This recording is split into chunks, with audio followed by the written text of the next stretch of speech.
Okay, that seems to be live. Hello everyone, welcome back to the stream. Before we begin today, a few quick announcements. The first is there's 2 more days left to join. I've been organizing, I don't know if you've seen on social media, I've been organizing a small thing where there is a site You Can Book Me, where you can book half-hour sessions for me to go through why are monads a thing and trying to give an intuition for them. And the other thing, the other news is I've joined a small group of people who stream in functional languages. You can find more information about this at declarative.tv. There is not a lot of us, but if you want to see other people who stream likewise in fun languages like this, that's where you can find more information. And for other news on the project, last week we made a lot of progress rewriting a lot of the analysis, trying to segment things, but also finding bugs in the process. For this evening, I want to do something a tiny bit less ambitious. There is a part of the code as it is right now in the analysis part that I don't like, which is the way we handle errors and retries, and I want to fix this. So that's this not too ambitious goal for this evening. Hopefully should not last 5 or 6 hours like it has in the last few weeks. And if I manage to get through that, then we can resume doing some of the analysis of functions. Okay, let's get into it. So, the thing I want to change is at the moment I have all of those functions here in the analysis stuff. Well, actually, no longer here because we've moved them last week in here.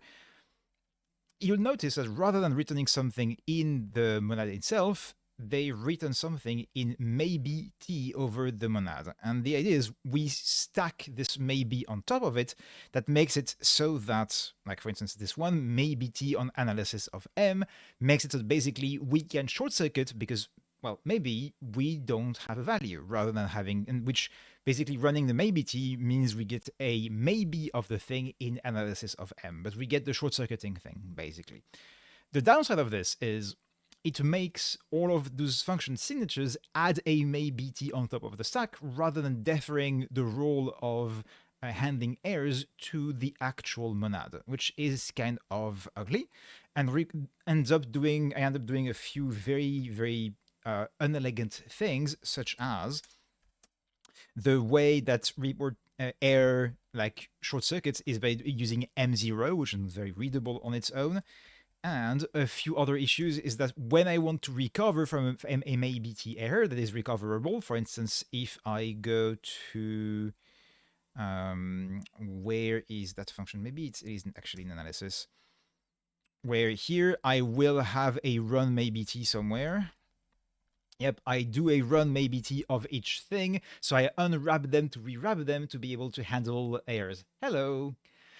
So that's not very elegant, and I think, yeah, again, as a somewhat reasonable goal for this evening, I want to clean that. And if we have time, then make some more progress on the actual analysis. So let's get started. The gist of it is this. I want the analysis M, which is like a not so opaque, but nonetheless like somewhat opaque type, that is the monad in which we do our analysis, to also have this capacity to short circuit on error and to recover from error, which is gonna be implemented with the same maybe TM already using, but I want to make that a part of the interface of this monad so that the rest of the code just does, oh, we have to short circuit here, I can recover from here, which will be a bit more elegant than leaking the implementation detail of letting the caller use maybt instead. Well, what I also want to do is in a few places, I end up having to do, oh, I want to aggregate errors, but the way I report errors tends to short circuit immediately. Therefore, I'm going to collect something that tells me whether there's an error or not, and then based on that short circuit, I think what I want to do is I'm going to want to change this one to also keep track of, like, have we encountered an error so far? And being able to at some later point, you said, okay, we short circuit here because we cannot continue if we have encountered an error. Okay, so what do I want to do here? I'm tempted to also make it so that there is a type class associated with this, because I will probably want to have But maybe I'll do that in a second time. Maybe that's beyond the scope of this. Okay. So what I'm saying is that in a sense, this analysis monad will be a maybe t of this. So I'm moving maybe t into the definition itself. And so the question is, how do I want to do that? I guess I will want to move those functions here away from this and into the core of this thing here. I might want to reorganize some of this code as well. We might do that as well. Okay. So now maybe t does analysis does contain the maybe t, which means run analysis will need to here contain a maybe a. So if I do the eval RWS, I need to do the run maybe t first.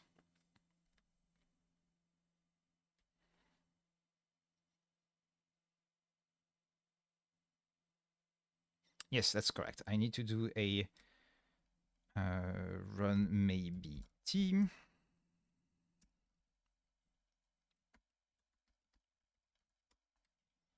Of the action. I now get an action that will return a maybe value. I evaluate that, I swap. Yeah, okay, that should be correct. I guess, yeah, I could perhaps do this in a slightly more elegant fashion, but that should work. Now,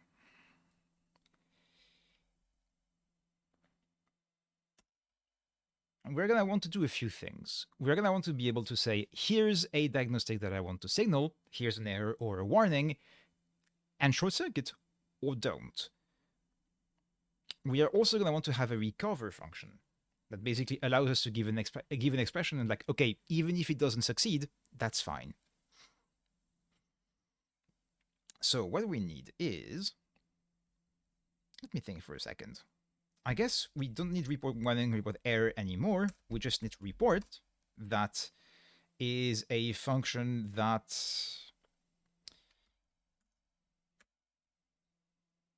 given some diagnostic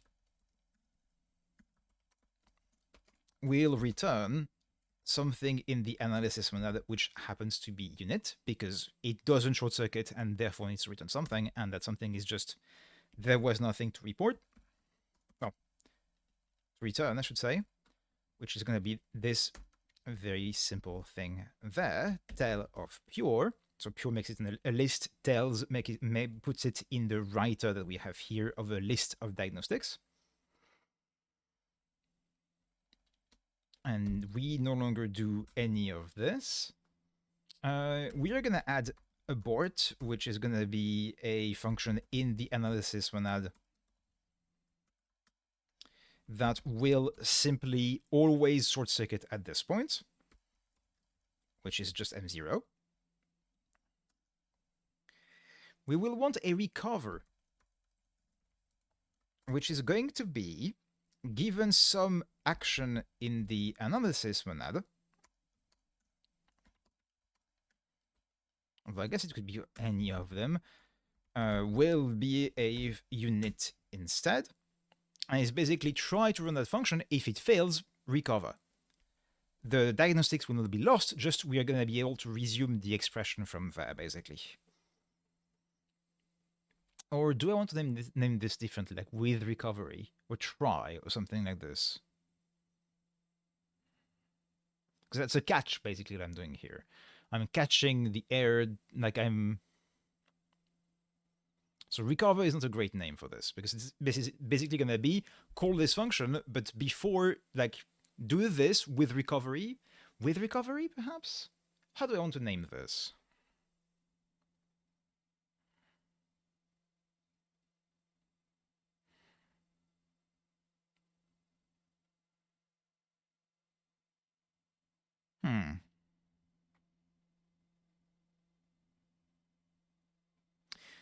Try would be a common name for this. I'm worried about conflicts here, but I don't think I have applicative in scope nor parsec, so maybe it's gonna be fine. So try of an action is going to be a run maybe t of that action, I suppose.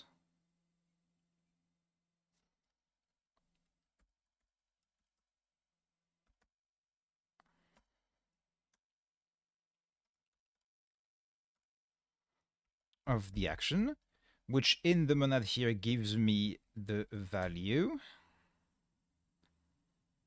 And I always ignore that value, I suppose. Something like this, I think, is correct. Now, can I make this simpler? This is probably just this. So we run maybe t of the action, so the action will succeed or fail, but it will run. We get in our underlying monad a value which is a maybe something, and we always put, I guess,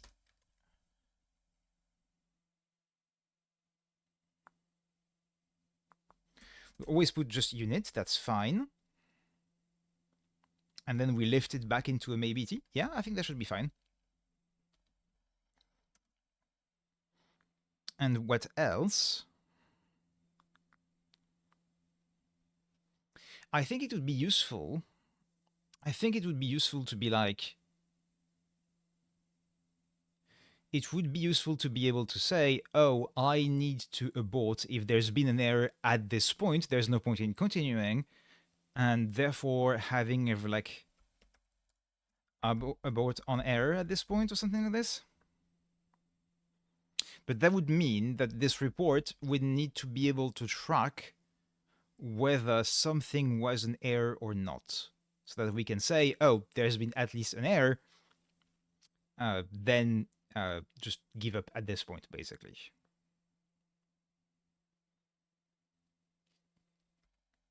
I'm not sure how to call this one, and I'm not sure how to do this. There is something I can do already, which is fail, which is going to be the same thing as report, but will be for situations where we must have a value, and in which case this is an error that we cannot recover from at all, which is basically gonna be report error followed by an abort. Okay.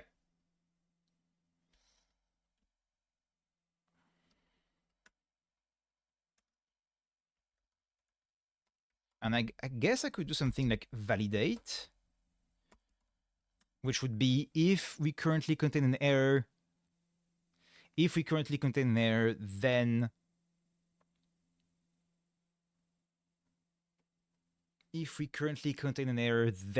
abort, which will simplify a lot of the code I've been writing so far. So if I want to do that, I'm going to have to go through my list of diagnostic there, and I'm going to need a is error.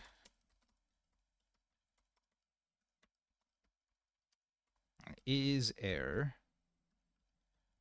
I think the simplest solution is to do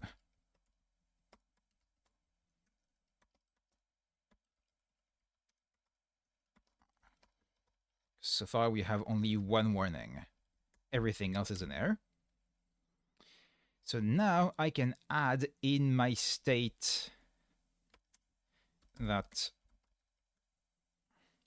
any error is a Boolean. When the initial context is created, that is false. When we recover from something, then I'm going to have to change this.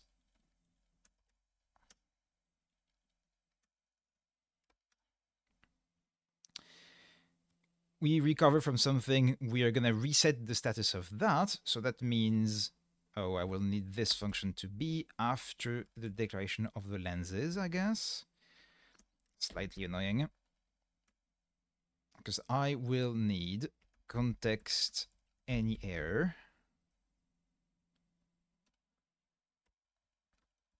to be set to false. Okay, let's try.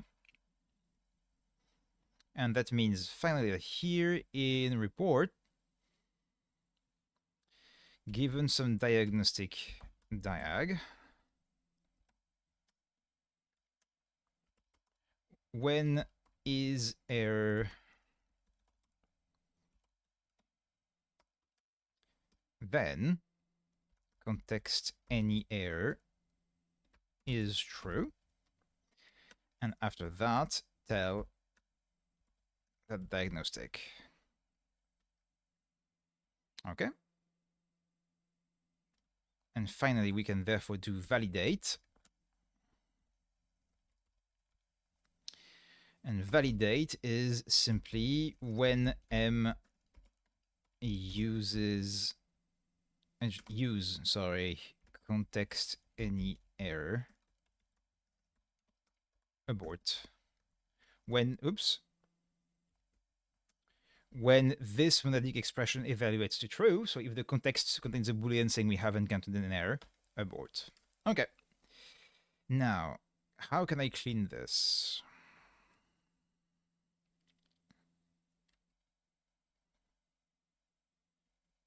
I'm gonna just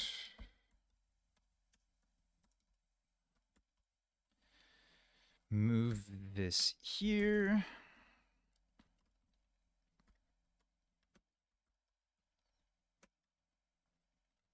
Run analysis will go with the monad here.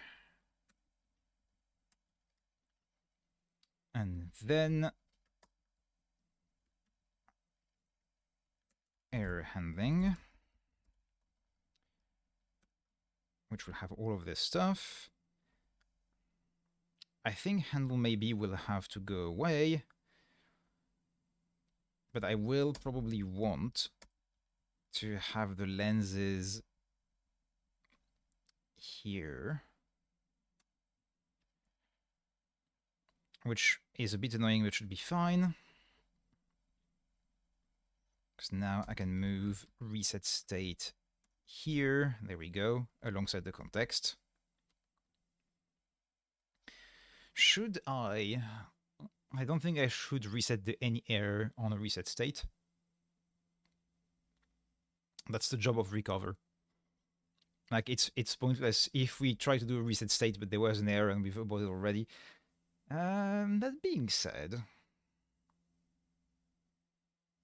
maybe it's probably pointless, but it's probably safer. So, context any error is false.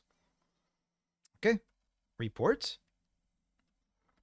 Fatal reports the error. Hello, how are you? Fatal reports the error and then aborts the current computation. And validate checks that there hasn't been any error so far. Now, handle maybe. Do I want to keep this function? This is basically if something is a maybe, I want to report an error that is this. I'm doing okay, thank you. I'm trying to do something a bit less ambitious this evening to avoid it being yet another 6-hour stream. I guess this is not really required. This is an on nothing with just a report and maybe a fatal instead. Yeah, I think I don't need that. I'm gonna remove it, and then we finally have try. Okay, so that should be a bit cleaner. So now let's go back to our file. Let's start with the top level analysis. So here we are in some monad which happens to be different.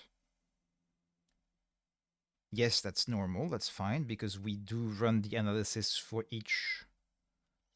There we go. Here we have our run analysis.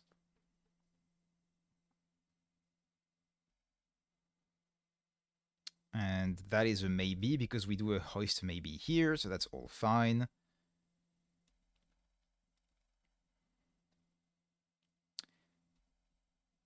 And here we do the sequence of traverse run maybe t, which is which is not just bad. Okay.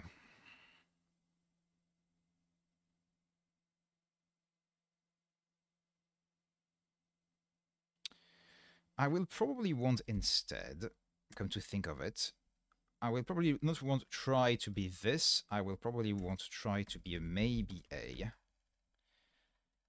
which means our result will be the result of doing a run maybe T of the action, and we return the result after resetting the context and the error. Okay, so now rather than doing this, I can do a traverse of try analyze definition on all the definitions, which gives me a list in the monad, a list of maybe values. Within that monad, hence the fmap, I apply sequence, which will transform this list of maybe values into a maybe list of values that will only be just if all of them are just, which is our result. Okay, perfect.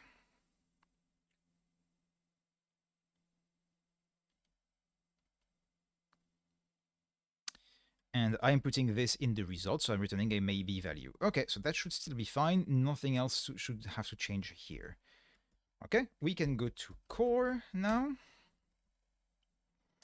And the first thing I'm going to do is every single instance of maybe t.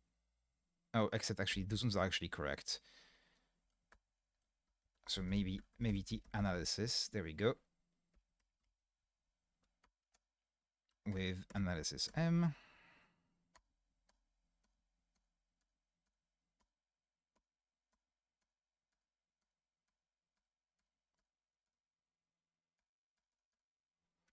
Perfect. And we are going to do the same thing in the context module that we created last week when we figured out all of the lookup, resolve, and check stuff. Hi, oh sorry, I had missed your message. So today I'm doing something a tiny bit less ambitious because I don't want it to be as long of a stream. I am cleaning some of the error handling in the analysis. So far, what I was doing was stacking a maybe t on top of my analysis monad, which meant that a lot of the code was doing a lot of like manual maybe t manipulation, which I felt was kind of inelegant. So instead, I have revamped the actual analysis monad to contain the maybe t, so contain the error handling. And I have introduced a bunch of new functions so that the rest of the code can just do report, fail, abort, validate, try, and so on without having to care about how error handling is implemented within the monad. So not having this implementation detail leak into the analysis, which is not a big change, just slightly cleaner, and hopefully will allow me to have something that like I will be able to do more than one thing in one evening. Because when I'm done with this, I think another thing I should do is fix the tests. They don't actually compile at the moment. And I was kind of thinking of maybe running some hlint because I haven't run hlint in a long time. And there's probably some very simple things to fix, at least to have a look. And if all of that is done and it's not too late yet, then I'll go back to the analysis.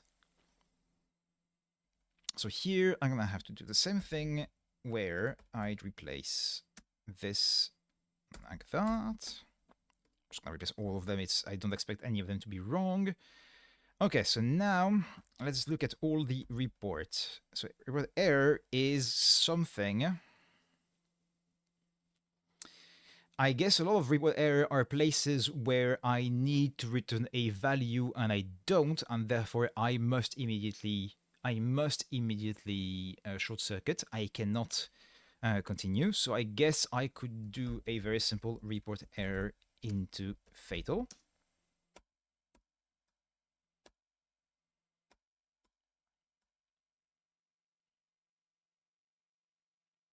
Aha. Yeah, I'm not going to do that because right here is already an example. I guess this one can stay, but here I have more than one check. I have this check that like, oh, is this like incorrect type at account and not a type. Neither of those actually returns a value, which means I could instead do report report, validate.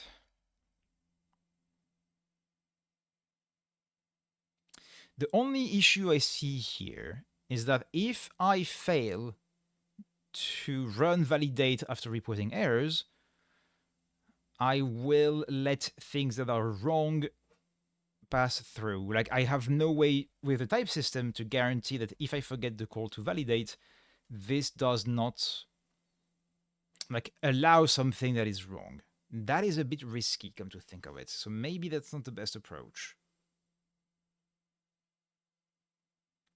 I could do something where, as a safety case,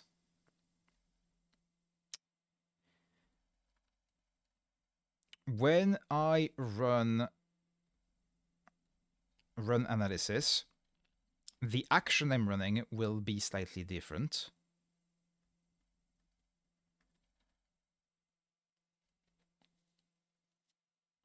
Because maybe I can run action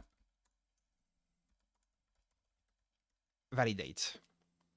That way, if there was any uncaught error that did not make it through validate, I will not get a value out of this. It guarantees that I will never accept something that's compiled, even though I somehow continued because it was not a fatal error, basically. Okay, so that makes it a bit safer. If I forget to validate here and I don't like immediately short circuit and like, oh, this is wrong, then things can continue. Actually, do I want to remove this validate? So this is, I'm trying to find a type, and I found an enum, and I found that either there was incorrect type parameters, or I found that the type was someone linked to an enum, but instead of linking to the enum type, they linked to one of the enum values. I probably don't need to validate here, actually. It's probably fine to keep compiling the function or the constant anyway, because we can still do all the type checking and everything. We know this must be a value of that enum, even though the parameters are wrong. So there is probably no point in short-circuiting here.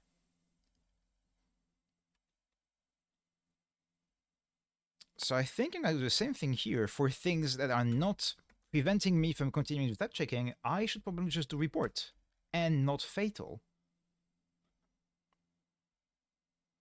So validate will be only used for like, okay, that's enough errors at this point. I probably should not continue beyond that. Like if some very basic things, maybe like if the types of a function don't actually like type check, maybe I should not try to analyze the body of the function, and I could insert a call to validate there. Something else I have to do, and I can do that. Oops, sorry. Fail is something I have introduced this evening, which is basically report the error and then short circuit. It used to be called report error until 10 minutes ago, basically, which is we report an error and we cannot continue beyond this point because we need a value and we don't have it.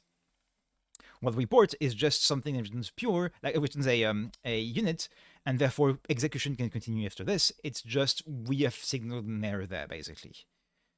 And validate is just used whenever I report an error. I store in my context whether we have reported an error since last time we recovered from errors, and if there was any error reported, abort, basically. Now, there's another thing I will need to do, which is I thought about last time, since I'm doing some error handling. At the moment, since I'm running the analysis for each top level declaration separately, if at the moment a top level declaration short circuits because there was an error, there will be no entry in the cache about it being resolved because that did not succeed. What that means is that if I have, let's say, a struct A that contains an error and therefore cannot be resolved, so I try to resolve struct A, that fails, I get some diagnostics. Okay? Then I try to resolve a function foo that returns a value of type struct A. So to be able to know what foo is, I need to resolve the A first. Oh, A hasn't been resolved. Let's resolve A. I get some diagnostics. Then, therefore, it fails, therefore, foo cannot be resolved, not added to the thing. Then I try to resolve a function bar that calls a function foo. Foo hasn't been resolved. It needs to resolve A. A hasn't been resolved, and I end up with like the errors of A appearing 3 times in my errors and the errors of foo appearing twice. That's not good. We will need to do something about making sure that the cache contains something that indicates that it failed, so that we can instead like avoid duplication of errors and of work, actually. Even I can go back to here, resolve type, that's done. Struct type, none of this is important. Those need to report error. Those need to have values. If they can't have values, then this must be fatal.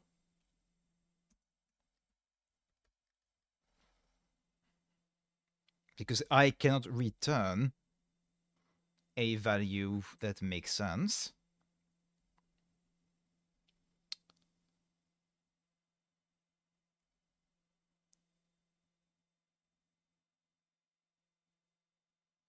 Here, there's no reporting of errors, so that's fine.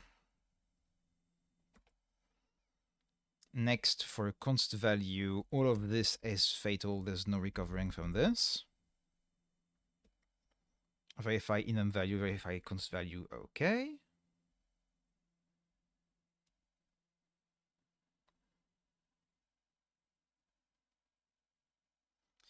Likewise, those require a value. I cannot find a value. Fail, I cannot continue. There's no other reporting in this. Perfect. Function call value, okay.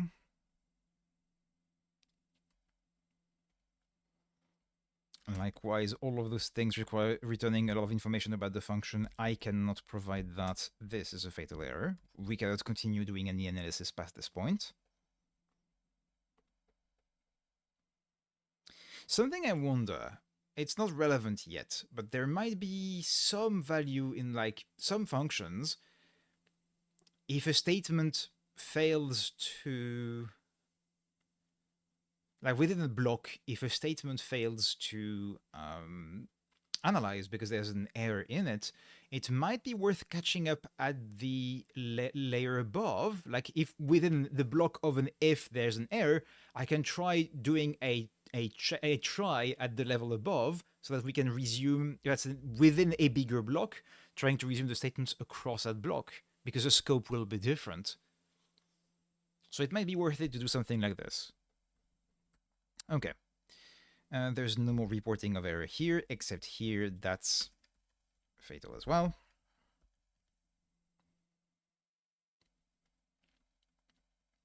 No error handling here at all, no need to worry about this.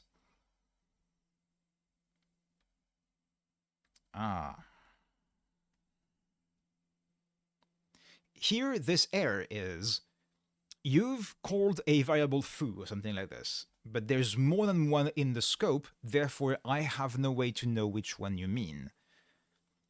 I think here it just means I cannot continue. There's no way to type check properly. If I were to try, I would have to choose which one I'm deciding on, and that feels very arbitrary. Like, it feels like I'm gonna try to compile a bunch of things based on an assumption. I don't think it makes sense. I think here fail makes more sense because I have no way to continue.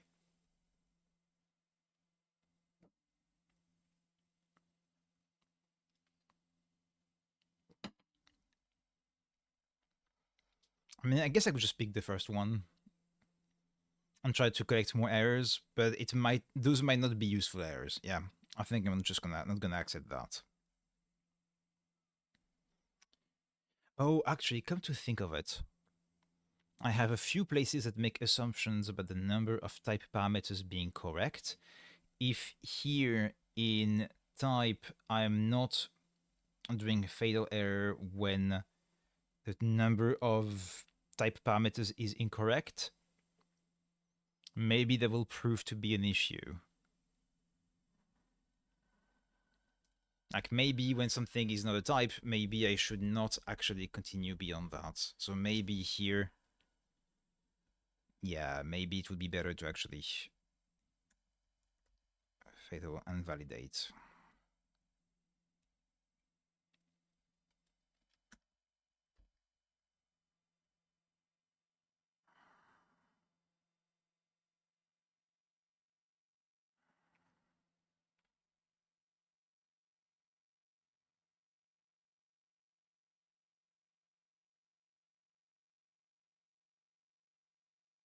Something else I could do, rather than peppering a bunch of validates everywhere, I could leave a bunch of those as reports. But I could introduce an ensure function.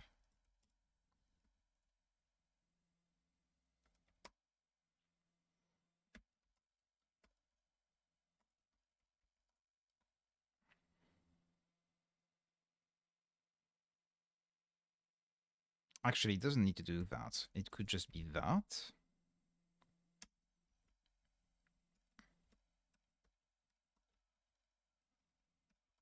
And ensure is simply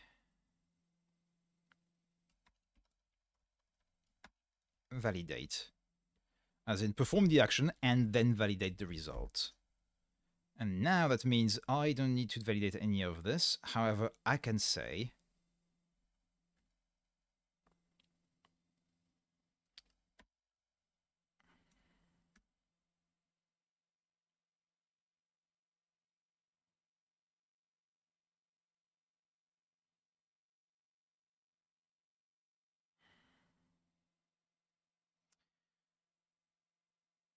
I should probably do it on those functions here. Result type with, result value with.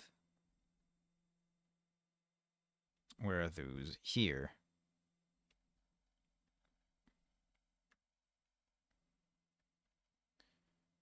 So I'm going to do it slightly differently. That's going to be name, and then here ensure name. Because I could do it with like point 3, but I don't want to do that here. For readability. Ensure of this. There we go.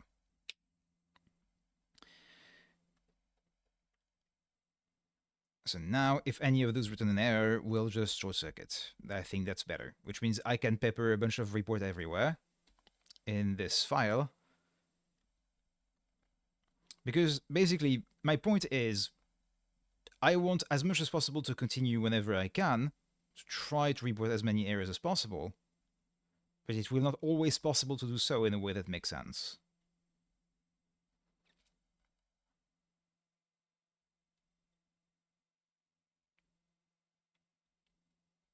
So anywhere that needs a value must use fail because there's no value you can provide.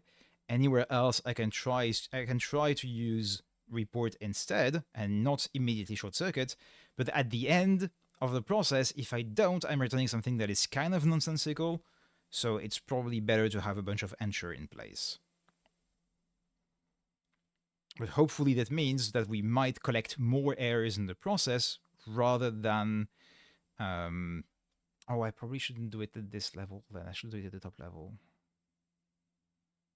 Ah, that's fine.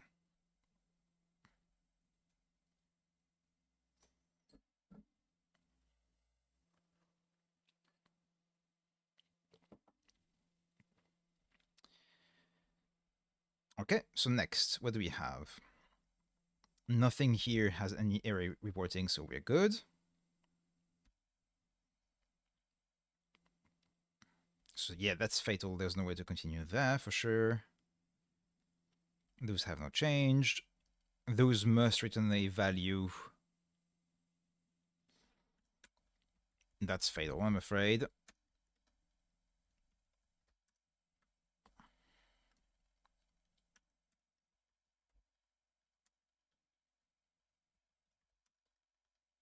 I'm just gonna do a report. And actually, I'm gonna check everything just to be sure. Okay, what do we have here? That's an internal compiler error. That's not something that requires proper error handling. Well, it does, but not the same kind. Yeah, that can be just an error. We don't need to short circuit on this.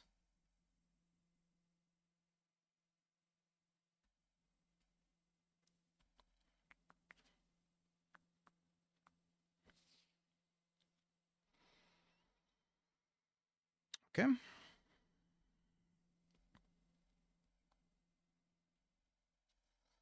There we go. Report, which means we are going to be able to have more than one error at the same time before short circuiting. That's better. Likewise here. Okay, that's better.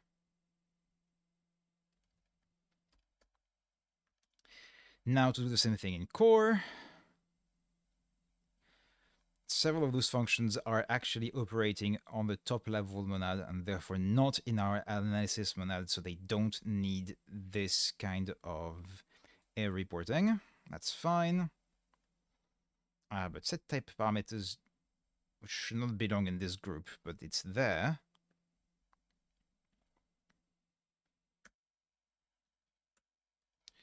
Report, perfect.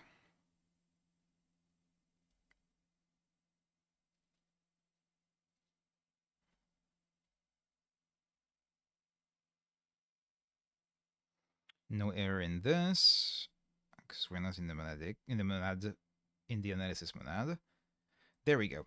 There is. Oh, so that's. I probably will want to change this function more than once. Well, in more than one way. I will want to change to make use of our new error primitives as discussed.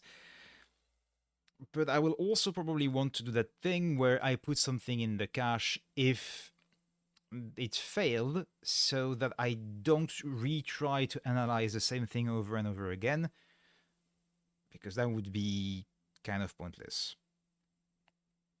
Okay.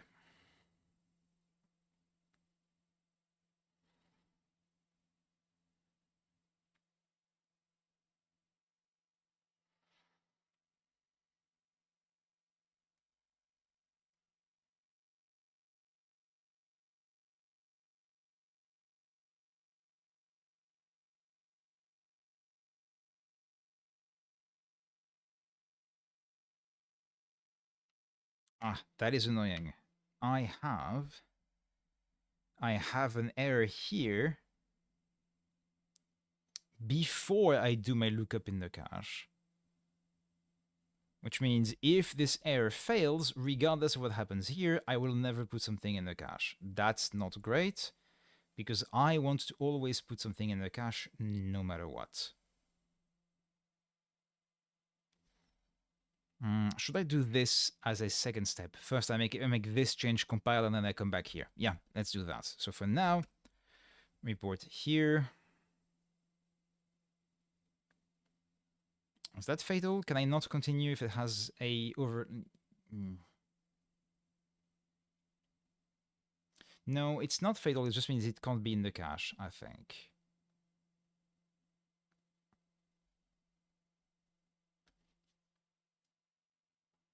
I know it can be in the cache. I think that's fine. If it is at this point, yeah, it just means that in the scope it will override. In the scope it will override something else, but that's. Yeah, I think this can just be a normal error. Okay.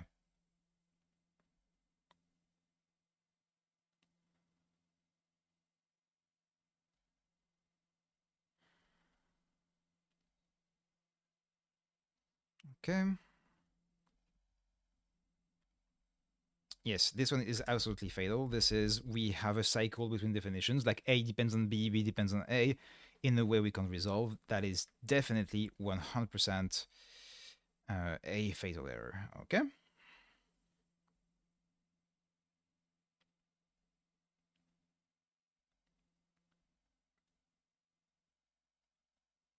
Ah, this is an example of why I wanted to validate and everything. Here is where I do for every duplicate entry, I emit an error. And then if any of them failed, I want to like fail here basically. So I can do this instead as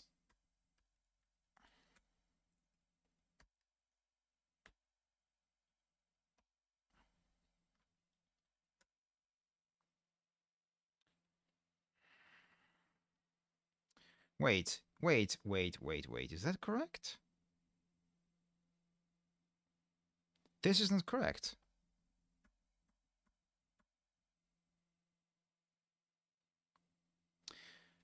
Or is it? No, Okay, so let me explain it out loud. Here, I am checking that there's no duplicate in the names of the values of an enum. So if I have an enum color that contains red, green, blue, red, I want it to be an error because red is there twice. However, I don't check here that the name of the enum is different from the values of the enum. Like I don't check that like the color enum doesn't contain a color entry. But there's two possibilities. Either it means I have that check somewhere else and this check is redundant, or I don't have that check somewhere else and therefore this check is also missing the check on the value. Okay, stacking more things on top of the other thing. Let's go back to core. I'm already in core. Let's go back to the top of the file. When I create the local scope, there we go.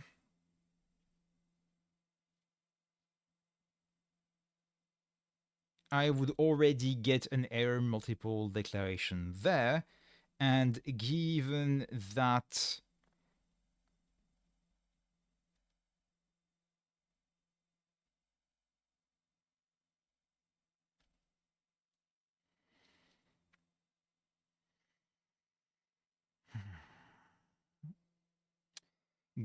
I create this list using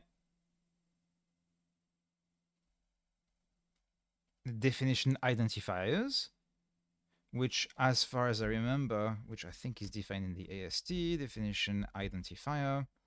No, is it defined here? Yes. It will contain the list of identifiers for an enum, which means we will be rejecting duplicate entries when creating the module,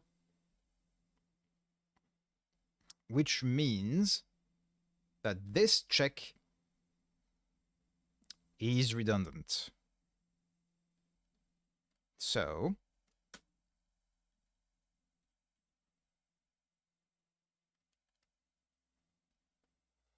I can just remove it altogether. And analyze is basically a no-op. Okay. But does that mean that at the top level,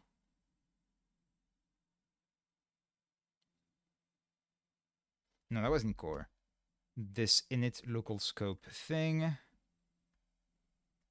But it is not in my analysis monad. It's the one that's called before my analysis monad. So I can't use my new things. I can't do here report and validate. I have to use the same primitives. That's a bit ugly. Oh well. Maybe there would be an argument towards making some kind of like monad constraint for like monad type check, monad check, whatever, monad, that allows me to do the short circuiting. But we are not going to do that now. Report. Okay.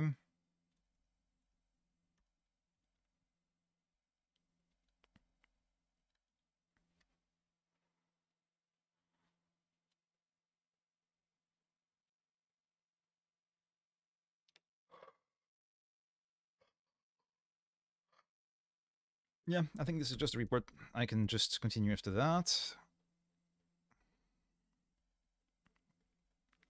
Those, however, need to return something and they cannot, so that's a fatal error.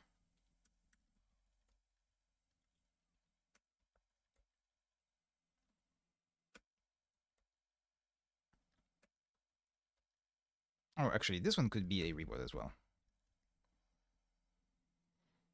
Because that's just a type checking issue.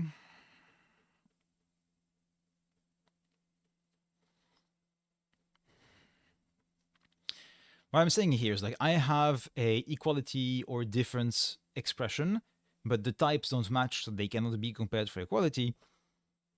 This can be ignored because I know that if this thing was correct, the result would be a Boolean. So I can continue doing type checking above despite that error here. Meaning this, yeah, should be a report, and therefore we can continue gathering more errors.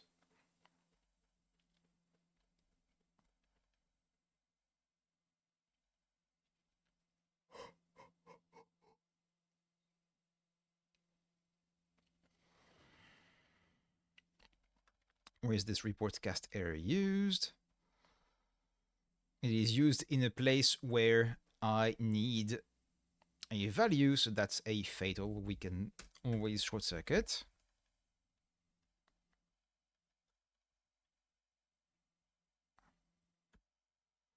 Those can be regular reports.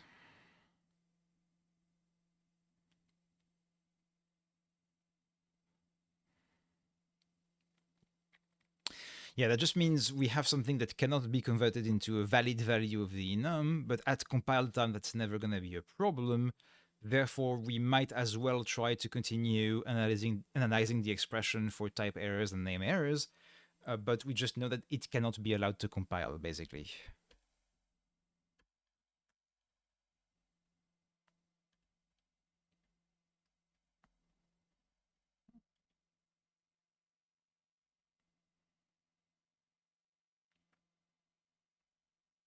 Yes, this one I need the type, so if I don't have it, this must be fatal. Okay. This doesn't need to be aligned that much. That is a fatal error as well. An undefined error, not great.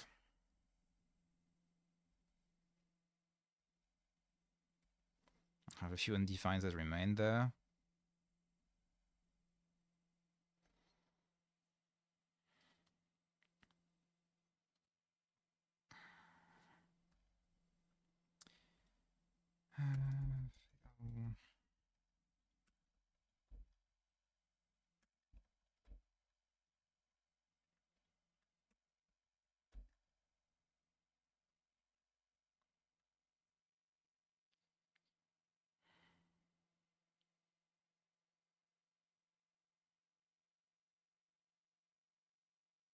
Actually, no. Here, I don't need the value. This is just purely checking, so this could be a report.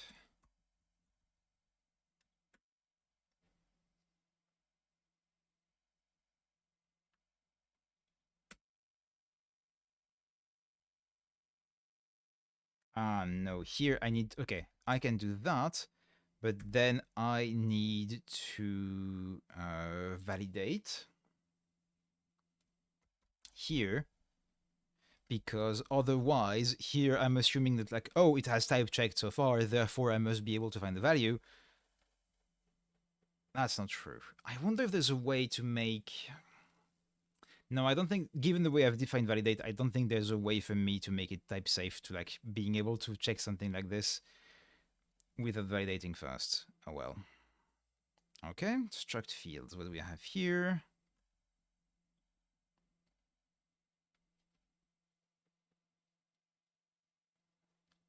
Yeah, that could be a report. There's no need to make a fail error there.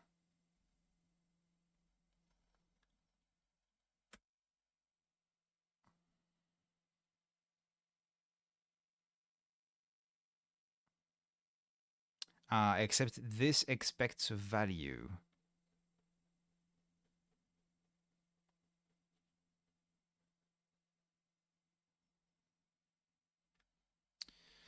I guess I could do, and then a pure nothing.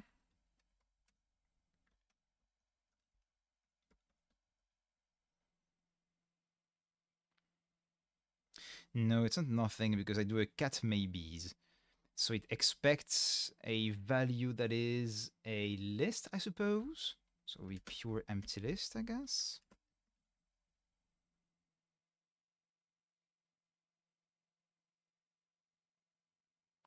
Yeah, I think that's correct.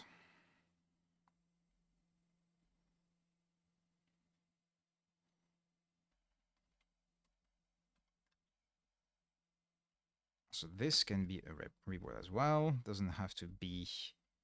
And this can be... What is this?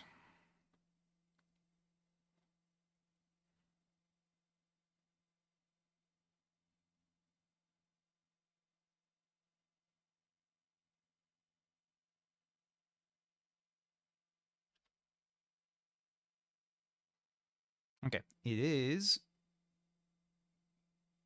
this is when I'm trying to compare the type on the left-hand side and the right-hand side between the type of a field and the type of the expression that was provided for it. In the case of a type parameter, okay. So I guess here what I can do is, if there is anything else,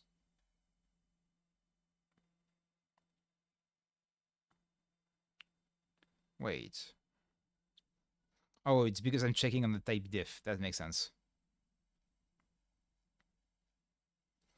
But that can be a regular error with a pure nothing afterwards. Because that way we gather errors on all of the fields before short-circuiting.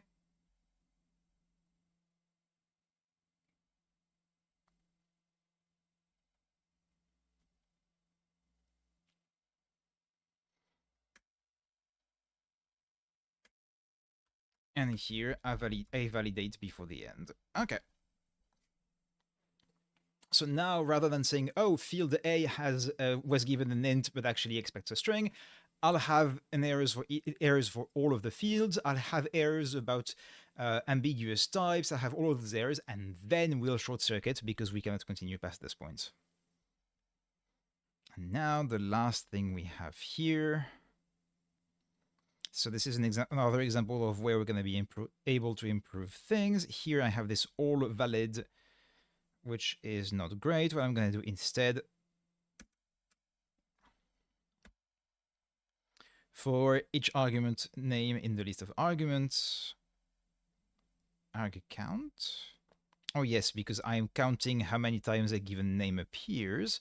If it's greater than 1, then report that we found a duplicated name.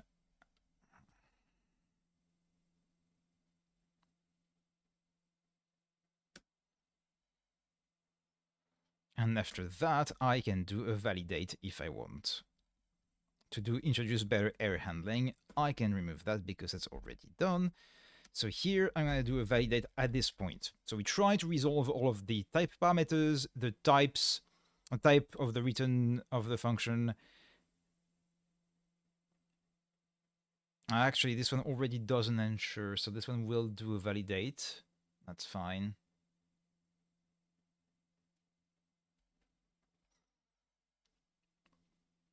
So I guess, yeah, if the type is wrong, maybe I can remove that ensure at some point and I can check. Anyway, if there's anything wrong with the arguments, then I will only return an error after validating all of them, and then there we go. Okay, perfect. When it's reserved, report. Report, okay.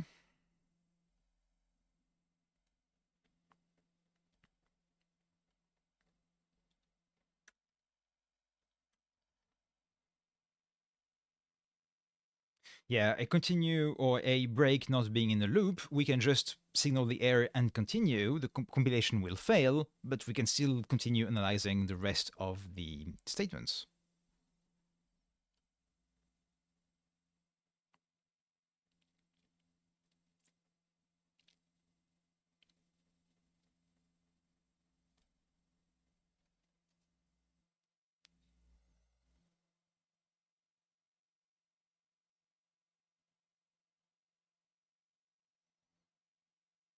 Hmm.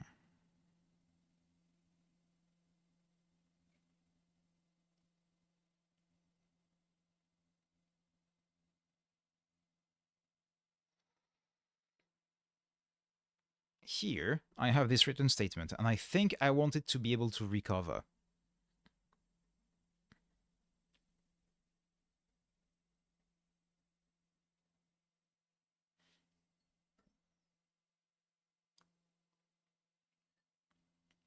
And that means I don't want to do a validate, I want to do the exact opposite.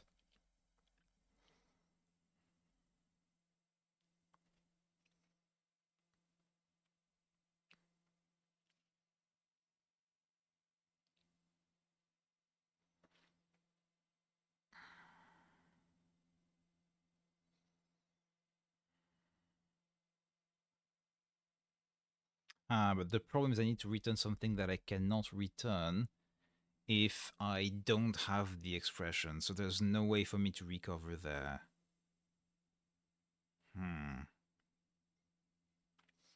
So yeah, here trying to think of like, is there a way for me to return something from this particular case, this particular branch, so that, okay, even if there's an error trying to analyze this thing, we can still continue analyzing the rest of this function, basically. The problem is I need to return a typed expression there. I could make a fake one, but making a fake expression in the case where we failed to, so I can try to analyze other statements beyond this one. That being said, it's a return statement. Therefore, it will not have much of an impact on following statements, probably. So it may be valid to do so. Okay. So I will want to do a try of analyze expression, analyze function expression on this, which was a maybe in the first place. So I end up with a maybe. No. Yes, I do have a maybe of a maybe in the end. So I'll need to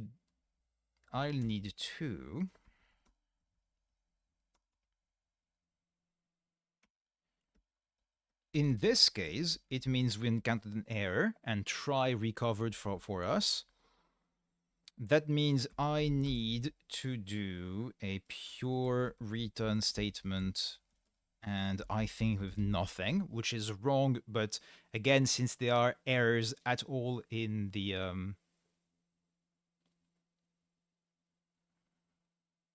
wait, I'm doing something completely wrong there.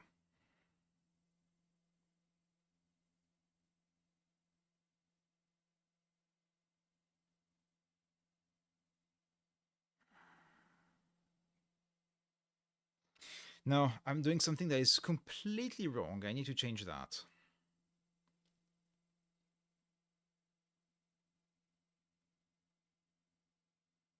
The problem with this is, since I am allowing the use of try within functions, I could have something that recovers, like here, and therefore the calling top level function will never know that there was actually an error. So I need to have a way to guarantee that we never actually silence errors, and that we do always fail in if any error happens at any point. We never want to actually allow, like, it might fail only at the top level, that's fine, but it must fail at the top level. And I think what I'm going to do is therefore context any error, context new error. False, false. New error is reset to false here.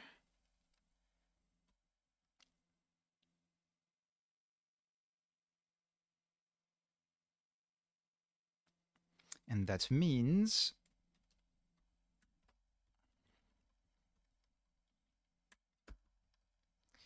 validate checks that there's any new error, and try only removes any new error.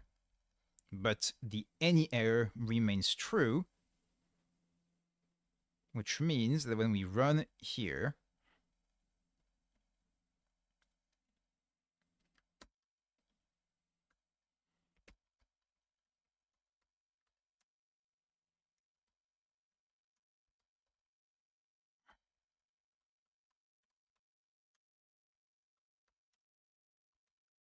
and I can copy the way abort is validate is defined.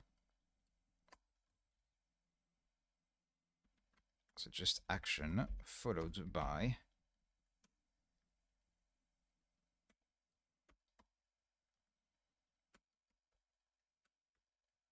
That way, even if we recover locally within the function, at the top level, when we try to run the analysis, if any error happened ever, we will not accept an invalid thing. Okay, I think that's better. That's better this way. Which means now I think it is okay to say, okay, well, in case of an error, we ignore this return statement. The error will be logged, therefore will be surfaced at the top level, but we can just ignore it for now.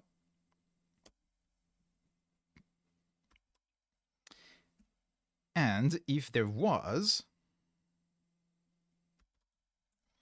actually a returned expression, actually I'm gonna keep this name to avoid having to change the code and do that. Bind into a case. And that's the name here. And I can just do that. And likewise, if it's just that the type is wrong, report the error. It will be caught at the top level, and that's fine.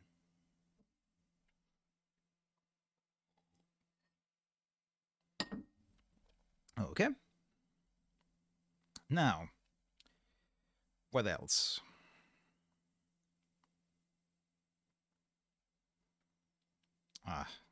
This is going to be, so I have the same report cast error thing, which I think I'm going to make fatal as well.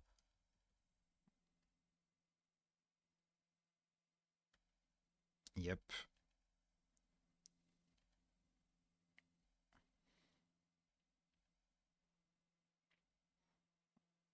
Okay, here this must be fatal as well, because if I can't find the field in a struct, then I don't know the type it has, so none of the type checking can continue beyond that.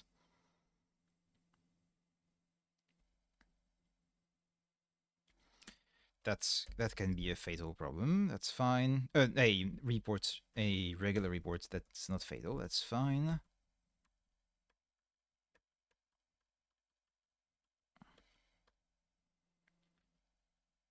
What do we have here? This is, and we're back at the top of the file. So wait.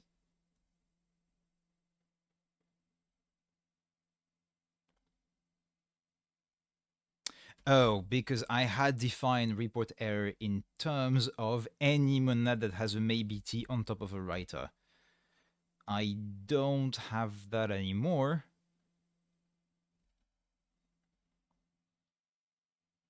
Although I guess some of those I probably can. Like, I think, yeah, abort could be for any maybe TMA. Except I guess it will complain monad M needs to be a monad, but beyond that, that should work for any of. Oops, that should work for any of them. And I suppose that. Well, no, because I need to do reports. Yeah, that's not gonna work. There's no point in trying to do that.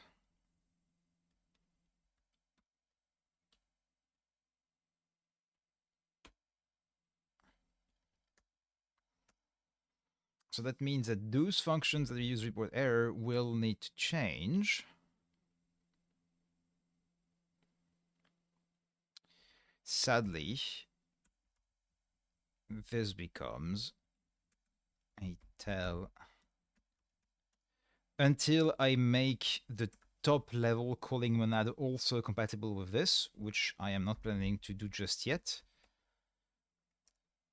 I will need to do that.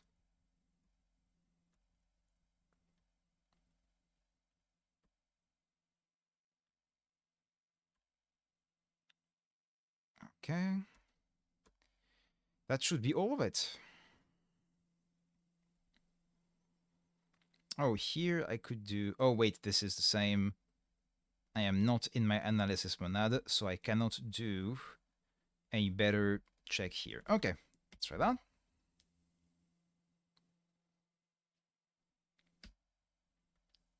Yes. Okay. Not in scope initial context. That is annoying.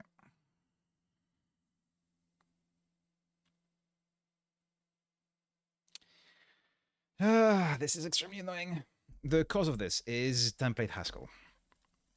Here I have something that generates the lenses for those two structs. So I can use the lenses in a monadic context like here, for instance. The problem is the second those things appear into the file, the declaration order in the file matters, where usually it doesn't. And as a result, this thing here, oh god, that's going to be, I can't even do that because the analysis M must exist, but run analysis cannot be defined until those things are defined. So I'm just going to merge those two sections. So make lenses appear after the declaration of the types. So now run analysis can exist. It needs to know about initial context. Okay. So that should be fine. When M non-scope, I've used it a few times. Where is when M from? Is it just in control monad or is it for something else?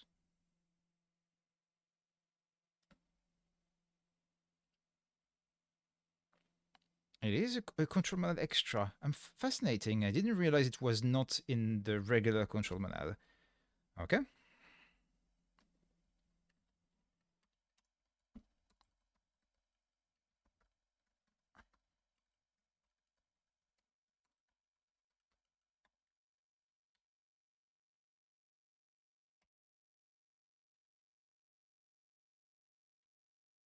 Is it the wrong operator? I never remember that. Never remember them.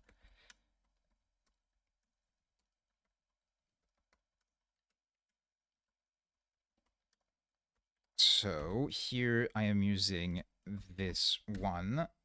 An FA, FB returns the FA. Yes, it's this one.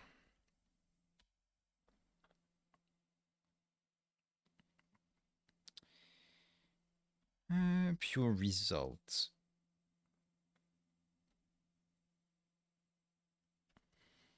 I guess. So I have here a maybe value, and I want to hoist it so that it is the value returned.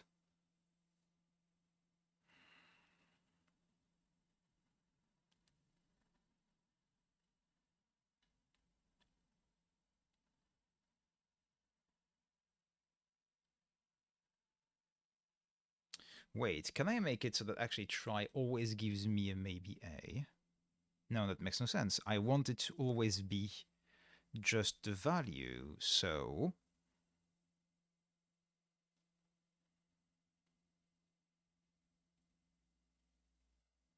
Oh yes, of course.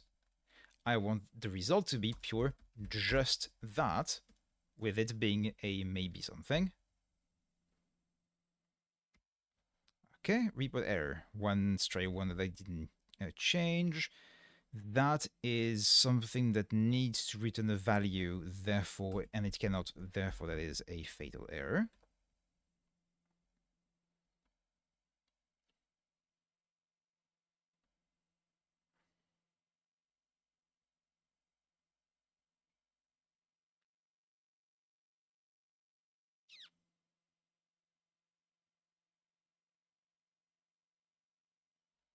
Okay, so what is wrong here? I have this to definition that is gives me a maybe.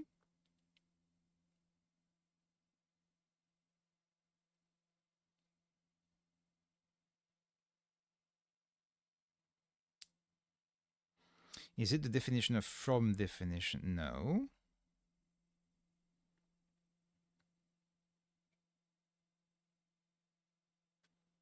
Is it because of this?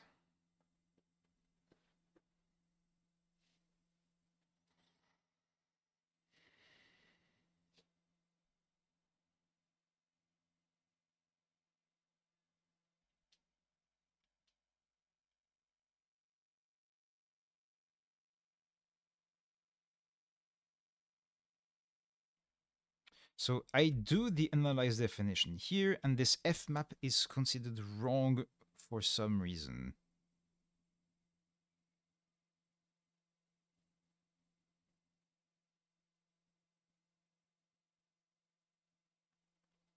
Because somehow it expects a maybe T something, and in fact is given something else. But it is given an analysis M. That's interesting.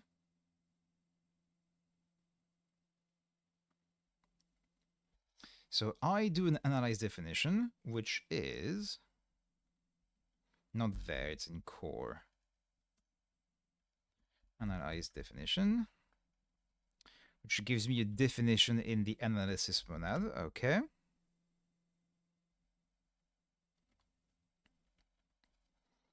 My F map from definition. Okay, that's correct. Which gives me a maybe as defined here. And I do a from maybe to return a value. Okay. What's the error then?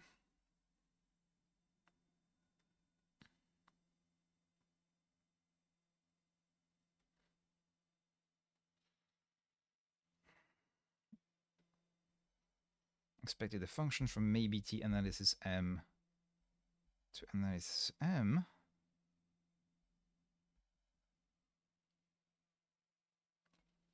So I have still somewhere something that mentions a maybe T that shouldn't be there, basically. That's what that means. Is it in core then? Oh, I know why. I know why, and that's something I would have struggled to realize. I have a boot file, and this boot file contains the wrong definition for the function. There we go.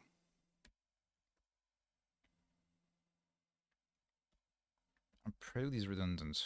Okay. So it was looking at the wrong definition of analyze definition because of this file there. Okay, so handle maybe is not in scope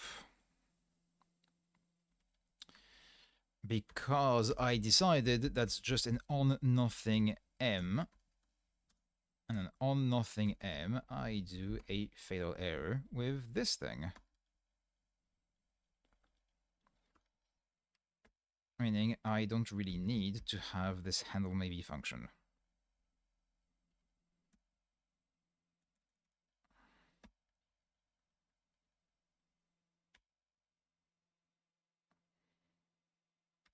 Okay. Likewise here, I don't need this thing.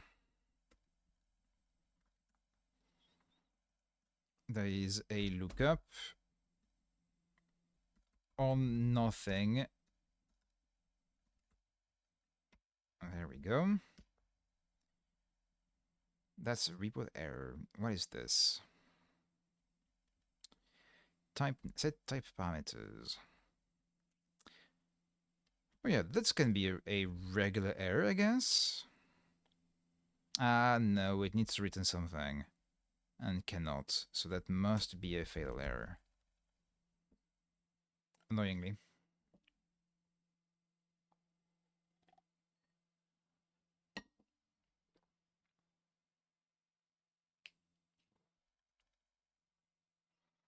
Okay. What now?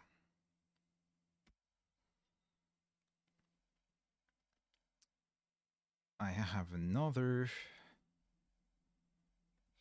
issue. Yes. On nothing, I need to report this error, not just return the diagnostic there. So on error, this is... I'm almost tempted to introduce... but that's fine. I'm just going to do it that way for now. Let's tell into M0.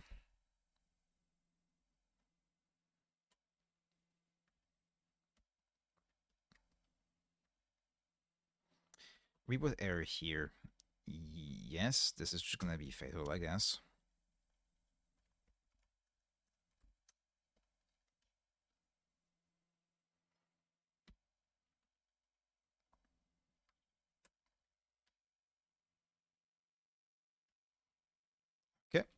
And here, reset state is wrong. And why is that? Do I have a maybe t that is lingering anywhere? No, I have the ones I was expecting. So why is this reset state unhappy about things? Because it is definitely within the context of the analysis monad. Is it because I have defined it wrong here? Yes, it still says maybe t, which is wrong.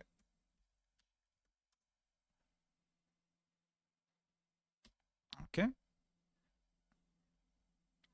Yes, here I do an on nothing, which means I need a value. So if I don't have a value, it must be fatal. Define but not use, that's correct.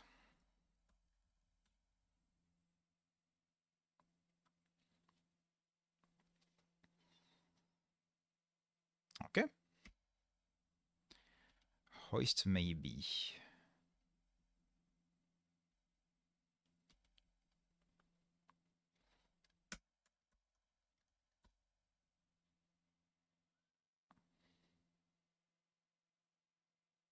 No, that's wrong. Okay. So what's happening here? Here I'm doing a run maybe t, but not of my analysis monad, of another monad, which is just maybe t on top of tuple. So here I've done the run analysis, which gives me this as being, so run analysis.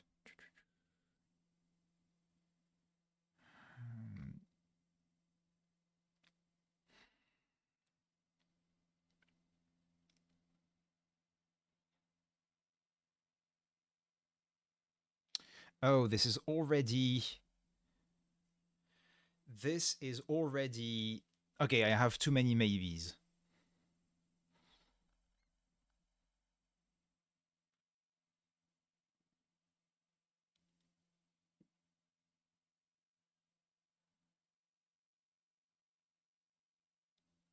I have too many maybes. So here I'm trying to recover from the thing. So I have this sequence thing that transforms my list of maybes into a maybe of list. But I guess since here I do the run analysis, it doesn't matter if this contains a value, it will fail anyway. It will fail anyway at this point if the value was wrong, which means it doesn't matter if any of them failed. At this point, I don't need to care about that.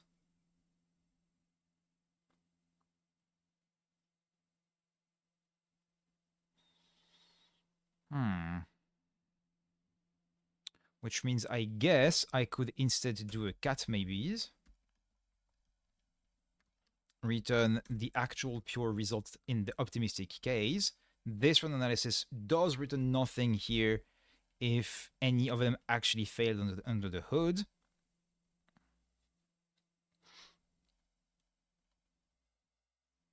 And that should work. Okay.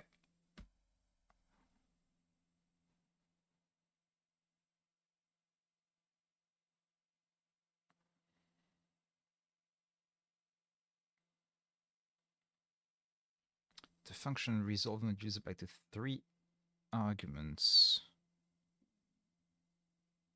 Oh yeah, no, I don't need actually. That's even better.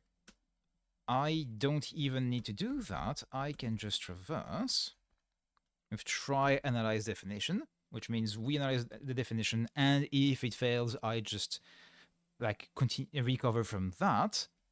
I don't need it as part of the result. The result is written here. If any of them actually failed, the run analysis, which is the only way out of the analysis monad, will return a maybe. This is a maybe, and then we're good.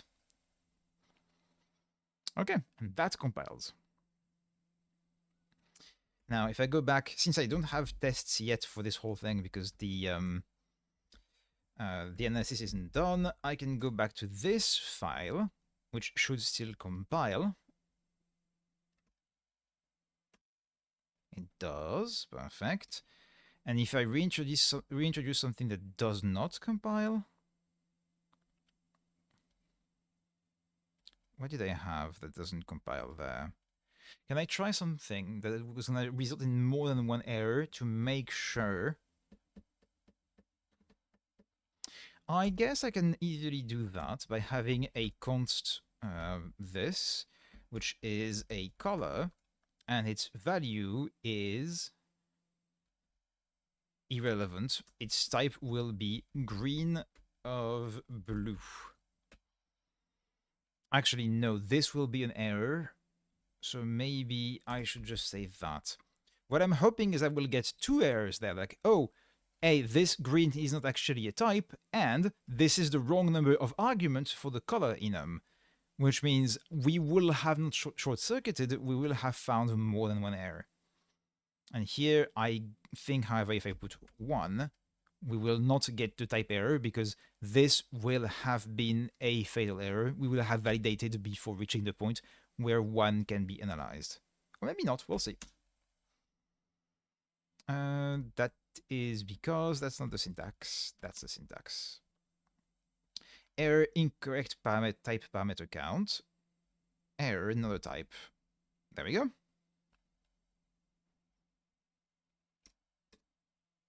Although I guess it's not great to have those both for enums because I'm saying like it's the wrong number of parameters for. Actually, no, that's correct. It is the wrong number of parameters for green. It should be 0. Okay, so that seems to be working for this small test at least. So now we've removed all the maybe t's everywhere. We've removed all of the craft we had before, which is good. Let me quickly check that we have only this.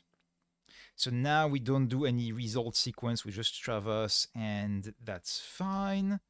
Here we've removed all of the maybe t, and we've replaced most of the report error by either report or fatal, depending on the case. That's about it. No other change as far as I can see. Except there should be somewhere in this.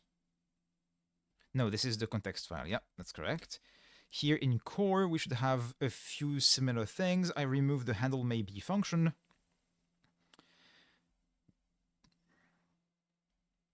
And in the function that don't use my analysis monad, since I have not generalized the concept of this monad can short circuit, I'm sadly obligated to do this tell m0 thing. That's ugly. We're going to fix that next.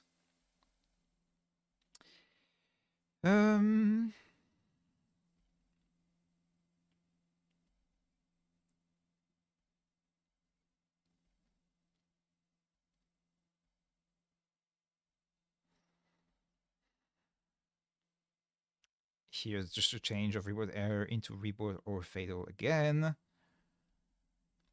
Here, this is because this check is redundant, so we removed it altogether. Okay.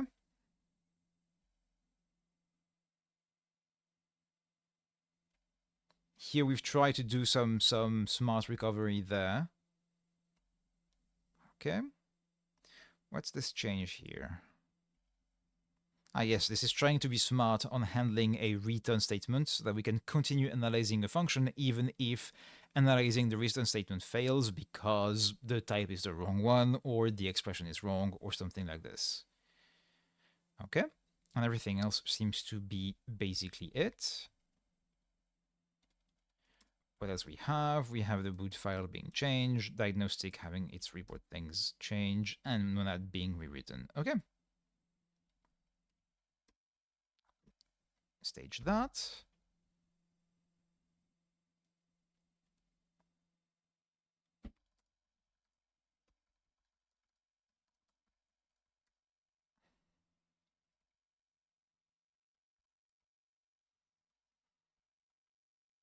Now, there's 2 other things I would like to do today that I have found during this.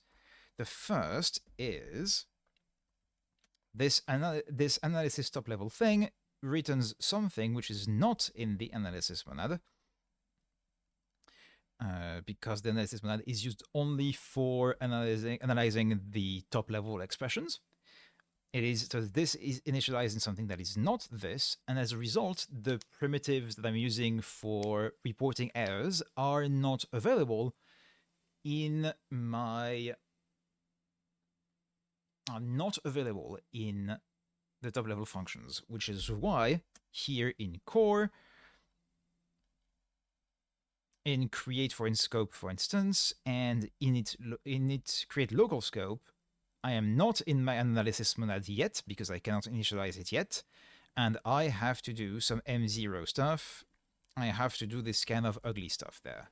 So what I would like to do is, instead of implementing what I've done so far, implementing all of those fail, abort, report, validate, and so on for this analysis monad specifically, I could instead make that a type class that happens to be implemented for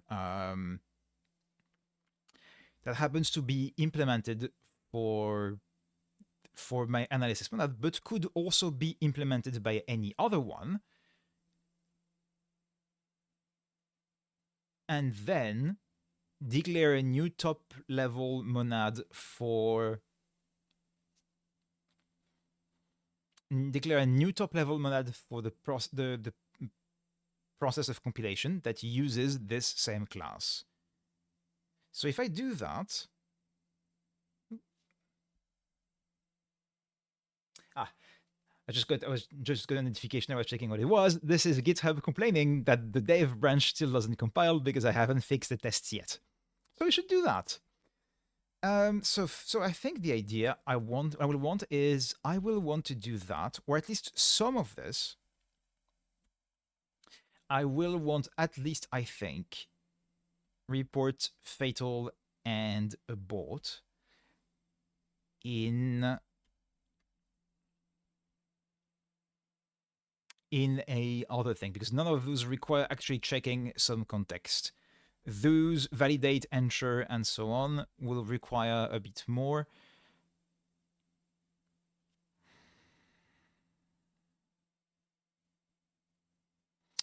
Let's copy all of them. Let's see which ones make sense in a broader context. So, if I introduce a new thing called air,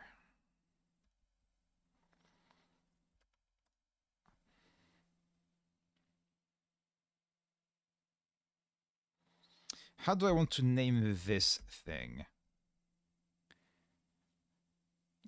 Not monad error, because that's something that already exists. Monad diagnostic. There we go. I think that's a better name.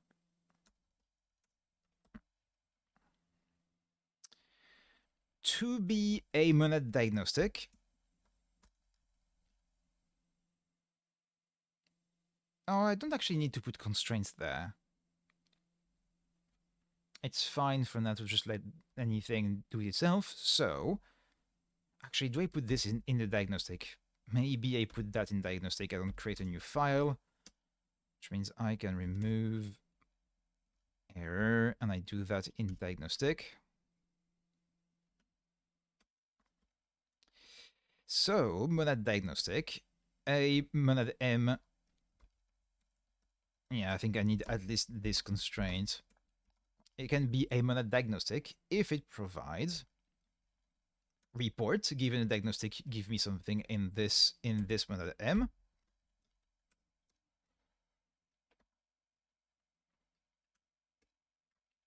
Fatal, given a diagnostic, give me something, an arbitrary A in this monad, which short circuits. Abort, which is this. Although fatal doesn't need to be there. I guess it can be there, but with a default implementation.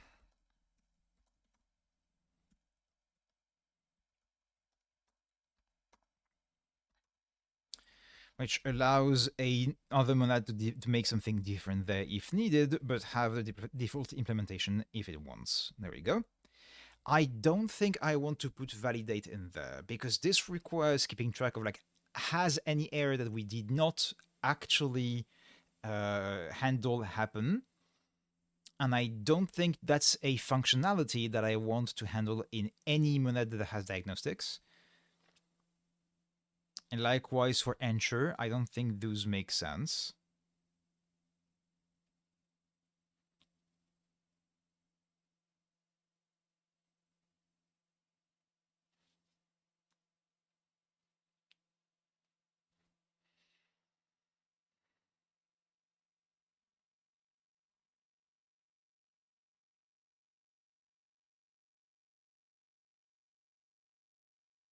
The downside is if I don't have those mechanisms in all of the monads that implement monad diagnostic, then the possibility of diagnostics of errors making something not fail are still, but I guess that's another problem for later. Okay. Well, I suppose then that I don't need this in the monad at all. I think report, abort, and fail are the only things that are required. Therefore, I'm moving this back here. Oh, it's already there. Perfect. And therefore, I can say instance monad diagnostic of analysis M, where report is this thing, and abort is this thing. And then validate ensure try don't change. Now, let's see.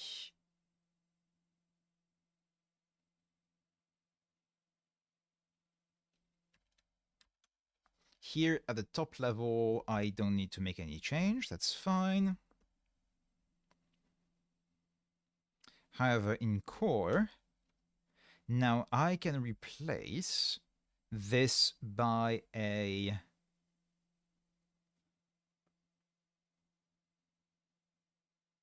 this here is something where we need to keep track of like any of them has failed.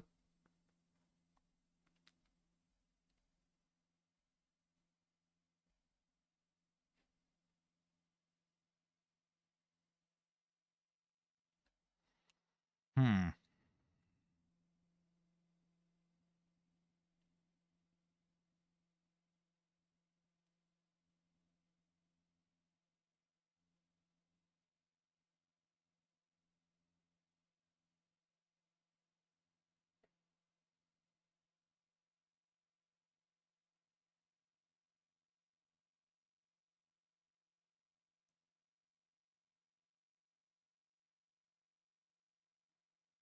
I can probably find some compromise. Here, what I can do instead is rather than doing this, collecting the thing, collecting the errors and everything, I can probably do something simpler, which is for each of the entries,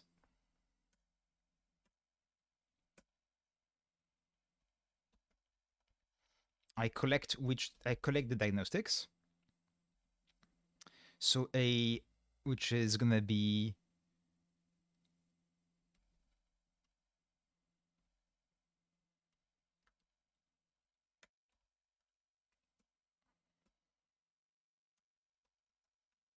a maybe thing.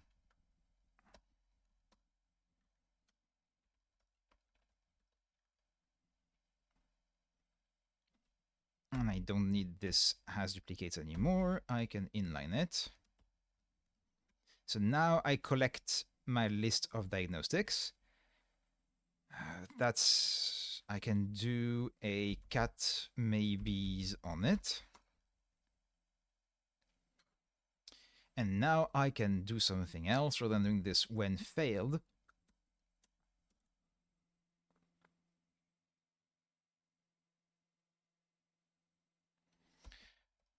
Unless null diagnostics, traverse report diagnostics, abort. There we go. Okay. This is better, but it feels not having the guarantee that things errors will be handling properly, not being able to have the yeah, just solve the halting problem. Yeah, I suppose that's exactly that. But it feels a tiny bit ugly to not have the ensure and everything as part of the monad. Maybe there should be part of that. Maybe I should have this constraint that any monad that does that kind of stuff must be able to do that kind of checks, and therefore that I cannot run this into just maybe t over something. I need to run it into something else, even if it's a simpler thing, to be able to keep track of errors.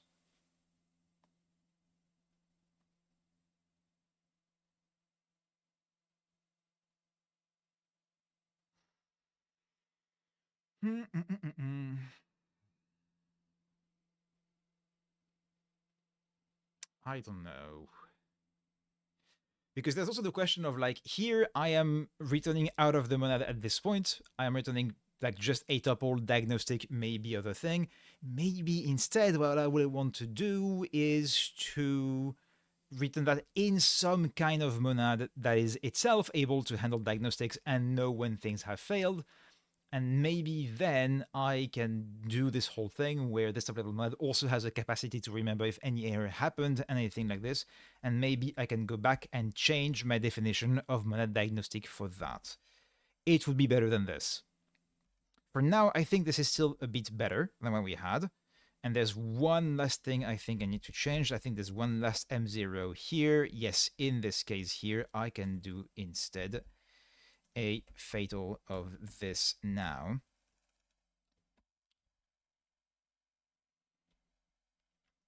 As long as I happen to be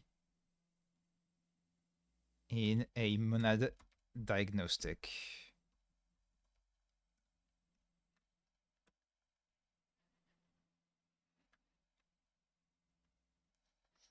There we go, likewise here.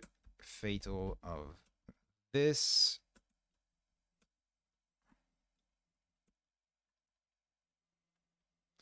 No M0, perfect.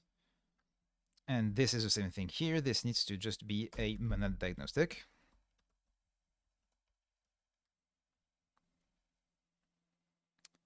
Okay. And currently, given the lack of a top-level monad, I suppose I can make an instance of monad diagnostic for maybe t over tuple of diagnostic, I suppose. Except it will be partially applied tuple like this, I guess.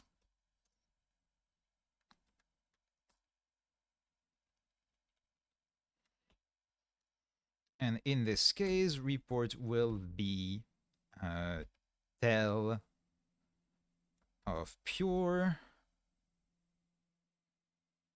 which I think is what it is here. Oops. Here as well. Except it has more stuff. Okay. And abort is also M0.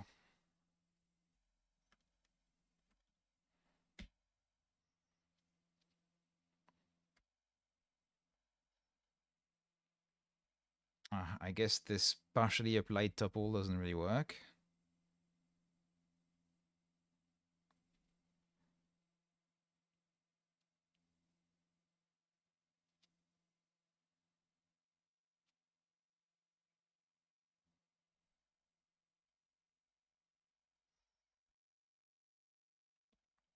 Do I need to name it?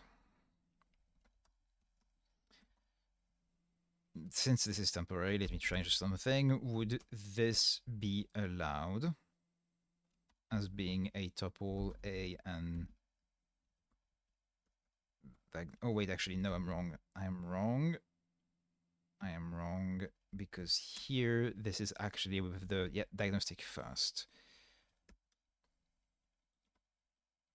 So if I do it like this, will that work as a partially applied tuple at the type level? Nope, it's still not okay with this. Okay, and if I do type tmp equal of a equals diagnostic and a, and this is a maybe t on top of this tmp thing.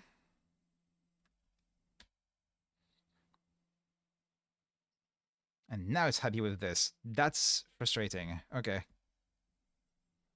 Oh, of course, this is in M.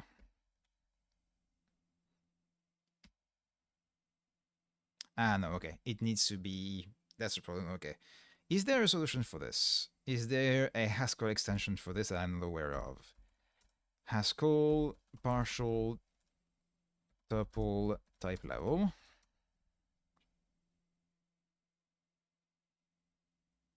Partially apply constraint tuple, that's not what I want.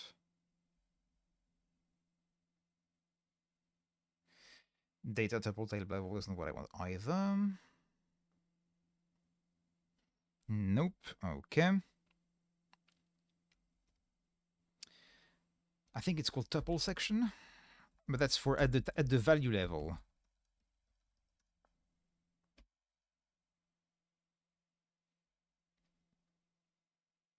Partially apply tuple constructors, yeah. But tuple section type level.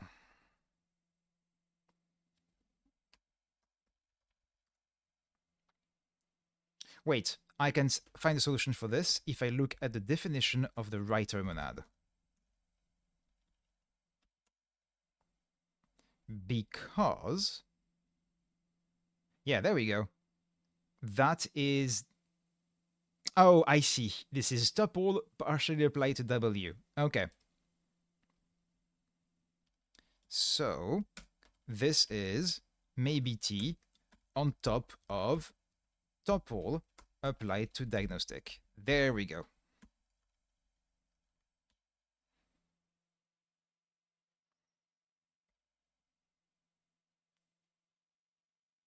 Except I will need...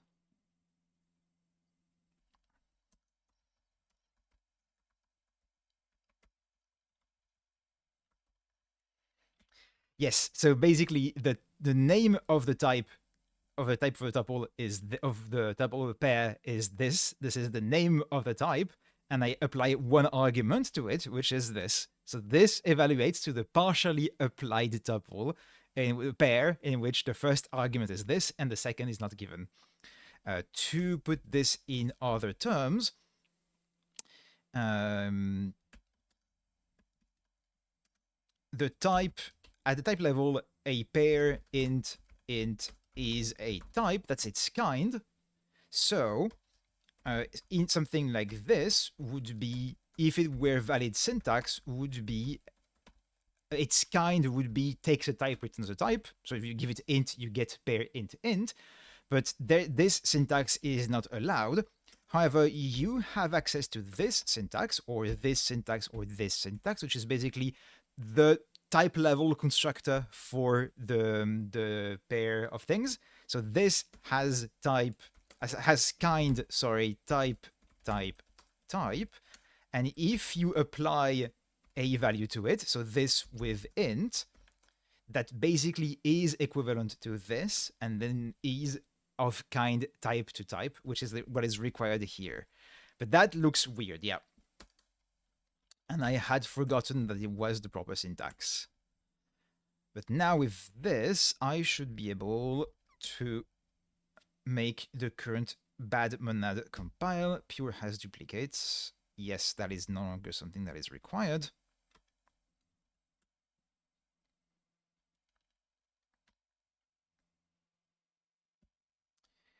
Couldn't match. Maybe with maybe T. Okay.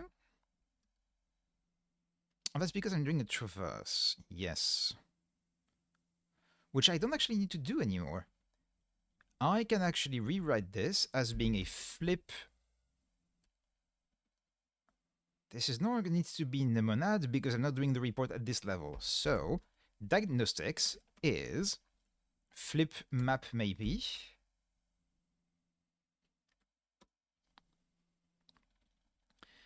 on to list of the top level names, and the function I use on for my map may be on this values. Actually, I could rewrite this as even a do block in the list monad. That would make a lot more sense, I think. So this will be a cat maybes of do in the list monad for each identifier entries in the list of top level names.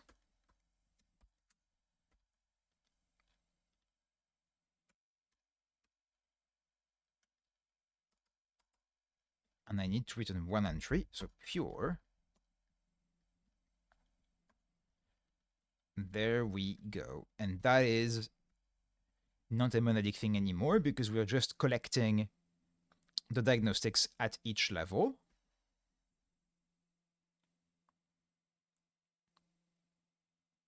I could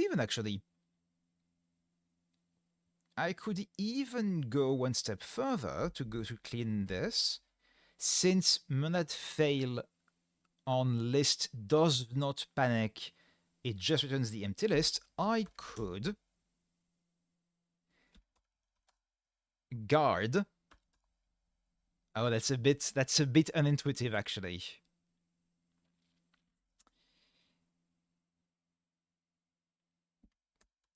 If I do this, I only go through this part of the code if indeed the length of the definition is greater than 1, in which case I can return pure of this diagnostic.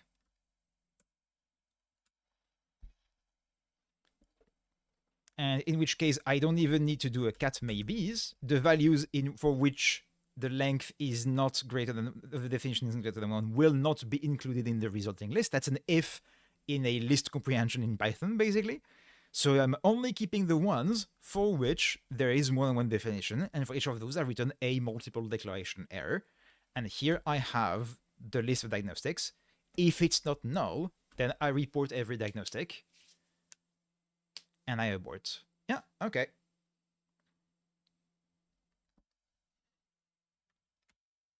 That's cleaner this way. Could not deduce monad diagnostic. Yes, I should remove this maybe t here. And likewise, I should remove it here because I am in the monad diagnostic M. Import is redundant. We love those errors.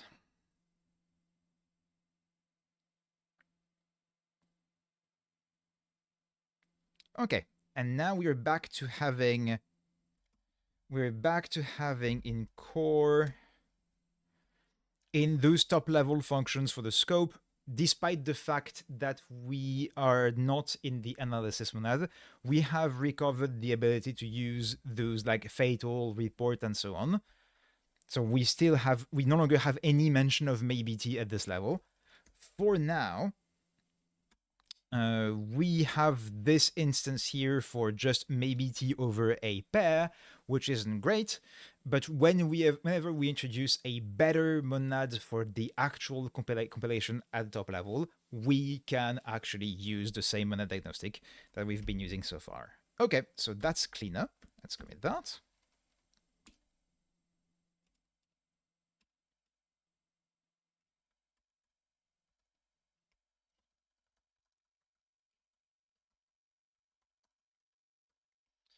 Okay. I'm gonna get a new email saying it doesn't compile yet in tests. That's fine. So I guess now at this point, for the things I wanted to do today, before we move on to like extra things because we have time, I will want to, rather than just stack build, stack test, and fix the tests to stop having warnings on GitHub that my tests don't compile, which means recompiling everything with test enabled, so it's gonna take a while.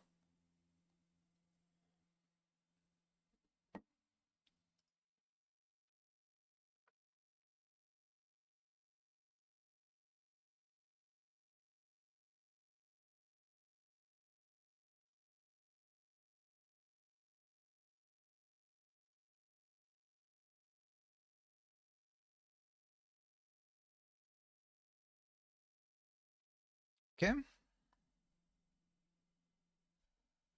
Just do that. Perfect. So, what do we have? Oh, yes. A few streams ago, I renamed declaration as definition. So I think we have a few places where this is going to be a problem. Definition here. Yes, all of the declaration have become definition.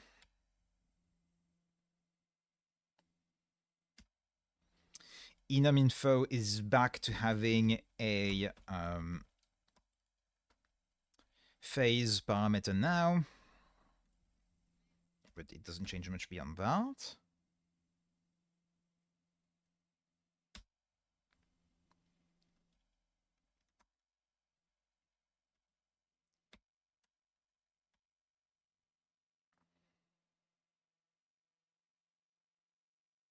Okay, here's the email saying that it doesn't compile on GitHub. There we go. Now the very, very few tests that we have, mostly on the parser, are back to working.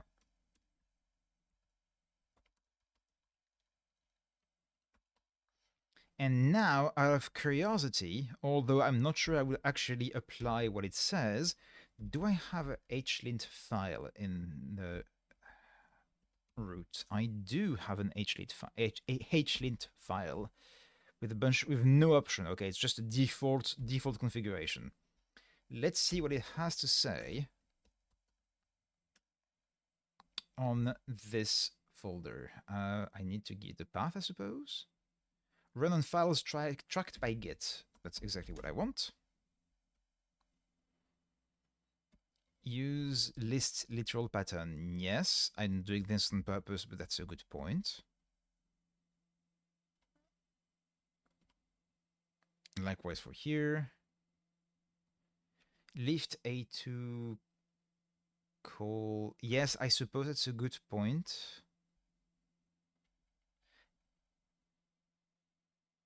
If I'm doing a pure in the second argument, that's basically...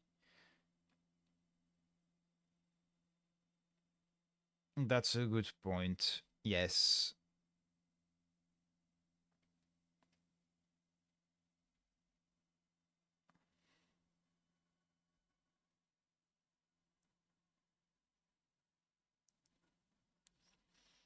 But I prefer it that way because it makes it very clear that this thing has two arguments.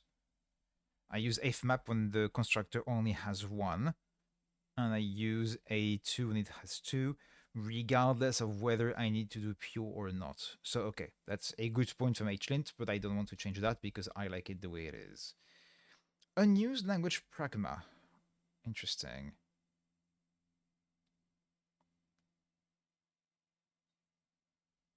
Oh. Oh, yes, the IR, I have nothing yet. This is purely temporary. I don't need to change that. I no longer have any pattern synonyms in this. I suppose it's because they've been moved to core, where I still have the language pragma. Yep, here they are. So that's a useful warning. Redundant pure in context. That's a good point. I do a result path info is a thing, and then pure result path info. That's on line 79. No, that doesn't seem to be on line. Oh, until 87. There we go. Here, that's correct. I wonder why. Maybe I was doing something else before that has been removed. But yes, I don't need to like bind into something and then do pure. I can just do substitute types and remove this. That's correct. Thank you, HLint. When length is different from 0, use null instead. That's yes. That's fair.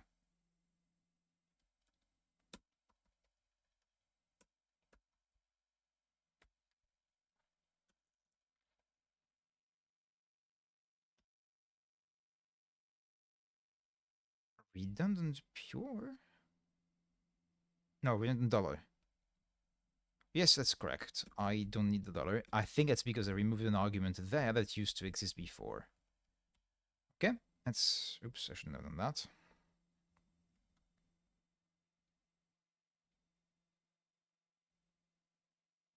Use unless. Yeah, sure. Unless no others. Here, fuse traverse map.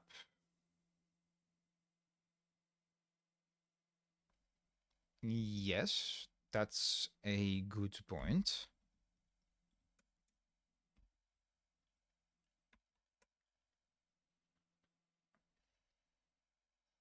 Although I suppose list fusion here would do the same thing anyway, but yes, it's probably better that way.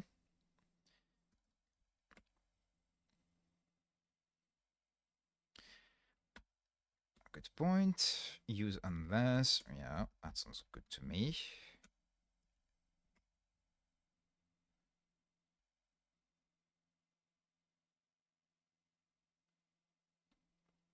Redundant bank pattern. Oh, yes, that's probably correct. A tuple like this, I think what I meant to do was to do this, actually. Because the bank pattern will only force the evaluation to weak head normal form, but for a tuple, it's just like, yeah, that's a tuple. So that will not force the evaluation to weak head normal form of its values, which I think is what I wanted. So I probably wanted this as well. Oh, but this is a function I remember I copied from the library and modified to handle transparency. So I think the error was in the code I copied in the first place.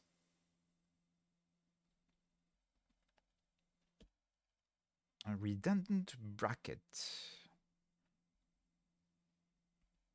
Yes, that is correct. There's no need to have a bracket there.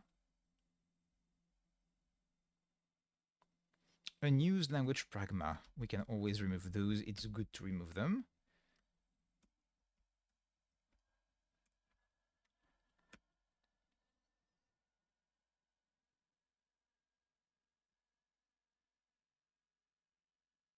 No, I prefer plus plus. I prefer the concat there.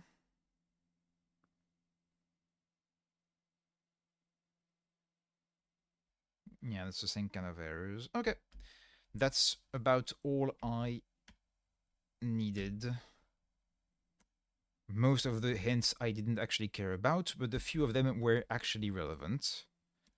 Especially removing unused language pragmas, that's a good idea. And removing like unneeded pures is also good.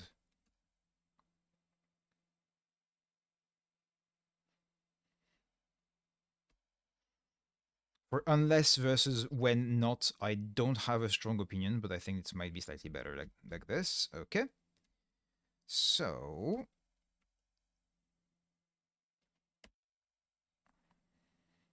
ah,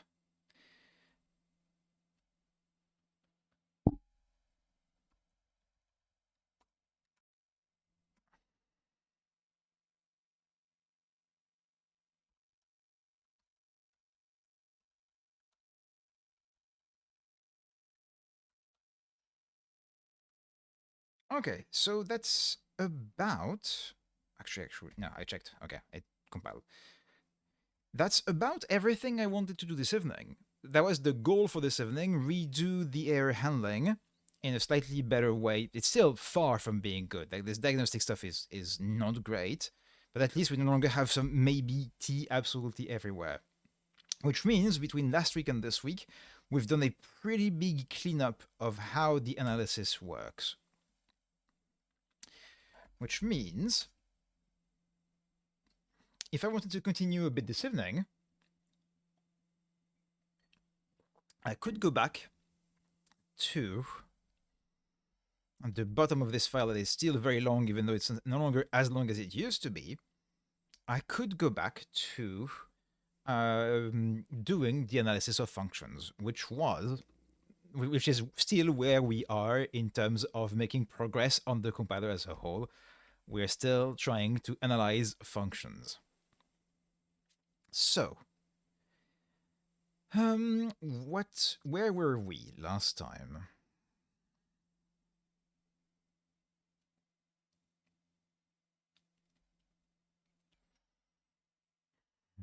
Wait, why is all of this commented out?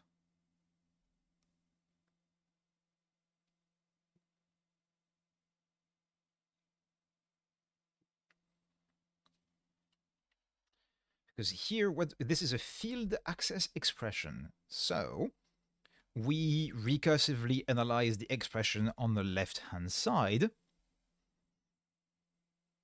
which gives us a typed expression, the type of which must be a struct. Oh yeah, here what I do. Okay, I know what this is. This is basically, can I resolve this at compile time or can I not? And the can I not part is commented out. So I have found that I have an expression which is a field access expression. So I have something dot something else, so the field. So the thing on the left must be a struct. So either it must be a compile time struct value, or at the very least, it needs to have a type that is some struct. So what I do is I analyze the left-hand side recursively, and I look at the expression. If it is a struct expression known at compile time, then I can do this basic thing, which is like, okay, the result of this expression is the typed expression within the struct. I basically inline the field expression, I remove it from the AST, I do some constant unfolding to just emit the same corresponding inner expression. However, in this case here, this is the case where like the expression is literally anything else, and that's because the value is not known at compile time. So it could be a call expression because I'm calling a function. It could be a variable, like a path expression because I'm making reference to a local variable. It could be any such thing. So what I need to do is I need to check that the type I have is a struct.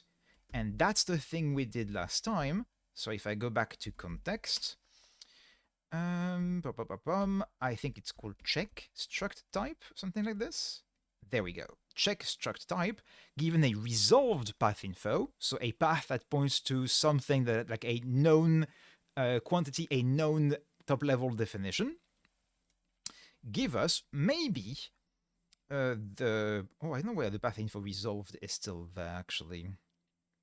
Why is that path info resolved that we return? Oh, it's the same. Okay. Oh, I guess it's useful for this. It's useful for this particular function, because I can just chain things like this instead. Maybe I shouldn't do that. Maybe it's a bit unelegant. Yeah, I'm gonna remove this. There's absolutely no need to return the very same argument in the result. That makes no sense. So this returns a pair, because here path is only named because I need it in the result here. That's absurd. Removing that altogether. And so that forces me to rewrite this, but that's not the end of the world, because path is resolve type of this, which means I need to have a path argument here, and this becomes resolved path. And here I get, by calling with resolved path, I get the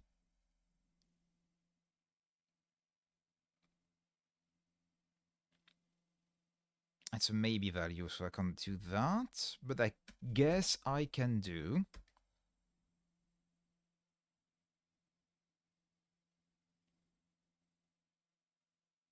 an F map of an F map on this.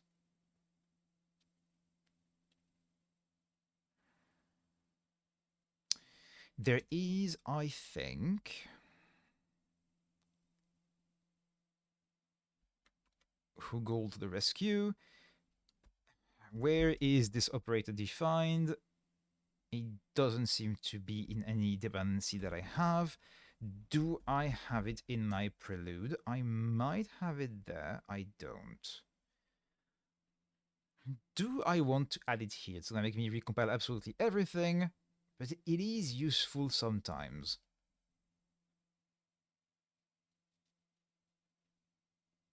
to have like a nested F map.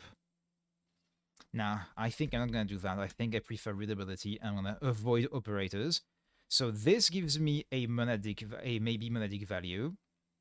So instead, what I'm gonna do is result. I'm gonna do that, and here I can do a regular F map on the maybe thing.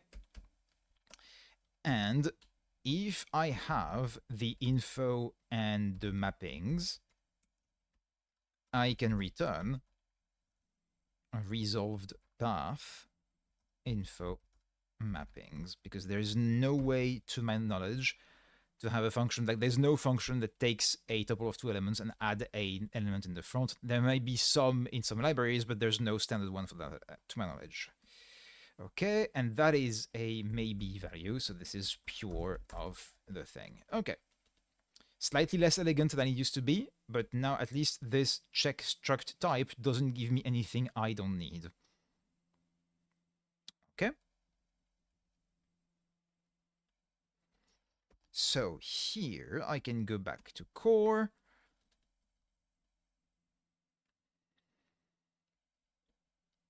So I can do check struct type on, yes, it's actually called the struct type here. And that gives me either nothing, which is it succeeded, this was a struct, but I don't have any information at the moment. This can only happen if we are in a generic function. And I found that like, oh, the type of this expression on the left is t, the type parameter of this function. I don't know if that's a struct or not. I have no way to know. Therefore, it succeeds with nothing. So in this case, we must succeed at this point. We like the whole thing we do with generic functions is we basically short circuit the type checking. We only do the name checking. We do all the type checking we can, but any type checking that has like type parameters is ignored, and the function is properly type checked when instantiated. So for now, if we find that we cannot type check this because type checker has just like said, nah, then we return a typed expression. We keep the expression as it is, and we said that its type is whatever type the expression was, which is probably wrong. But again, the type checker is at this point kind of disabled because we don't know yet what the type parameters will be. However, in this case, we do have the information about the structure and the parameter mapping. We might want to deduplicate some of the code here because the parameter mapping is used for resolving type parameters. As in, wait, actually, that makes no sense in this case. Because at this point, they cannot be unknown. There cannot be any unknown placeholder values at this stage, I think.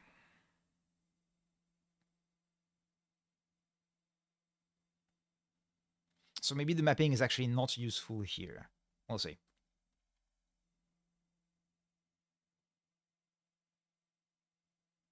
Yeah, because I have a resolve type, it cannot contain... I don't think it can contain placeholders. So let's see if I need the mapping. So what I do here is I find in the list of fields of the struct, I find one that has that name. If it doesn't exist, that means I'm trying to access like a field X in a struct that doesn't have a field X, for instance. That is a fatal error. I cannot continue beyond that. Here I'm calling substitute types. Do I need that? Which actually is part of context, if I remember correctly. But it shouldn't be. Yeah, it's there. and it's not exported.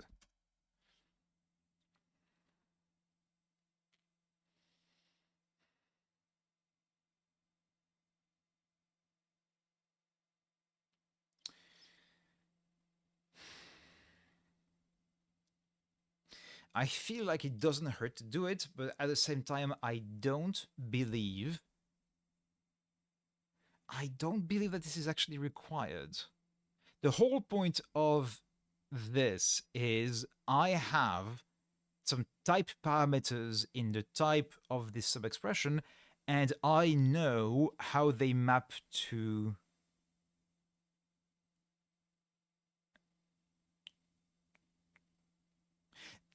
No, actually, this is correct. This is actually correct. The problem is this. I need to know what type that field is. Because, okay, you have given me some opaque expression on the left that will be a runtime value because it's the return value of a call or something like this. And I just know that it happens to be this struct there, whose definition I have access to. But the definition, the type in the definition for the field, might contain some of the type arguments of the struct. For instance, a struct that contains like an option of t, for instance, maybe the value that is being accessed, the field is being accessed, is of type t. But here, I must know the type t in this context. Therefore, I need to substitute for this field the type arguments of the struct with the actual values that we have in the context, which I believe is exactly what check struct type does.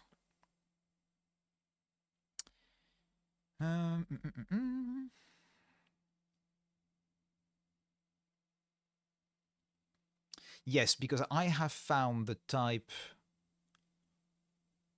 Yeah, that's exactly what it does. Yes, okay. So I need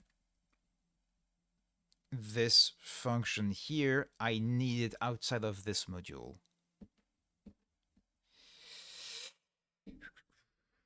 It doesn't make sense as part of context. It's definitely a helper for type analysis.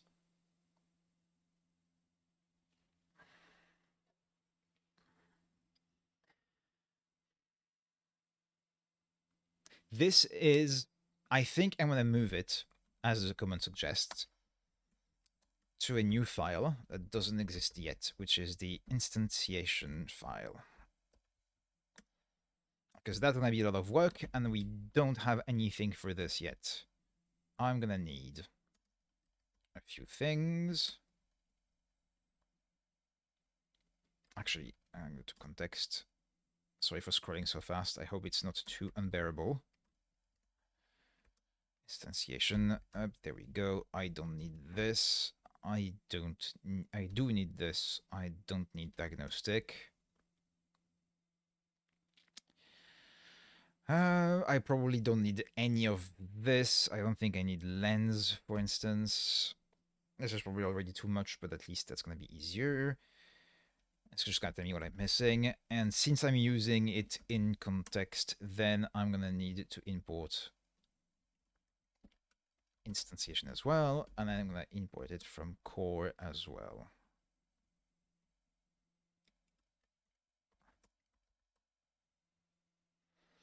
Oh, it's not my first time writing compiler or compiler adjacent things with Haskell. But I think Haskell I'm very biased, but Haskell happens to be my favorite language by far, and I think it is perfectly adapted for this kind of thing. So yeah, having great fun so far. The project is going a bit slower than I would like at times, but that's the consequence of only streaming twice a week. But you know, I was ready for it to take years if needed, and it looks like it's gonna take quite a while. Maybe not years, but you know. But also, it's because I started with like some pretty ambitious goals. Like the very first iteration of the language, we are already supporting generic functions and generic data structures. So maybe I could have gone with something a bit simpler, less ambitious for the first draft. But that's what makes it fun. So now we've moved the function to this new module. I can go back to core. I can go back to my function analysis. Let's go back here. So what this says is, in the case where I have an expression which is not known at compile time, I check that it is indeed a struct by doing a lookup on the resolved type of the subexpression. If I get nothing, it means we are in the case of a generic function and the type is a type parameter and therefore can't be type checked at this point because this language has no traits. This will be type checked when the function is instantiated. Otherwise, we do have the struct info and the parameter mapping. We can check that the field we're trying to access exists within the struct. If it does, we can look at the theoretical type of this in the struct, do a substitute types to get the actual concrete type given the current mapping, and that gives us a typed expression with the resolved field type. And this expression cannot be resolved at compile time, so it is still a field access expression of this left-hand side and the field, but now resolved. Okay. Why do I have an undefined here? That was this case here that I wanted to compile. Okay, so that's progress. Let me check that this compiles.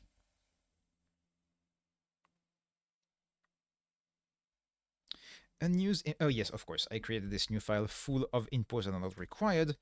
When I get a bunch of warnings that a bunch of these things are not needed at all. Okay. I have W error enabled. So that's why all of those warnings actually stop the compilation. Couldn't match.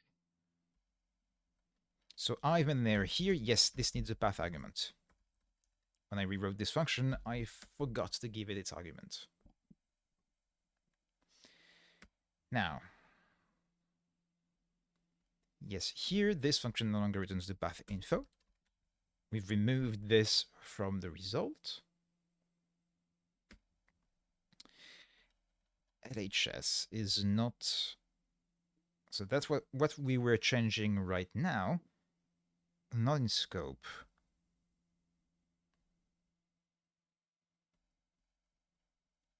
Oh yes, since I was no longer doing this, I commented out.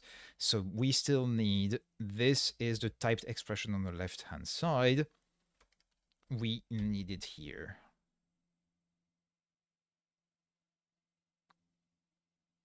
Okay. Couldn't match.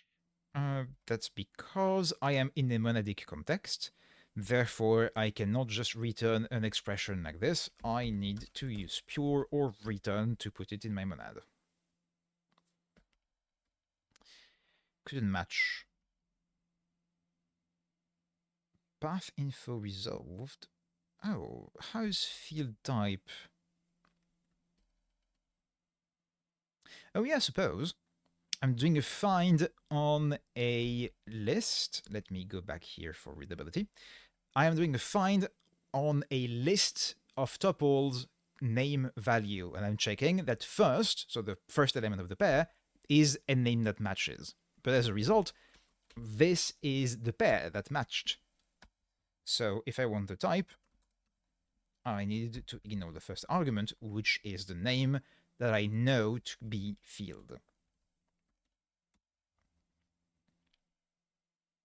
Okay.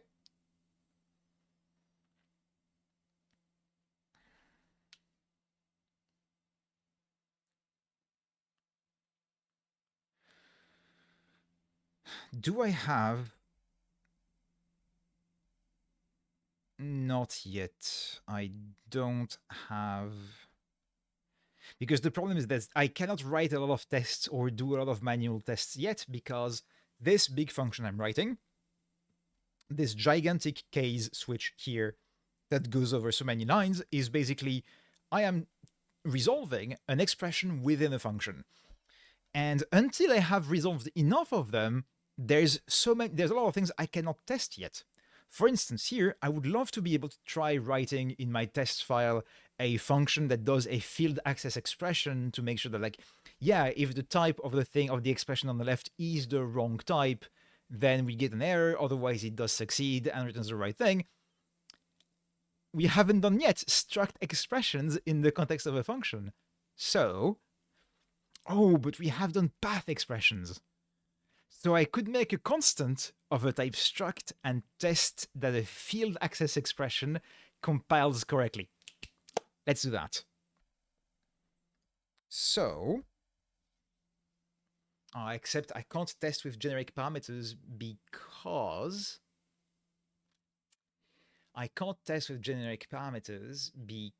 constants cannot. Oh, I could test with a function. I could probably do that at this point already. Okay, let's try. Let's go back to my main here. Not this one, the other one.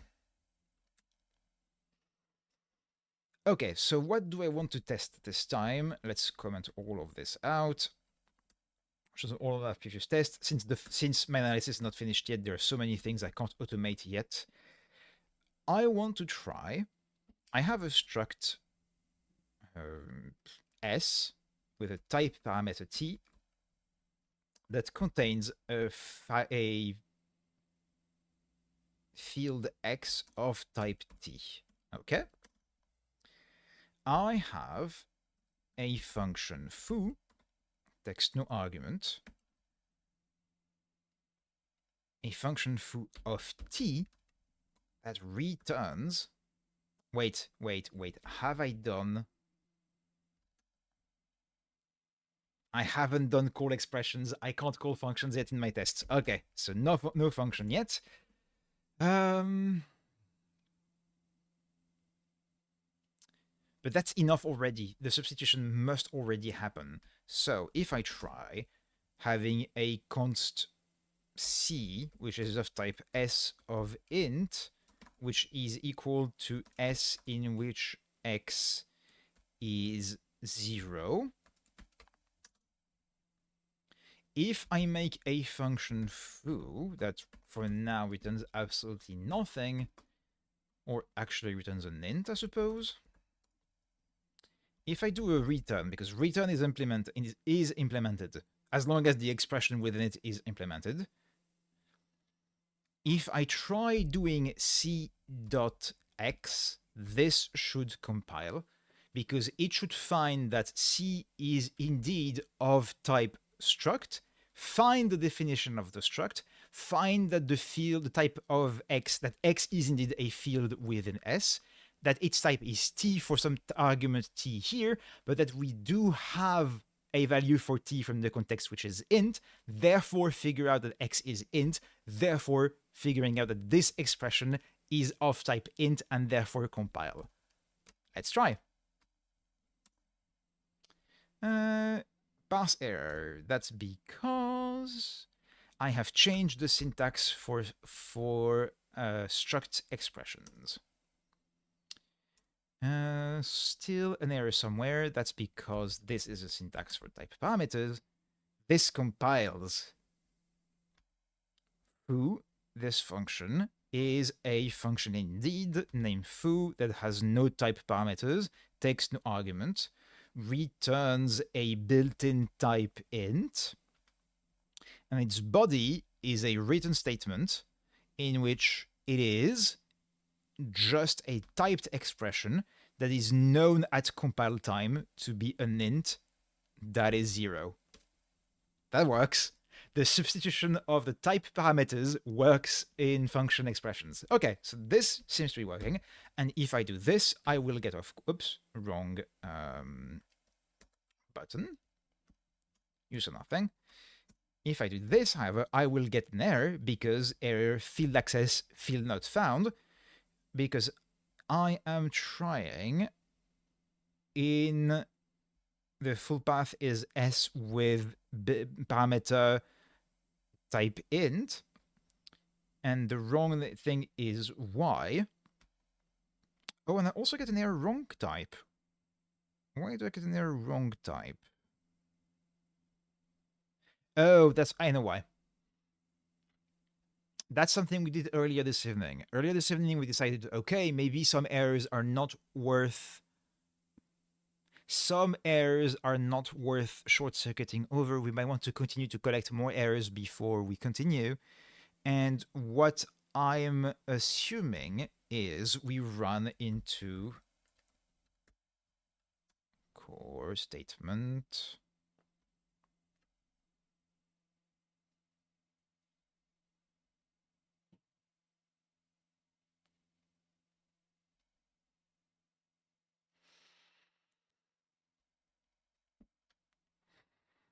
No, this is weird. Here, the try should have put us in this case here, so we should not have had this error wrong type.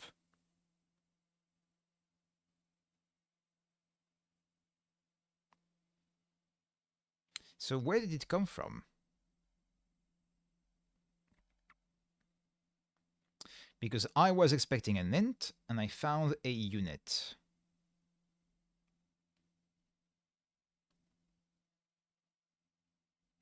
Could that be in the function itself?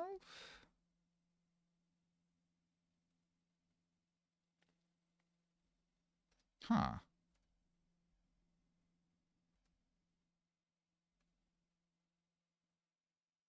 I am not sure where this error comes from.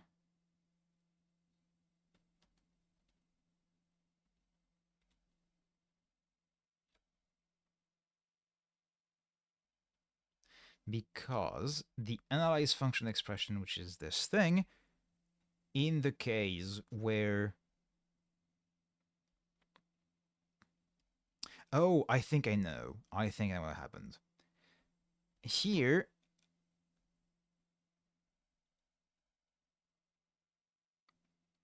Oh no, this is a fatal error. So we should not be continuing. I cannot be returning a type expression. Therefore, here the try means we get a nothing because we could not, we got an error, we did an M0, the thing failed. So this gives me a nothing, and I should be returning this. I should never enter this part. But it seems I do, because I do get an error wrong type. That is peculiar.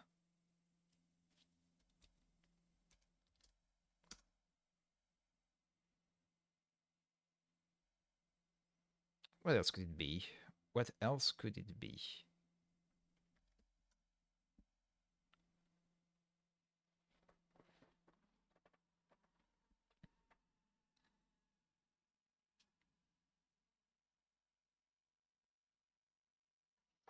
Let me try actually this hypothesis. We should not be entering here. So if I do here a trace M of this abomination,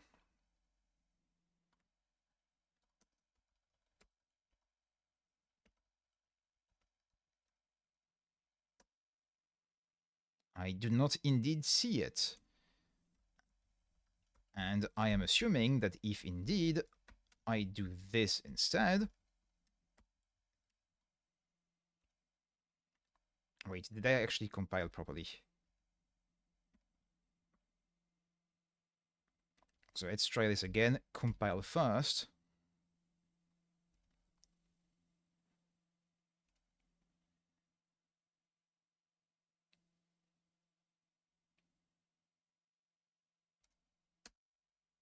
Oh no, I see it.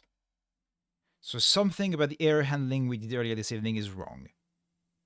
Well, that's what tests are for. So we do get into this situation. That means we have a try somewhere that managed to recover from the error despite the fact that we had a fatal error. Okay. Actually, I'm going to leave the trace. Maybe useful for some other debugging. Okay.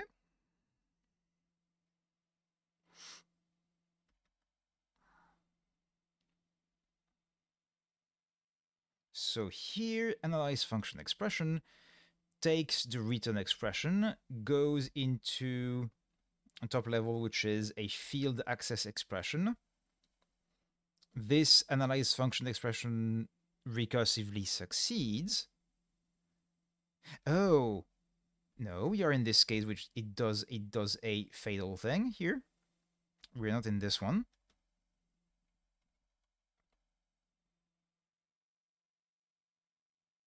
Because it is a known struct at compile time, so we are in this case here.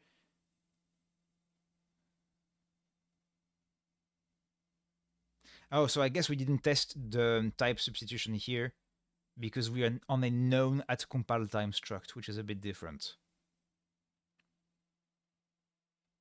Oh well.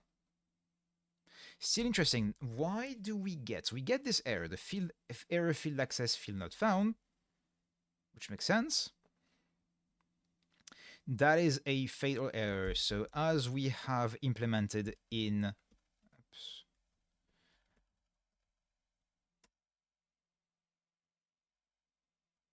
or rather in diagnostic, fatal is report and then abort, which is an M0. Here, that's M0. So we should not be continuing. Our maybe t should contain nothing. And as a result, when we do a try,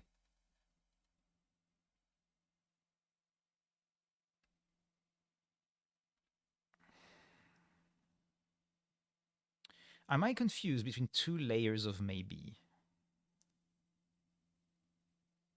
No, I don't think so. I run a maybe t, which gives me a maybe value in my underlying monad, which is nothing if it did not succeed. And I return a...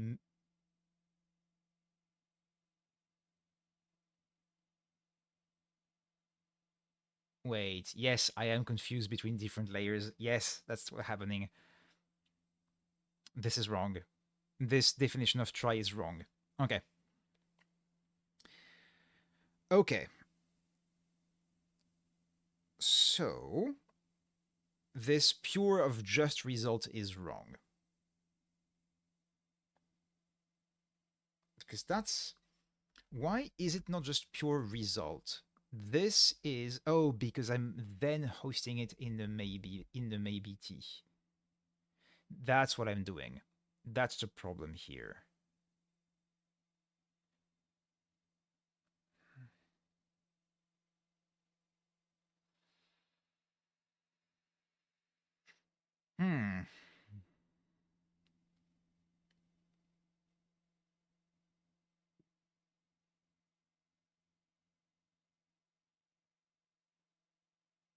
So if I'm putting it in the maybe t,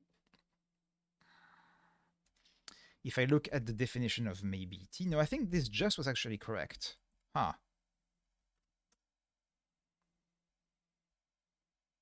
Maybe t is just defined as the maybe t constructor takes a value of type m, which is the underlying monad, containing a maybe a. So the value at the end of this, which is in the underlying monad, must be of type maybe a, for a being the value I want here. So since I want a maybe a for some a, this must be a maybe a. And in this case, it needs to be just because I want the thing to continue. So this is correct.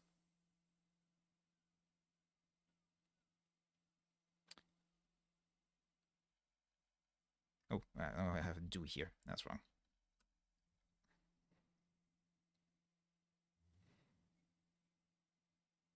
But that means that somehow... Okay, let's try something. Stack GHCI.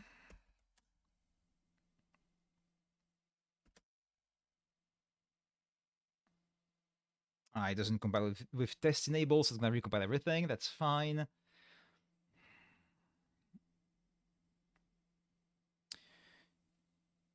Okay, so I should be able to see this try function in scope.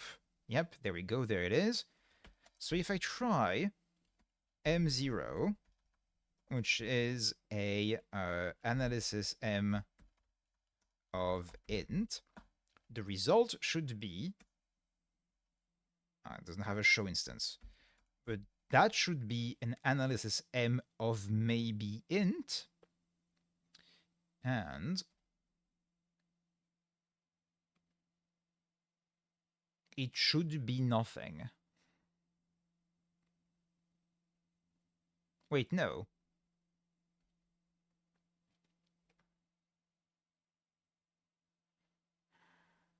Yes, it should be. It should be nothing. Yes. So if I do this and I then our analysis M is not in IO, so I can't just do arbitrary, but that's fine.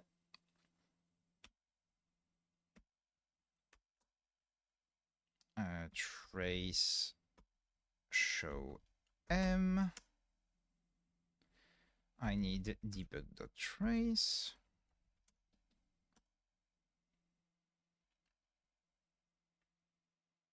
Sorry, the type of this was analysis M of maybe int.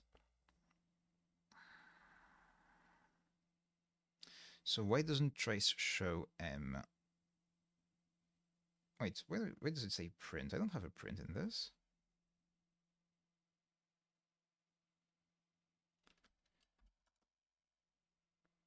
Ah, that's because, of course, it's, yes, I need to then do a run analysis T of this whole thing.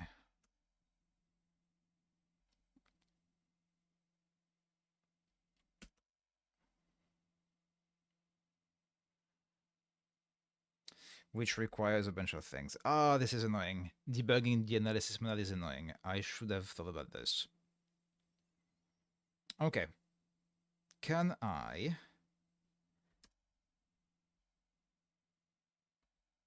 So run analysis only need info and initial context.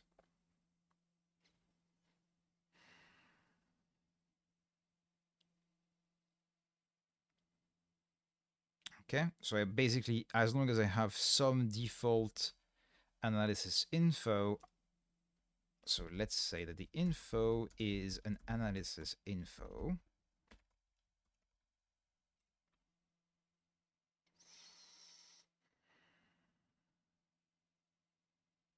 With, so the module name is, I believe, just a, what's the module name again? Git grep module name. It is a non-empty list of identifier. Okay. So let's set overloaded list.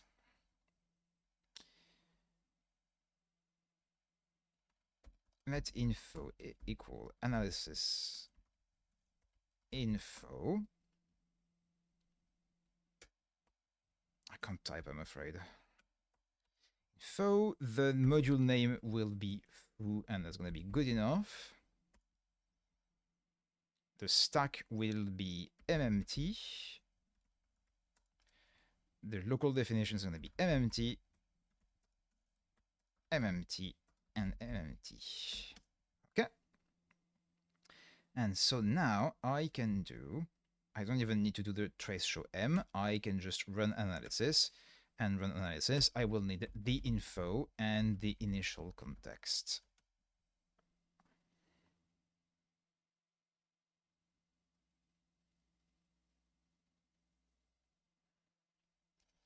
What's missing here? Oh, I don't even need the context. It is just analysis info and the thing. Perfect.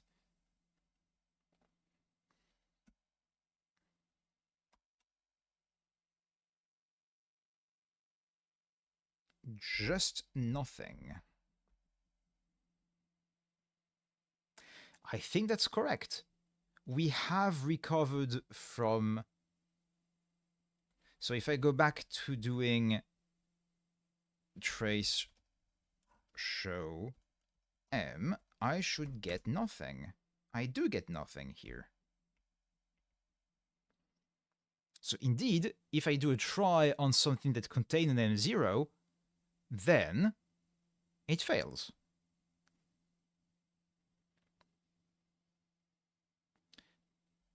So this assumption I had was correct. And if I do anything like this, it should fail.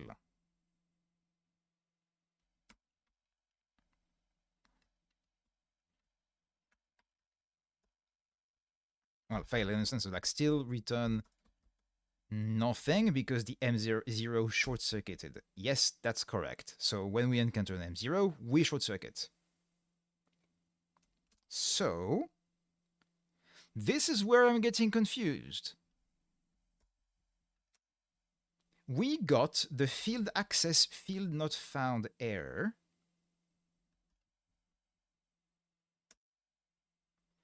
Because the type, because y was not found in s of int.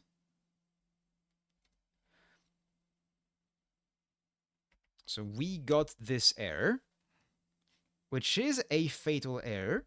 So we do an M0, which means we interrupt the evaluation. We short circuit. So this whole thing returns nothing. So this whole thing returns nothing.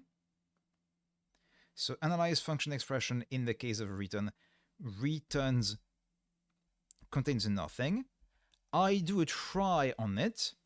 So this transforms this typed expression into a maybe typed expression that only contains it if it succeeded. Since it didn't, it should contain nothing. And yet, it does not.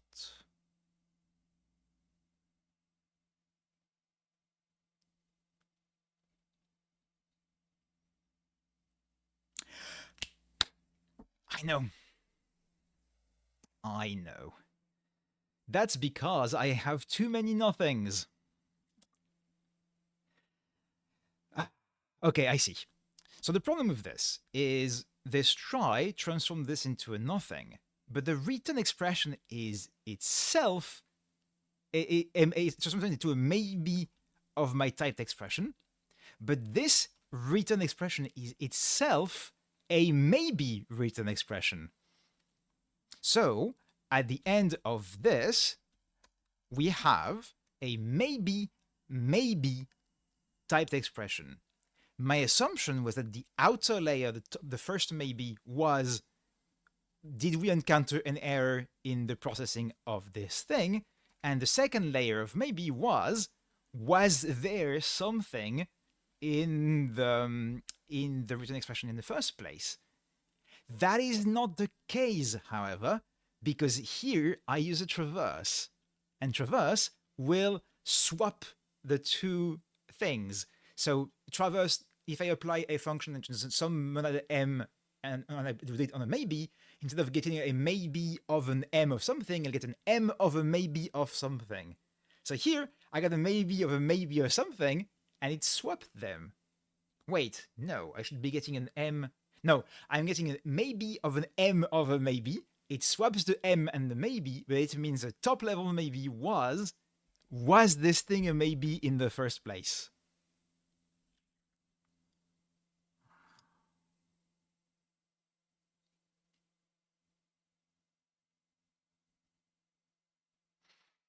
Okay, that's the problem. So what I need to do instead is do this.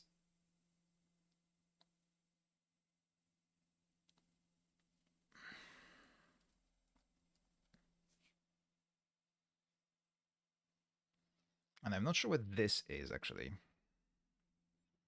Because if I do the traverse, which makes sense, here this case means the value was nothing in the first place, but there was no return thing, so it's perfectly fine for it to be nothing.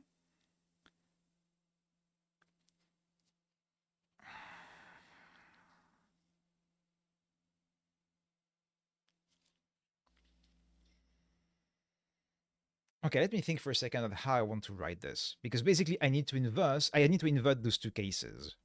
But I don't like having to do that. That feels inelegant.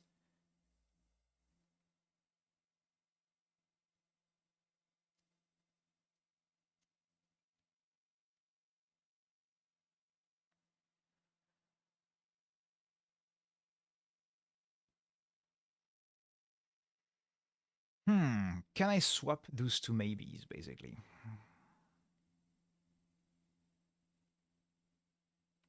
I guess I can. If I try analyze expression on the written expression, then I get a m of a maybe thing. And now if I try at this level, then now the outer maybe will be the correct one. So now this should work. The outer maybe should be the one that tests whether we encountered an error, because this try is now the top level. So this is the case where we short circuit. I was like, oh, okay, it failed. We just written something that's nonsensical, so we can continue trying to find errors, but we have encountered an error and the compilation will fail.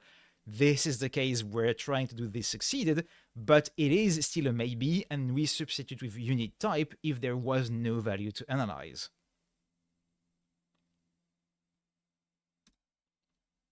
So, if I compile this by moving try one level higher and removing the now unused debug.trace,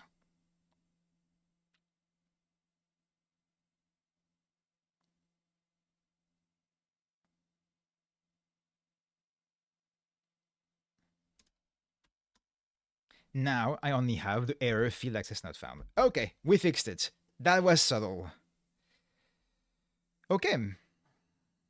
And now we realize we have an error in the expression. We don't do any type check on the return, and we continue processing other expressions in the function because. Oh, actually, can we? We don't have a way at the moment to detect that code is unreachable in a scope. We should probably do that, come to think of it. Okay. Is there anything else I wanted to try on this thing here? It would be neat to be able to try this with a struct value which is not known at compile time, so we can test the type substitution. But that will need to be done. For that, I will need to be able to make a reference to something. Oh, I can do that. If instead of a constant, let's say this is, if I have here a function argument which is of type s of int, I should really rewrite my parser with megaparsec and allow for better, like slightly ambiguous grammar, because a lot of this grammar is kind of ugly, but that's a problem for later. So now, here, this, oh no, except I have not, I don't think I handle this at the moment. I might, let's see. I do, okay. So in foo now, which is a function named foo with no type parameters, an argument which is p, which is given by value, which is a main s with an argument which is an int. The return is just something because there is a return that is listed. Returns an int, which is a built-in type int, and the body is a return statement which contains something, which is a typed expression. It has not been inlined, I think, of type int. Oops, close that. Of type int, and its value is indeed a field access expression. It was not inlined at compile time because we didn't know what the struct was, and it is within, and the type of it is an s of int, which is the left hand side. Yes, okay.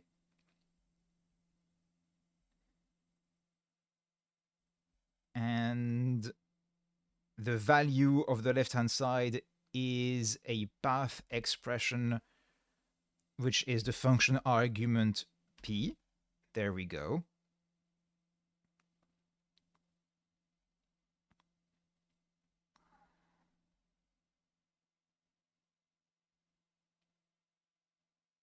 And the field is x. And the type expression of the written statement is indeed int, because the field access expression points to a struct in which the field is a type int. Okay, so what we've done this evening works, which is always good. Or at least seems to in this very simple test. We'll need more tests.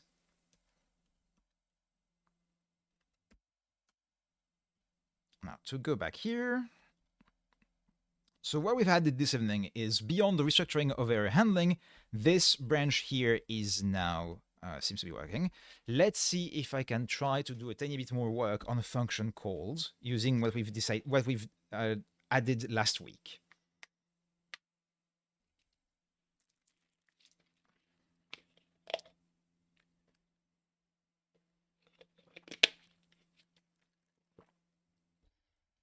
So this is a resolve function call value that will give me the function type for the function I'm calling without fully resolving it, which means we can support recursive functions. I resolve the arguments recursively. Resolve type. Okay.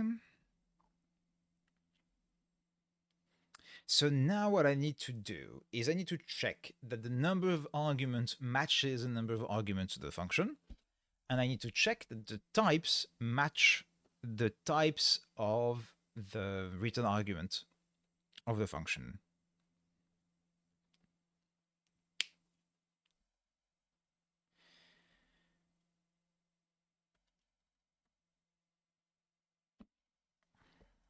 I mean, oh yes, I also need to check if this is a generic function that is being called and I did not specify the type arguments, then I need to also do some analysis to figure out the types of the generic parameters to that function.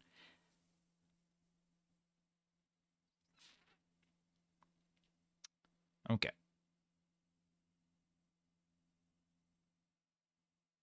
Let's have a look at how I did that for struct in the context of constants.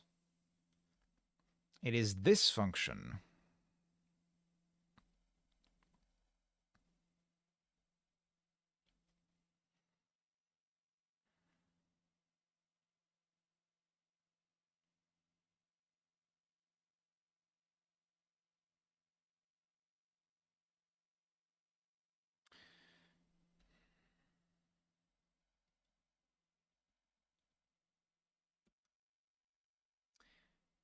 So what I do here is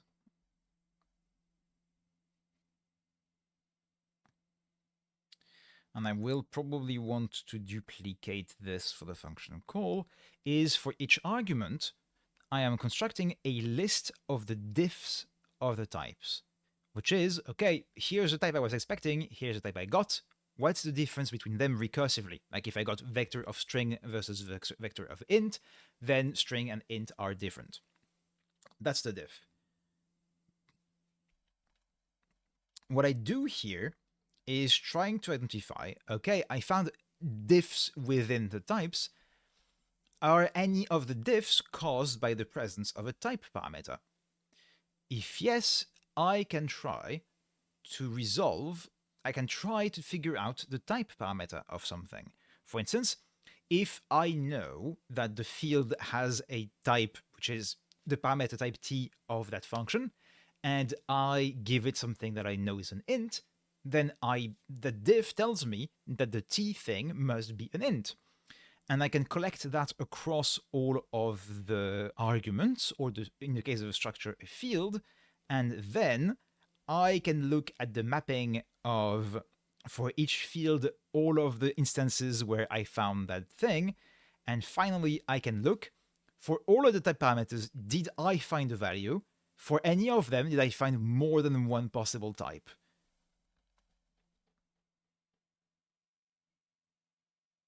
I do here. I do a report followed by a validate. I should just do a fatal here. I guess it depends if I've got any report otherwise. No, I should leave this and just validate here. That's not bad. Okay. So I think I need to copy this for the context of a function call. Or make it maybe its own function based on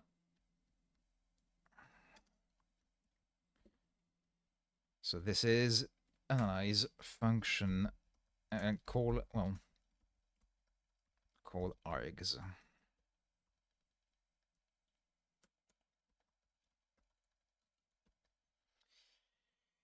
Okay.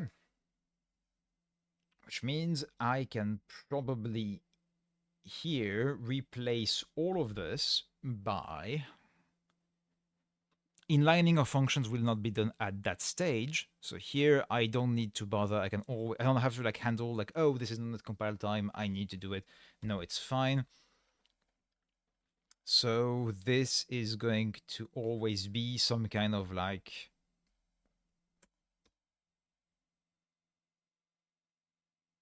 analyze function call arguments with a bunch of arguments to this,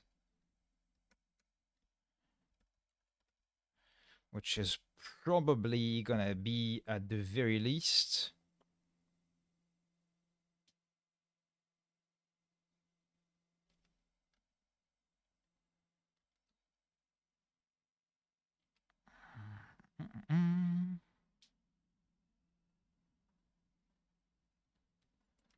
we'll worry about the details afterwards. It's probably just going to be at the very least the fun type and the mapping and the resolved arguments.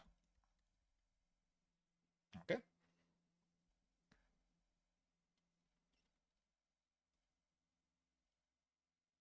So I don't need this mapping because that's for when I have to do mapping from names of fields in structs. That's not the case for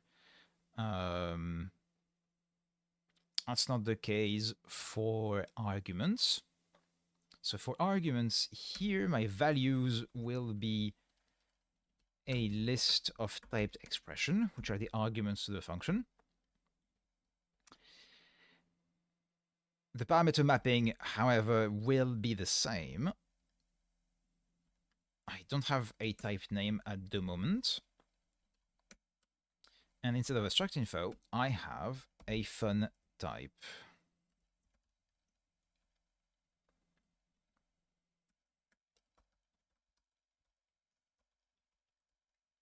Okay. Is it called fun type? Or is it fully function type? I think it's fun type. Ah, maybe not. It is function type.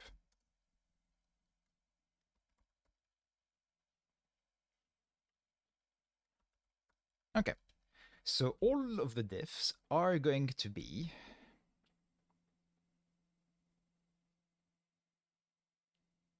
I guess I could not bother with this if the number of arguments is wrong, which means I can probably here.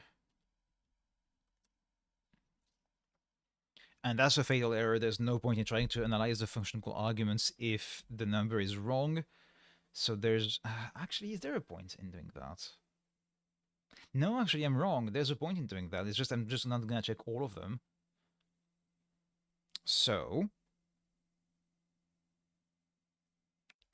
when the length of the resolved args is different from the length of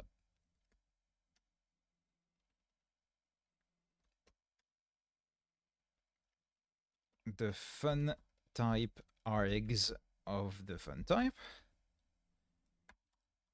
report, and we need a new diagnostic, error. Oops. We don't have an error for a function call.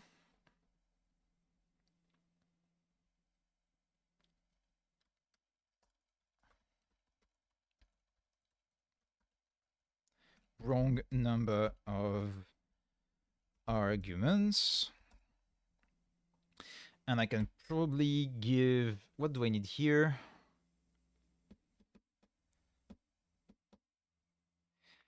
Do I have the resolved path of this thing?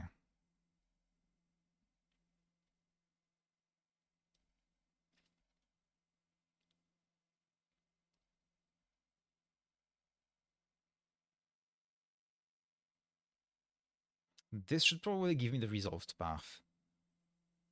I think this should give me the resolved path. I think that's not correct. Oh, except it cannot, it might not be able to do so, because now we support function pointers.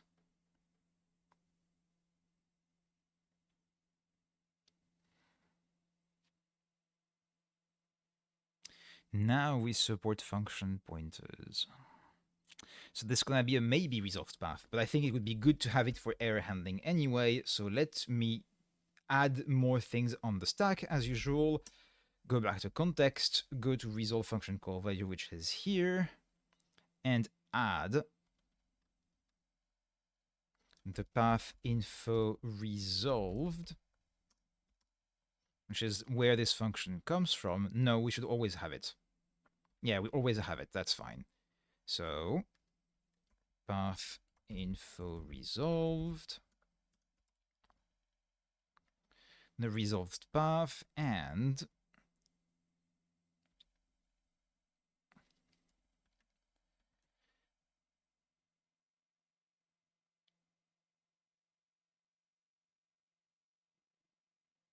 oh, I'm checking the archetype. Why is that?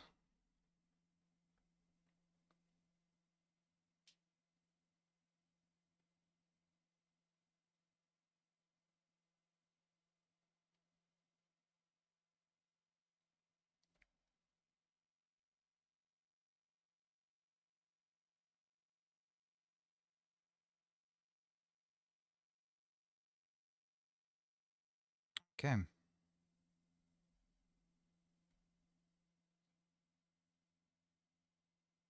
But that's not...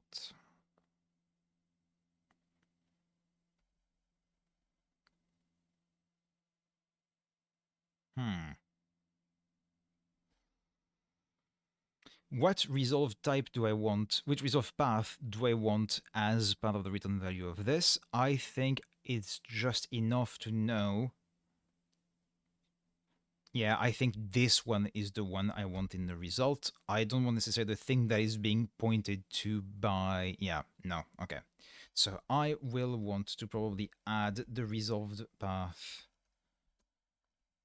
to check function type.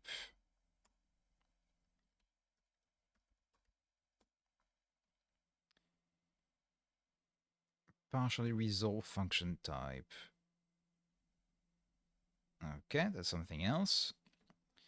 I will need to make sure that it also returns the resolved path. Fatal everywhere, perfect. Partially resolved function type. And this thing here takes the result path as well, which goes into here. Okay. And now I need to go to partially resolve function type, which needs to also contain the path info resolved, which is this one. Up. Which needs to be placed here at the end. Resolved path. Okay. So now go back to core. Here we have Not here. Here. Resolved path. That's fine. So here I wanted to do an error, which was, so go back to diagnostic. I want the path info resolved of the function. I will probably want the function info resolved as well. And I will probably just need an int, which is the number of provided arguments. From this, that should be enough. Because here, this will allow me to say, oh, in the function in variable x, or in the function defined at this in this modular thing, expected that many arguments, got that many. Maybe I should just do int expected actual. So let expected equals, so that's the actual actually.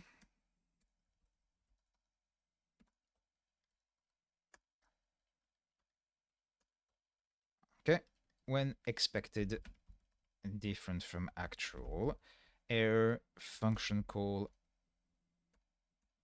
wrong number of arguments. The function in question is the resolved path. The expected number of arguments is expected, and the actual is actual. Now I can do actual function, analyze function call args, and I can probably also give the resolved path for error messages. Okay. So that's already handled. And that's just a report because we want to do this nonetheless, even if the number of arguments provided is wrong, because as long, yeah, we're going to do a zip, which means we're going to basically analyze as many arguments as have been provided, or at most the right number. So we can still try to do analysis of like types and everything, which will probably be wrong sometimes, but might prove useful. Okay. Back to here. This takes also, as a result, the path info resolved, which is, I guess, the resolved path for error handling. So we have the function type, the parameter mapping, and the values that were provided. There we go. Now, for all of the diffs, what do I want to do? I am interested in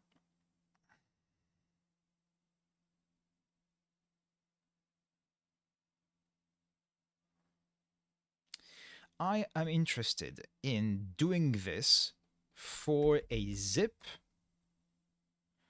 of the fun info args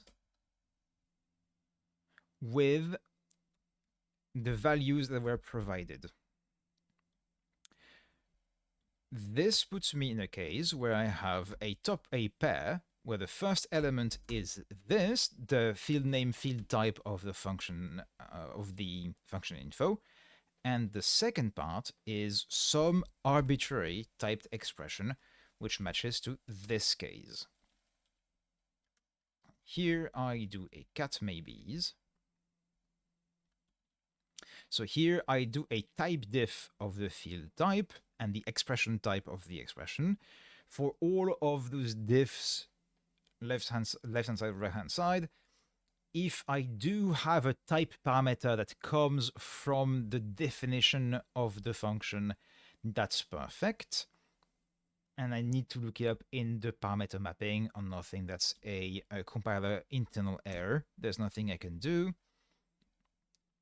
If it type pattern type matches.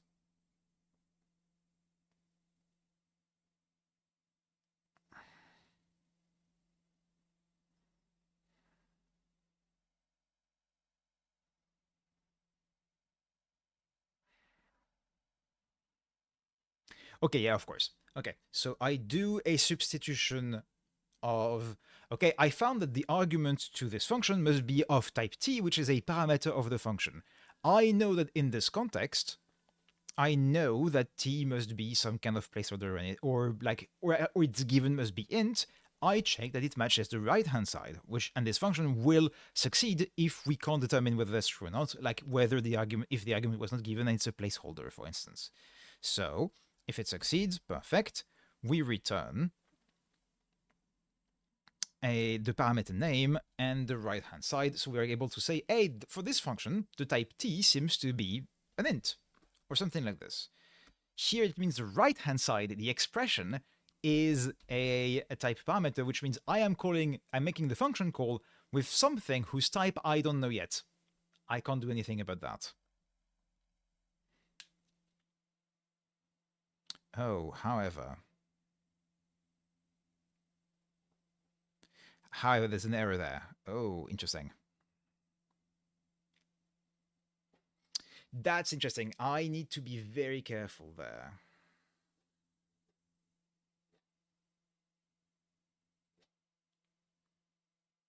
This is wrong. Okay.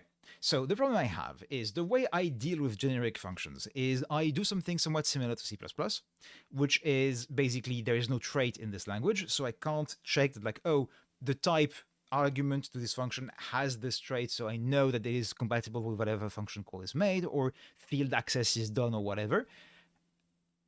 What I do is I do everything but the type checking, and when the function is instantiated, then I do the type checking for the very specific type that I now know is the correct one.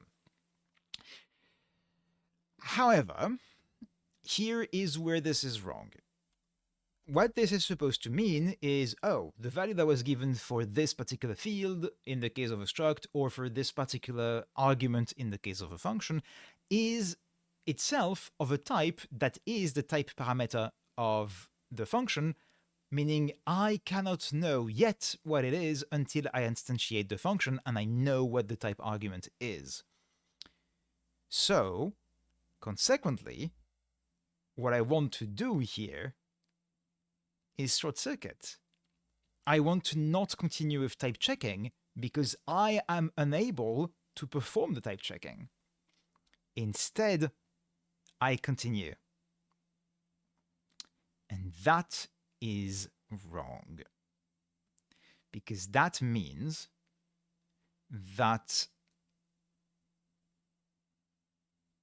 that in this case, I could have an argument to the function, a type argument to a function whose type cannot be determined by the arguments because I don't know the type of the arguments, which is valid, be rejected because, oh, I don't have enough information at this point, which is wrong. Okay.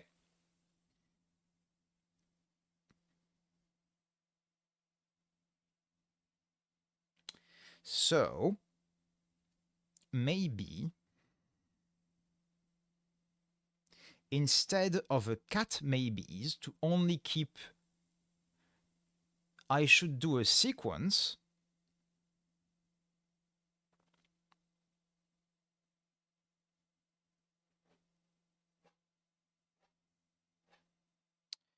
I should do a sequence and only attempt to do the second part of the type checking if it returns something that is not nothing, meaning I did not encounter any issue doing the type checking caused by type parameters. Yes, I think this is correct.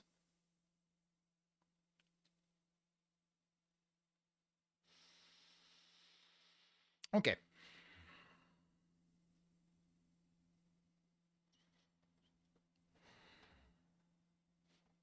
So let's redo this. This here gives me a maybe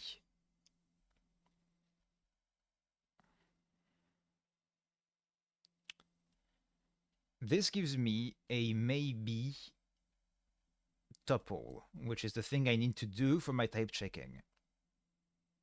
I'm doing a for, so I'm getting a iterating over a list of values, so I'm getting a monadic list of maybe values. And I was doing a cat maybes to get a monadic list of values. I should do a sequence to get a maybe list of values.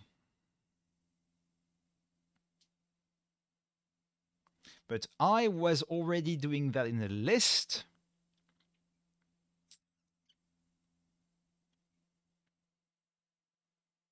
So maybe instead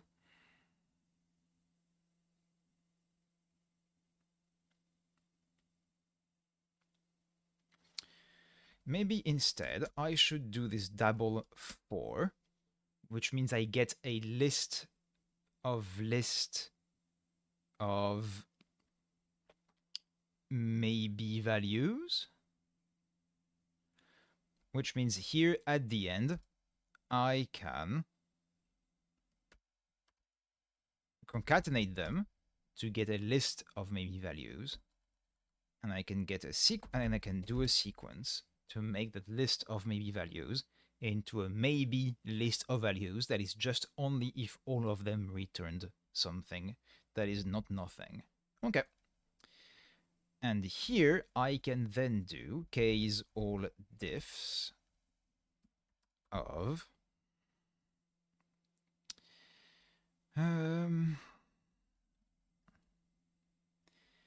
if it's nothing, that means I cannot type check this at the moment. I need to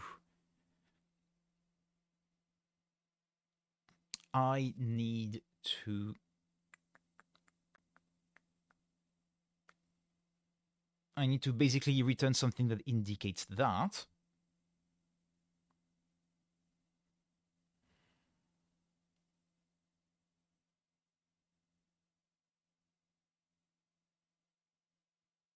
Well, I don't know what this function needs to return, actually. I don't think it needs to return anything. It's just purely checking that the type arguments match. I'm guessing it's returning the fixed path info.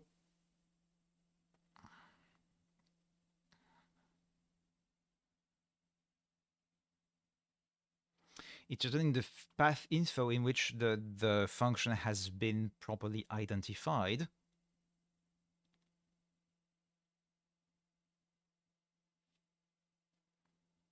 Which means this is also probably where I should register the function for instantiation.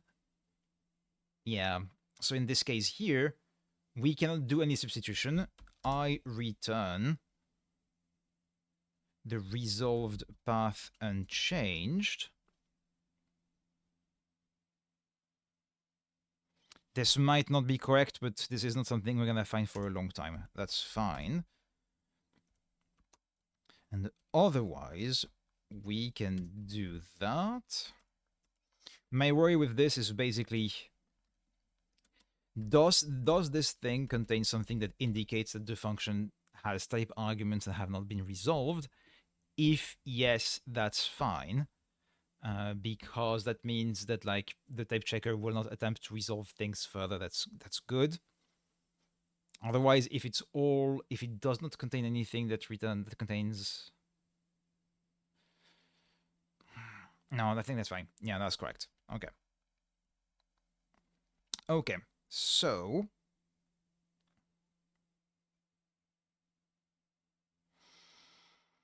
this I think can stay the exact same. Yeah, I think this is correct. So now I can call this analyze function call arguments, requires the resolve path, a function type, the mapping, the values. Okay. And that gives me the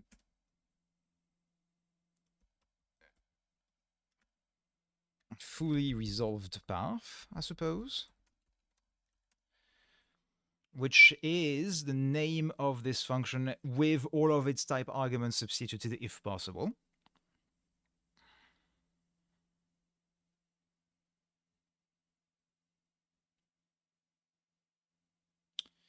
Which means, knowing this, if I get to this point, it means the arguments are correct, there's the right number of them. I could determine the type of all of them. As a result, I can output, I know what thing that's wrong, I'm gonna have to fix it, a call expression in which the fun path has been now fully resolved to do register function for instantiation.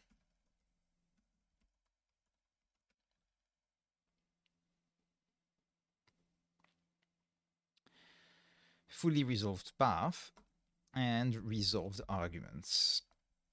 Okay. One thing that is wrong, however, is that in this function, for the field, I don't have a type here. I have a function argument type, which is a tiny bit different. So here I'm going to have to... Excuse me.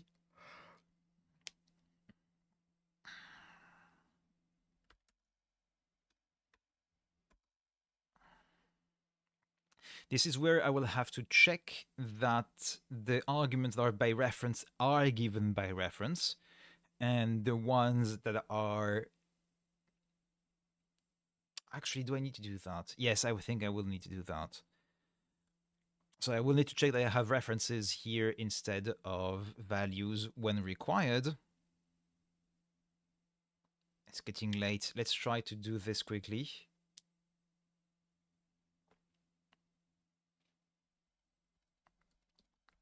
So I will need here the field type, which will be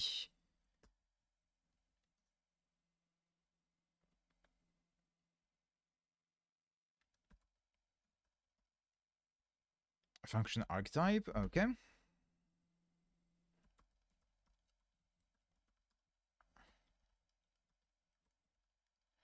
Okay, for this to continue the same. And here I will need to do a case of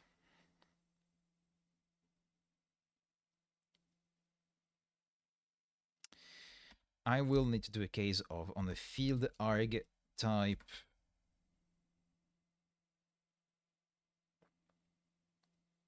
and the expression that was given to me, I will need to,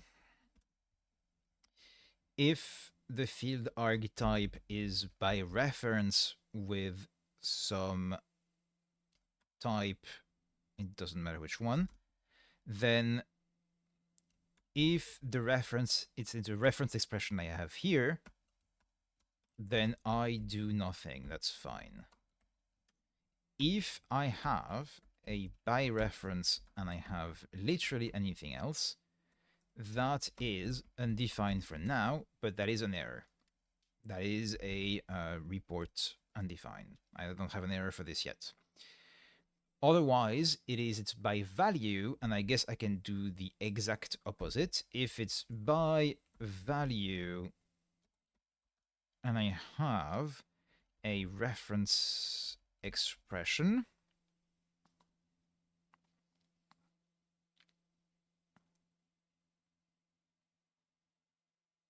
or will references being only allowed in function arguments will be annoying when trying to type check them in the rest of functions, because they should not be allowed anywhere else. So I will have to signal that in the type somehow, so that type checking fails for anything else. I'll figure that out. But if it is by value and I get a reference, that's an error. And otherwise, I have nothing to do.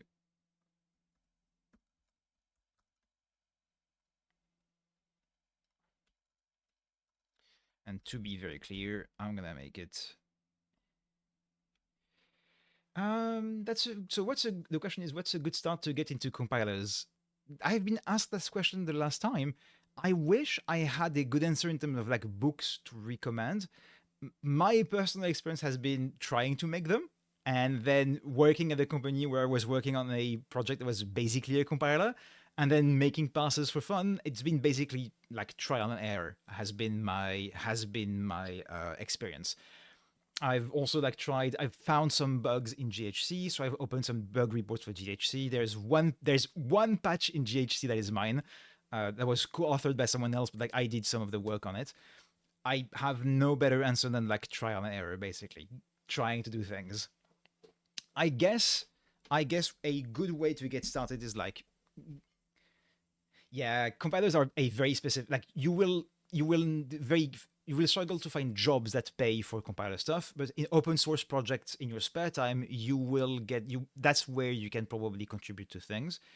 um, I would suggest if you want to like try things, getting used to parsers, looking at whichever is your language of choice, looking at like what parsing libraries exist for the use in compilers, and getting the hang of them will get you already some of the way. It's not all of what a compiler is, but that will already get you some of the way.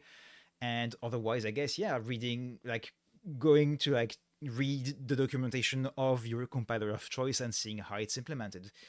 Depending on your language of choice, this might be more or less difficult. If you're trying to understand the C++ compiler, good luck. But some other compilers are a bit easier to understand. Rust C is pretty well documented. GHC is the code is complex, but there are several tutorials that have been written of like, hey, how is the code of this thing structured to help you get into it. So yeah, again, I don't have a better answer than like trying things. Basically, that's been my personal experience.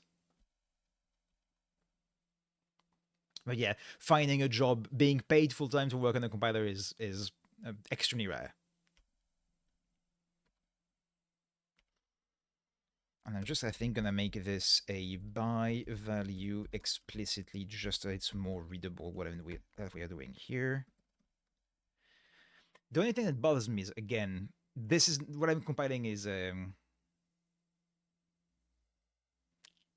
I mean, if you have good book recommendations, I'm always happy to hear them, just so that I can write them down and recommend to people who ask this question next time.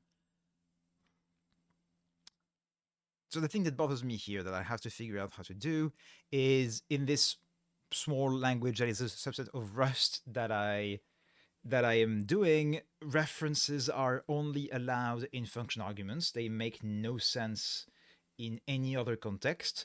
My problem is going to be, how do I detect that I'm only using them in... Oh, I think that's already resolved in the parser. I think I only try to parse them in the context of a function argument, which means if the parser succeeded, they only show up in the context of a function argument. Therefore, I don't have to worry about them. Okay, that solves this problem for now. Yeah, lexing parsing, I really, really recommend just trying things. There's many different ways to approach parsing. Parsing combinators is a common one where you do recursive descent, as in you express parsing a JSON value as being parsing a list of values, like you do this recursive thing. And on the other side you have like parser generators, like it's Yak, I think, in C++. Wait, I don't even remember. It is Yak in C, and which one is it in C++? Those things that allow you to like write the grammar and generate a parser. Trying that one is that one the Antler, yes, it's the Java one, yeah. I would usually the thing is recursive descent parsers are a lot easier. They might or not always be the best for performance because they are bad at backtracking, but they tend to be the easiest to write and easiest to read. So getting the hang of recursive descent parser, even for like small things, like making a very small like JSON parser or something like this, and not handling all like string escapes or something like this, is a, I think, pretty good exercise to get the hang of like how parsing works. Uh, yeah, parsing is fun. Really, writing small parsers to get the hang of them is really the key. Or again, looking at existing parsers, like for instance in C++ or Java, looking at like how a library that parses JSON value is implemented and seeing how they implemented their own parsers and seeing the logic there. I'm less familiar with how parsers are implemented in imperative languages, because most of my parsing experience is more with Haskell stuff. Although Rust is not fully imperative, right? It does have some functional idioms there as well. But yeah, that's what I'm familiar with. So here we check this. We don't have an error type for this yet, but that's fine. And here we extract the field type. Okay, so now Now this function should be more or less correct. The struct one is technically not correct because of this case, but it is correct for now because it only ever appears in. So this is a compiler at the moment, not an interpreter. Uh, this is a somewhat silly project, even though I'm taking it as seriously as I can for the sake of this exercise, because the language I'm compiling is a subset of Rust. So basically same syntax as Rust, but way fewer things, no traits, no references, no nothing like this. But no, I don't emit machine code. What I emit at the end, as you can see, I have not done the lowering to AR or the code generation, but the linker assembly part is already done. What I emit at the end is bytecode for a very specific other language. I am targeting an esoteric language called Piètre, in which the source code is an image. Let me give you an example. This is a program that was generated by the backend of my compiler by directly writing the bytecode and testing the linker and the assembly. This is a valid Piètre program that prints 2 characters and then returns. As you can see, this is the main function. As you can see, this is the main function. This is the print function that does print some of the things. And what my compiler will do is generate bytecode that can be translated into an image like this. I already have the bytecode translation into image part, which is how we generated this image. And now we're working on the analysis part, which is basically name checking, type checking. When that's done, we'll do the lowering into IR to basically go to the LLVM IR, well, a simplified version of the, I'm using the term bytecode, but it's not exactly a bytecode. It is basically a series of instructions represented as like a series of opcode, basically. And this series of instructions basically maps to the instruction of the Piètre language, and I'm translating this list of instructions, this list of opcodes, so this bytecode kinda, into an image, which is why I'm calling like linker and assembly.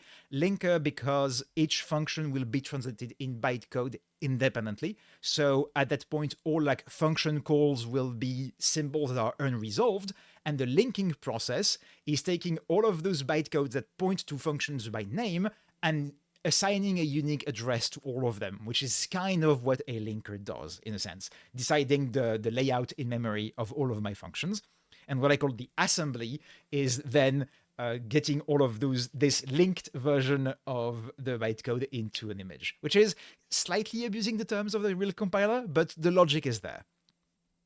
And but the thing is, the IR I want to target will be more or less the LLVM IR. It will be a simplified version of it, of course, because again we have.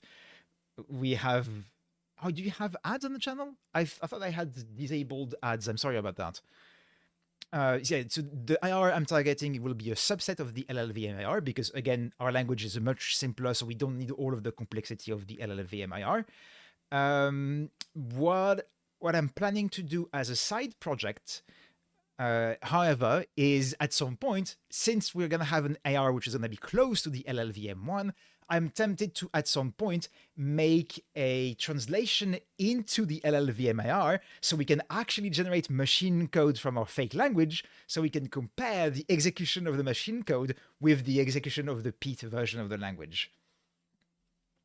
Yeah, that's what was my understanding. I am purposefully not running any ad on Twitch as far as I can, but I think Twitch runs some ads for me. Sorry about that. But yes, that is the project. I am not sure what you mean by a gnome function. Like a to do later, not done yet?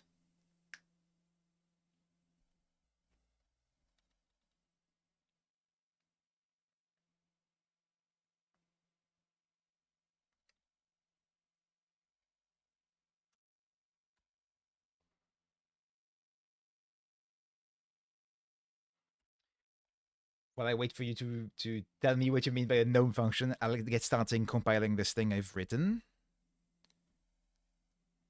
Here, partially resolve function type. In this case, this gives me the resolve type that I think I don't need. Yep. That's what it is.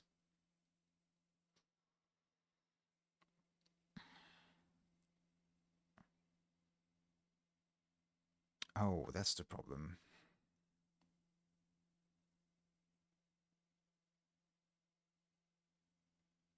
Ah, I see.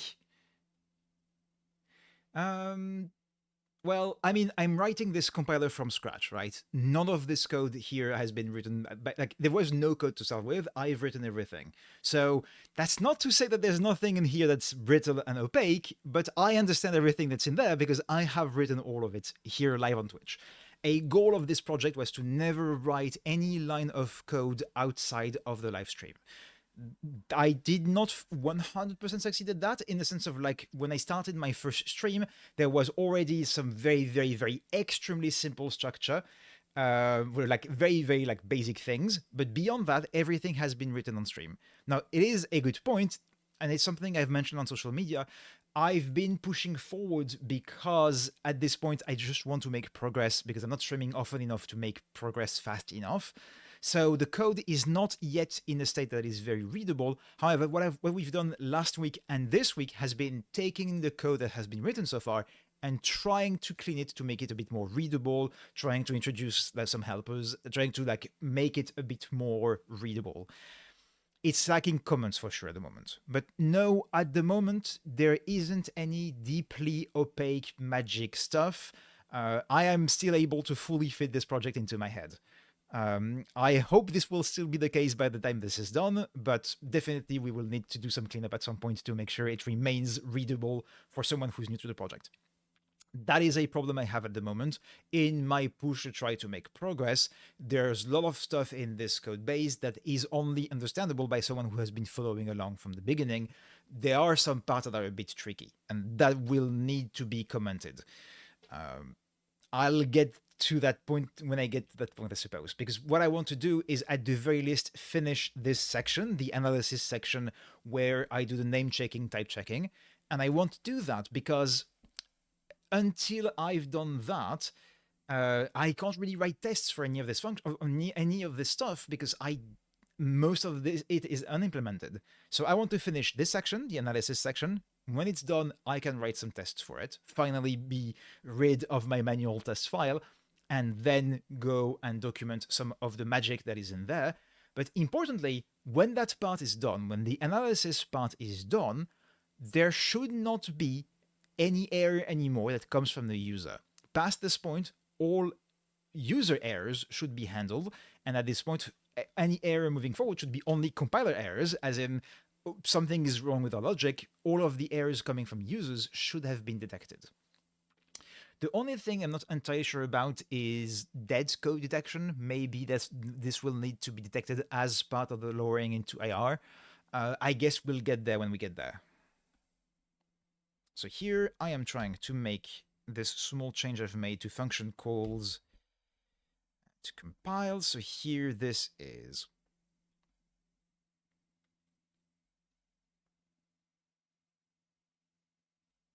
resolve expression value. Yes. Okay.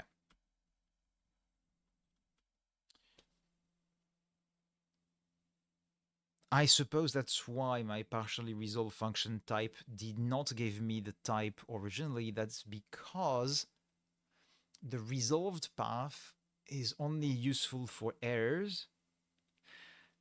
Guilty as charged, yes. Guy is questionable, but Homestuck, yes.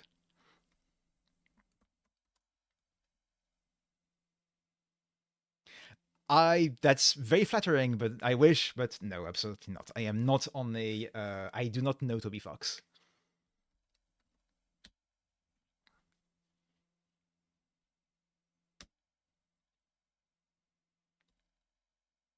I wish though, that'd be nice. I mean, if you know them and want to do the introduction, I'd be delighted, but sadly no. Um, why aren't by ref and by value available here? Did I get them wrong? How are my function arguments defined?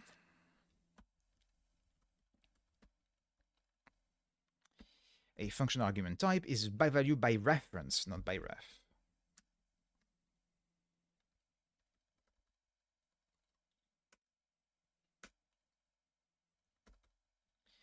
Okay. I don't need to align this. I'm just going to do it slightly readable. Nice. Okay.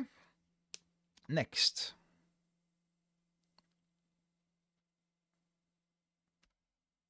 Fun info args. So here I'm decomposing the function type. Yeah, I recognize the name. Fun info args should be.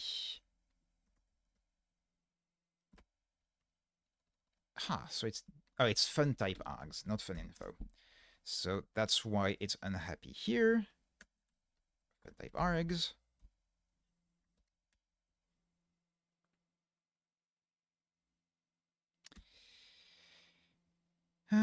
Struct ambiguous type. Okay. Oh, I need to fix this. This is not a struct ambiguous type. This is a function ambiguous type. It's function incompatible types. So that means in my long list of diagnostics, I am going to need to duplicate those two. Function ambiguous type, there we go. But otherwise it should be fine. The only thing is I'm using type name there, and I don't have a type name, but the resolved path should be all I need. It should tell me what the function is.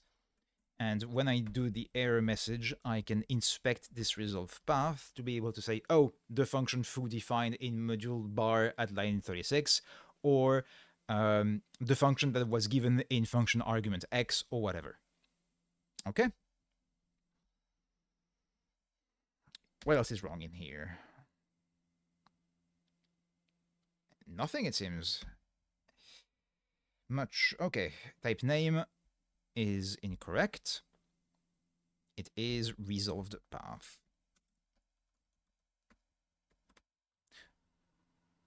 Wait.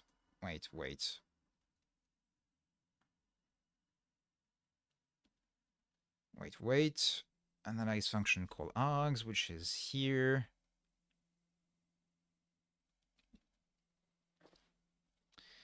Why do I need this fully resolved path? That is wrong. I don't need it because the...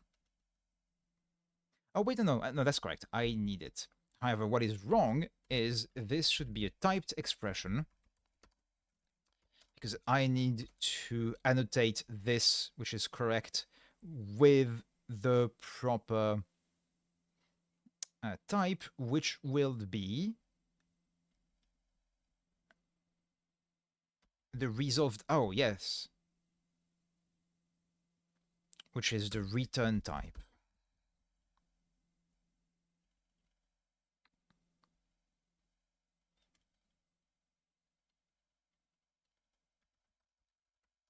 There we go. That was wrong.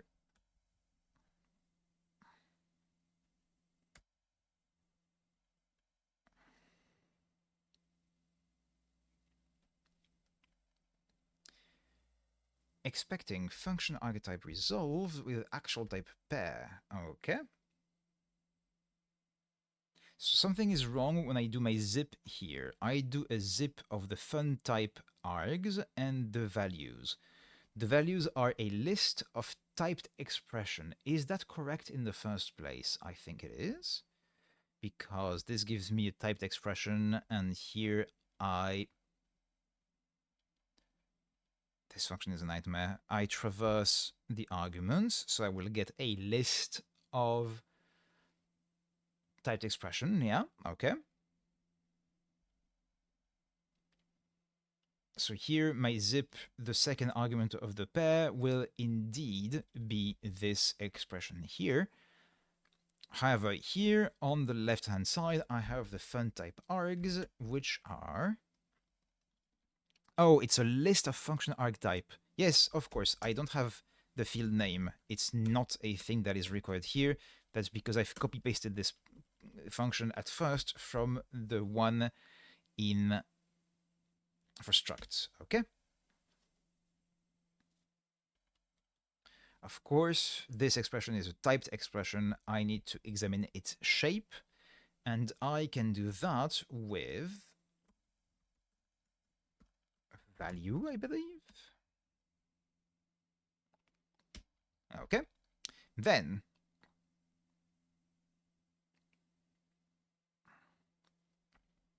oh, I seem to be expecting. Oh yes, no, of course. All diffs here is a maybe. I need to replace it with its actual value when I do the match here. Do I have any other instances? No, so that should be fine. What else do we have here? This is... So the type here must be wrong.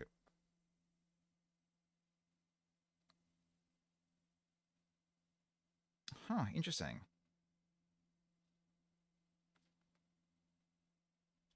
Oh yes, of course, I don't have non-empty because I am not in the case of a struct that must contain fields. I am in the context of a list of arguments which can be empty. So I don't have a non-empty, I have a list. Wait, I've already done a concat there. Why am I trying to make it into...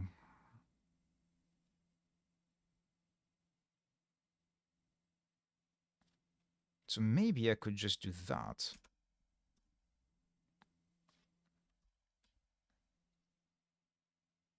Yeah, I'm already doing the concat here, I think. Okay. So I have here struct params, which is incorrect. I need... Haha. That is something that I am missing in my function type. Because I need to know that.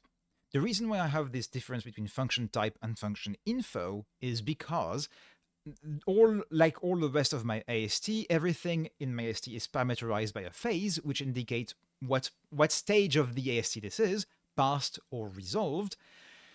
But the problem is, I will need a resolved version of the information of a function to be able to check whether a call to it is valid or not when I'm doing the resolving of another function. But if to call a function it needs to be resolved, then recursive function calls cannot exist. Because if I need a function f to be fully resolved to call it from within the body f of a function that I'm currently resolving, then it's circular definition, basically. So what I do instead is I have this small function type, which is a subset of this, basically, that can be resolved without fully resolving the function info. And it is missing, crucially, one thing to do what I'm doing. It is missing fun type params. It is missing the type parameters of the function. Okay, that's going to break a bunch of things. This is going to start by breaking in partially resolve function type. There we go. I will need to create a function type, and it needs to contain the type parameters, which are the same as the function because they don't need to be resolved. So it needs to contain fun params here. There we go. Hopefully this doesn't break anything else. Famous last words. And now here I have access to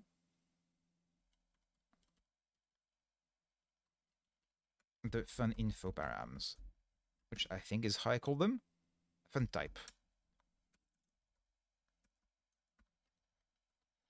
And now, okay, I can do... All of this should be the same now. And I think this validate should actually be here. Like it should be for structs.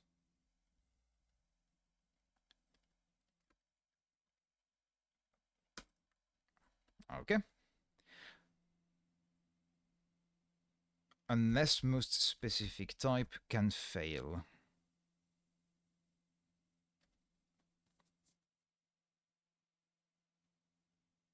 No, it cannot. Okay. Perfect. What do we have next? What time is it? Oh, it's getting late. Okay. When this compiles, I'll just do a quick test and I'll stop there. So I've been streaming for almost 4 hours, and I wanted this to not be too long of a stream.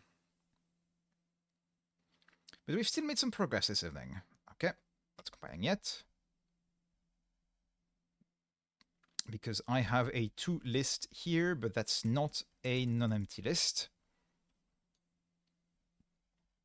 Okay, what next we have?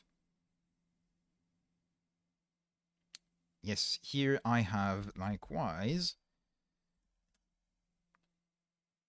I don't have a non-empty. I have a regular list. Is that all of it? Let's hope. Let's see. No, it's not. Because most specific type that I was looking at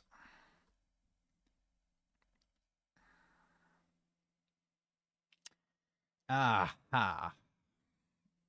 Of course, it works on a non-empty list to guarantee that I can find something. Which makes sense, that's a good thing. But annoyingly, that means...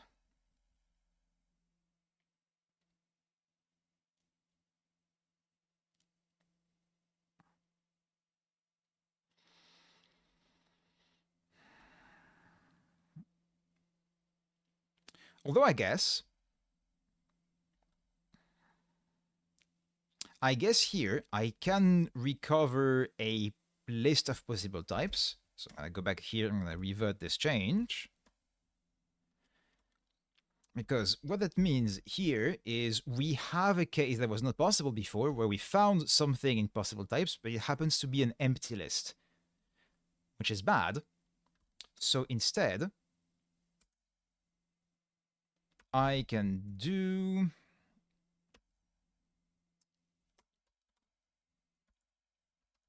If I try to shadow it, will Haskell complain or is shadowing fine in this? Because I could do an NE from list, make this a non-empty list. Oh, actually, I need to check which one is the one that returns maybe and doesn't actually panic. Is it from list? I'm going to take 2 and from a list. From list is the one that panics. Non-empty is the one that doesn't. So I do want non-empty. And on nothing, I want to report a fatal error, which is ambiguous type. There we go. Because we found an empty list of things. I think this case is theoretically impossible, so I could probably just do a from list here, but this is cleaner. And now I have a non-empty list, and I can guarantee that the thing will compile. Okay, next, what do we have? Unless types all match. Wait. Wait.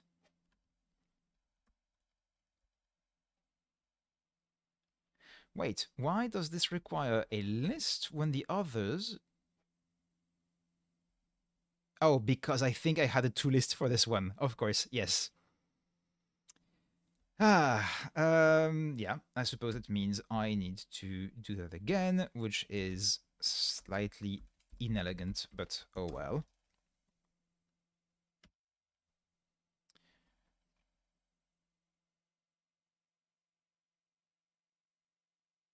Oh, it is missing... I'm using fun type return, but it doesn't have access. Yes, because I did not actually decompose the fun type here, so I need to apply this to the fun type. Okay. I am getting a shadowing error because this possible types here is shadowing this one. Not like Rust where this is encouraged.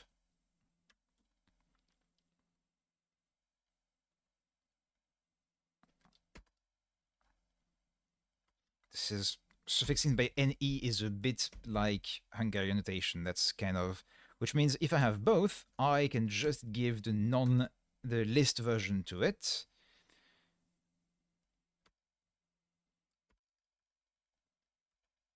Okay. And now... And now this compiles. Okay, I'm gonna do a few manual tests and then I'll stop here for the evening.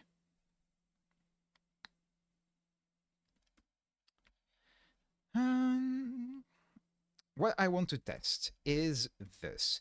Now I should be able to compile, or at least to do the analysis. It will not actually generate any code or anything, but I should be able to validate function calls,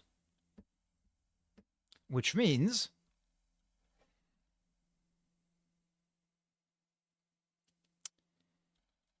in theory, despite the fact that this is an infinite recursion and it should not work, this should compile, because I will be able, without fully resolving foo, to realize, oh, it's something that takes an s of int by value, which is the thing I have here, and returns an int, and this is all compatible. So this should work.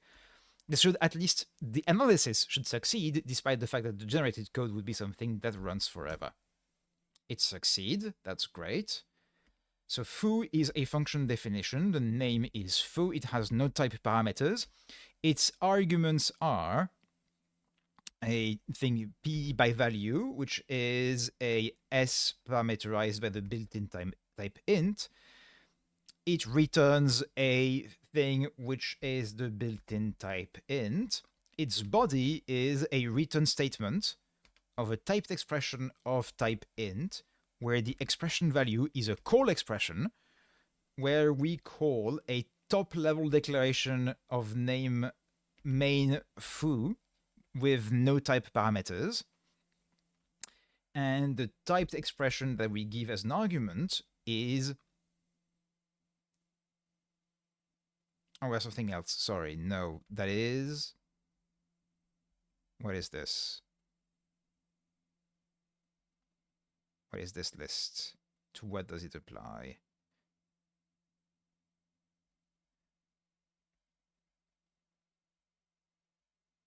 Oh, yes, of course, that's the type of the argument, which is a s of int, okay, and the value of the expression is the function argument p by value. Yep, okay, so that looks to be all good. If I were to do instead p of x here, this should not compile. It does not. Wrong type. Expecting a main s with type argument int, found an int instead. So that's fine. Now, can I try to figure out if the type resolution works? So if I have a function bar parameterized by a type t that takes as an argument some x of type t and doesn't return anything. No, it needs to return something. Let's say it returns a t for now. And that is a function that returns its argument unchanged. This will type check because since it is a generic function, we are not doing a lot of checks. So this could be literally anything. The type checker would not try to do anything until we know what t is, and we don't have instantiation yet. So this is always going to work. Here, however, if I do this, this should compile because it should resolve the fact that bar is a function as such. So it should figure out that t in this context here means s of int, therefore that the return value is s of int, and therefore that the field access expression is correct. So this should compile. It does compile. Okay. So foo here is this gigantic nonsense. Its body is a written expression. The type of the written expression is a type parameter t. That's wrong. So that's wrong because there is no type parameter in this. We missed something here. Okay. It is a field access expression where the left-hand side is a typed expression of type parameter t because it is a call. Okay, so we are missing some substitution somewhere.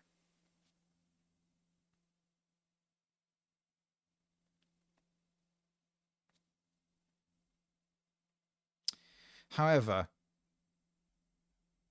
the path info of the function we're calling is a top-level declaration main bar.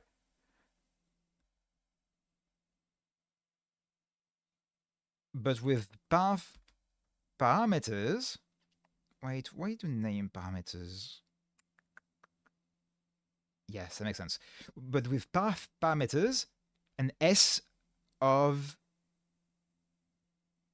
int. So we did recognize the fact that the t parameter was an S of int, but we did not do the substitution on the function type. Okay.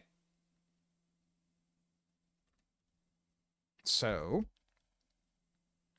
to fix this, here in the call expression,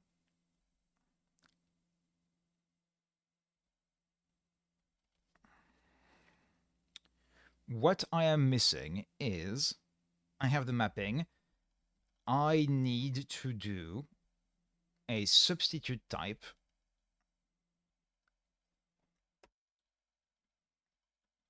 with the mapping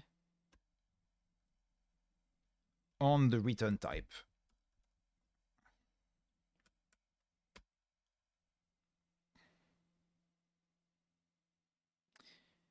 Okay. Wait, no.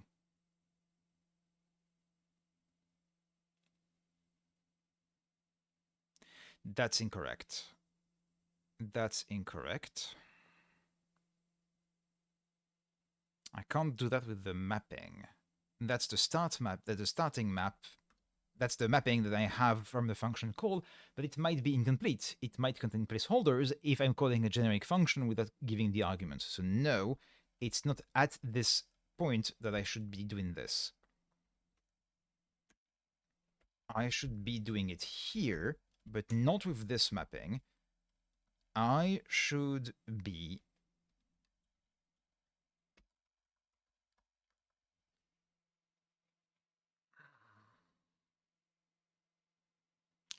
returning the mapping. So, okay, I'm gonna need to change analyze function call args. Full mapping, I suppose. So that to differentiate with the original mapping. So I'm going to need to return something else in my analyzing function here. I need to return a new version of the mapping, which is this one.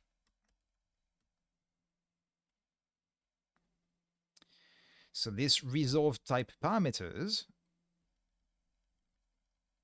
that's a list. That's a list. That's annoying. So if I want a hash map,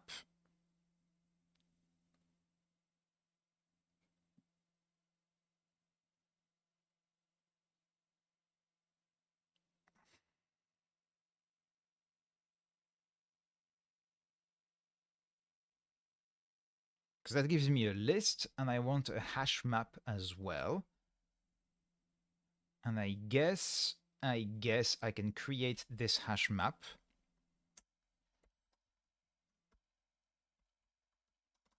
by doing a from list with a zip of the fun type params with the resolve type params.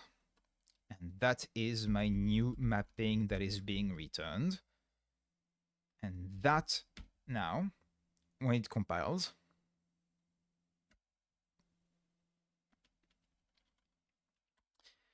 what do we do here in this case? I guess we return the original mapping unchanged.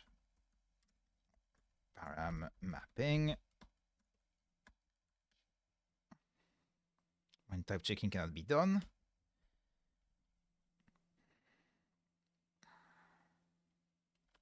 This is not, this is a monadic operation, so it's not in a let. Okay, that looks like it's good.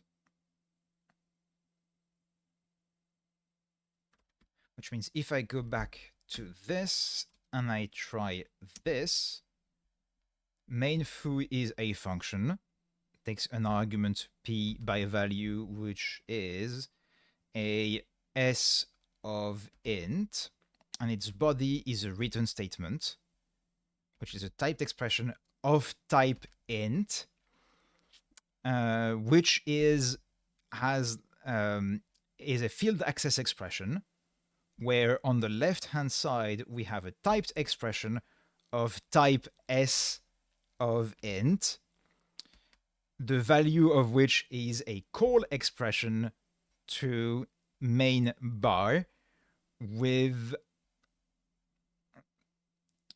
path params where the parameter to the function main bar is int. Wait. No. Where the parameter is s of int. So that worked now, and it did resolve the result type correctly. So, as a result, if I were to do that, it would work as well, because bar would then be inferred to be of type int, because it takes a value and returns the same. So this should work as well. It does indeed. Now I'm going to try something where it doesn't work, where the inferred type does not match. For instance, if I do this, now it should infer based on the type of the argument that the type t of this function is int, therefore that the return type is int, therefore that it doesn't match the return type of the function, which is a character. Error, wrong type, expected char got int. Perfect.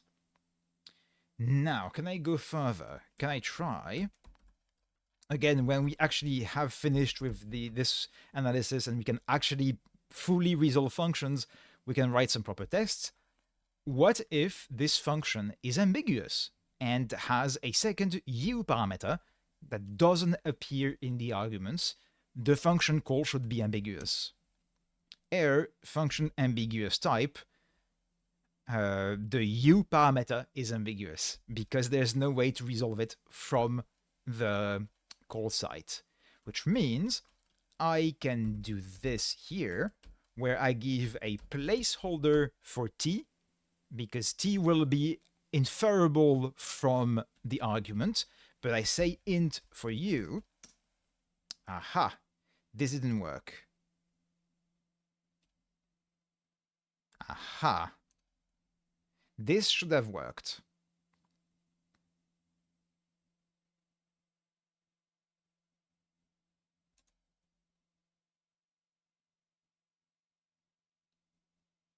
Is that because I'm not taking into account... Yes, I know why.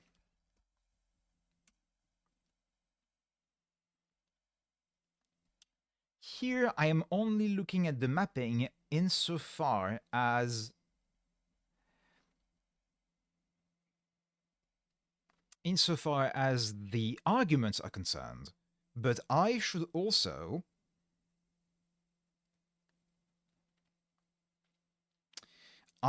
include in my all diffs the original mapping that comes from this, basically. Any of them that is not a placeholder should be included in this.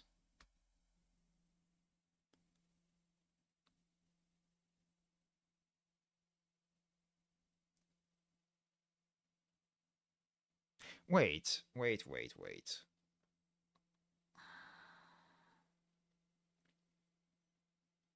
I have the same problem with struct expressions, I believe.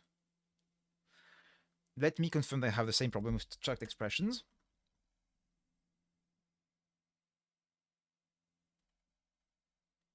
I'm gonna comment this out for now.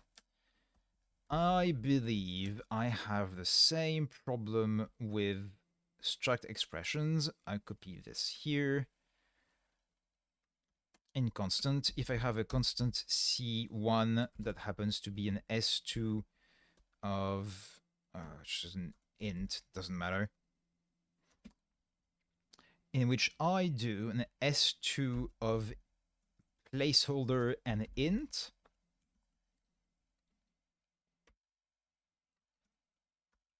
in which I use x, I say x is 0, which will be inferred as int, and y is a character, which is 1, let's say. This should work because I think this int is ignored in the resolution, and that's a bug. X. Oh no, so it works for... It works for struct expressions, but doesn't work for function arguments. Is it because... Oh yeah, because of course here it appears. So if I didn't have that... If I didn't have that, I would have the exact problem where the type would be ambiguous despite the fact that it's given here, I think. Yep. Okay. So I have that problem in both cases. So I'm going to leave both of those things in because I should make both of them compile. So what I'm missing here is that my mapping that I'm using to try to identify whether I can decide what the type of the argument is does not take into account the mapping that was given to me originally in the param mapping here at the call site.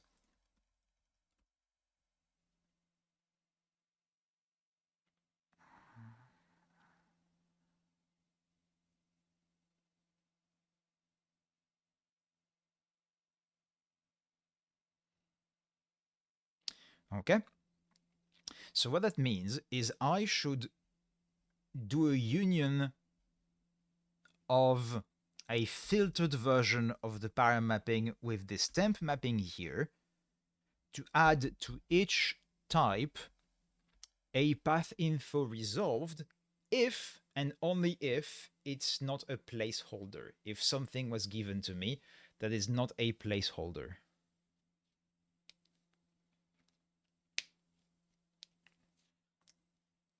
Actually, no, yeah, that's that. Okay, so I will need to do... I don't want to do that twice.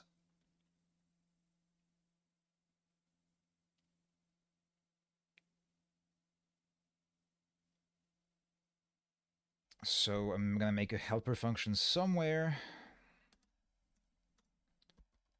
Filter mappings, which will take this thing here. So that's what we have at the call site. So at the call site, the arguments that were given to the function or the struct, like explicitly and like here, or not given at all in some cases where it's valid, that gives me a mapping from the name of the type to some type name, basically. But what I want to do is I want to construct a map of this for when they are not just a placeholder, so when they are a known quantity, basically. And for that, I'm going to need to return instead... Oh, why do I have a list here? Just a path info resolved. And actually, I'm going to need to do it twice. I can't make it a thing because here it's a non-empty path info resolved. No, I can make it. As long as it's a monoid, I should be able to make it. So this is into a hash map of identifier to some kind of M of path info resolved.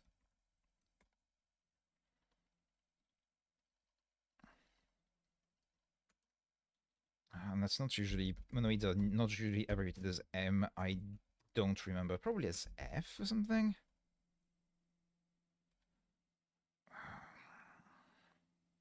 Well, I mean, it's not F itself. It is F of path info resolved. So that means that F is a functor.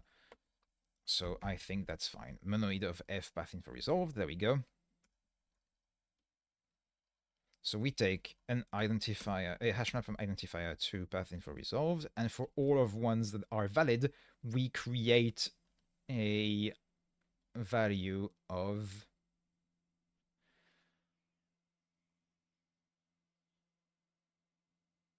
actually I don't want a monoid, I want an applicative. I think I want that to be an applicative because I want to be able to do pure. Okay, filter mappings is going to be a very simple fmap. And what do we do in this fmap? We get a path info.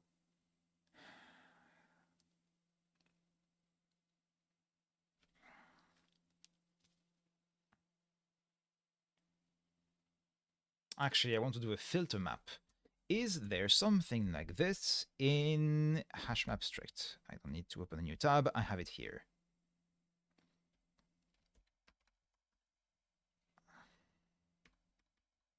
Transformations. Map with key.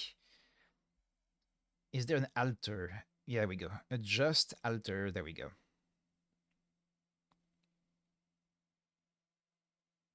But that's for a given key. That's not what I want. I don't want to just alter for a specific thing.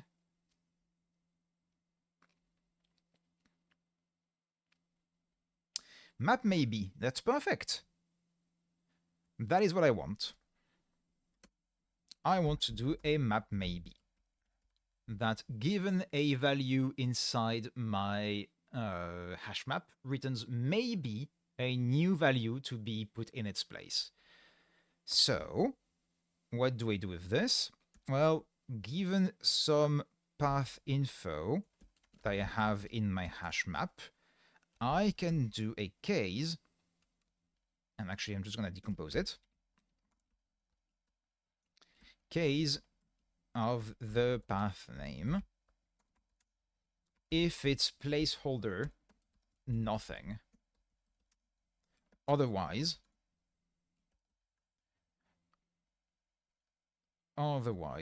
just pure.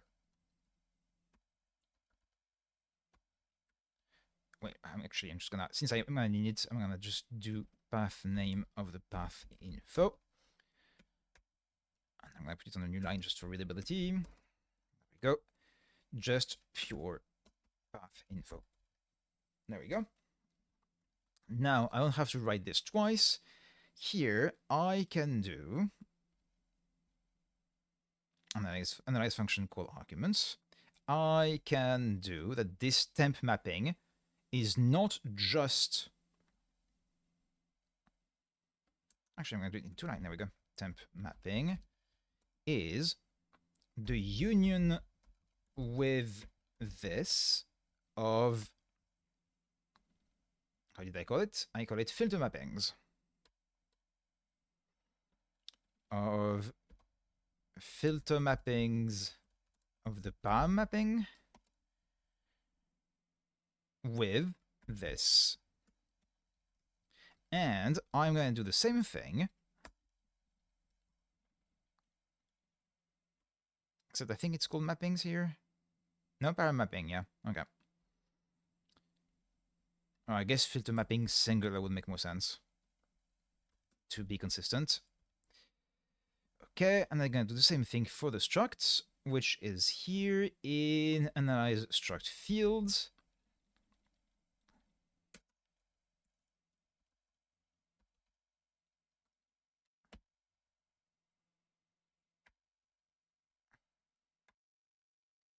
Okay. Okay. When that compiles, that should fix the errors we've identified. Filter mappings, it's now filter mapping singular. And that's the only error it seems, I hope.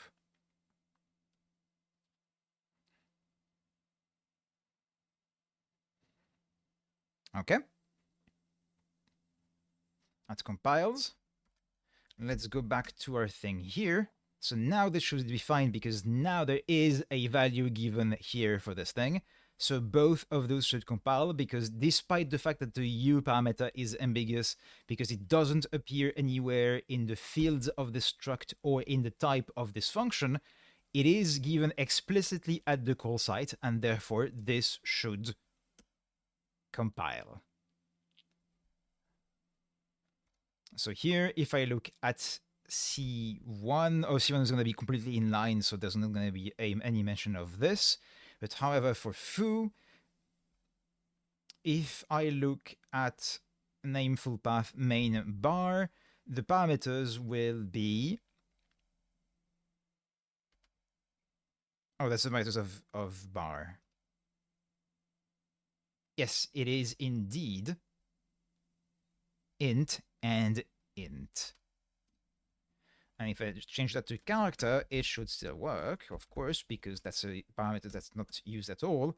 And I should see int and character as the arguments to the function here. And of course, if I specify this instead, I should get a type error, because expecting int got character. Yeah, int and got character, perfect. And if I do this, it should be the same thing as not giving the argument. I should only get the placeholder, and therefore u should be ambiguous. Ambiguous type, u. Okay, so we have function call being successfully analyzed. We have function arguments being analyzed. We have recursive functions working, which means the whole shenanigans with partially resolved function seems to be working as well. And we do have type substitution and type resolving based on the arguments and the whole placeholder thing working, which means I don't have to specify the arguments to a function bar when I call it, when it is obvious from its arguments. Whew! Anything else I want to try with this? Yes, there's one thing I want to try. I want to try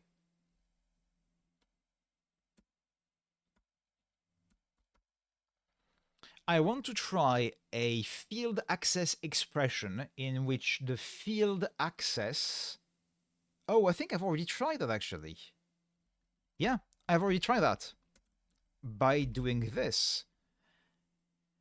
Because when we do this, the left-hand side of a field access expression is not known at compile time because it is a result of a function call.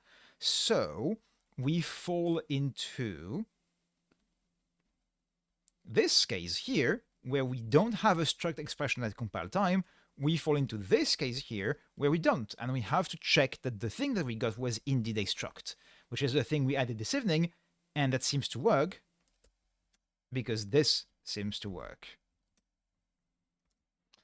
Okay, so everything we've added this evening seems to be working. Whew. I am going to commit this, and I'm going to stop here. So instantiation needs to be added.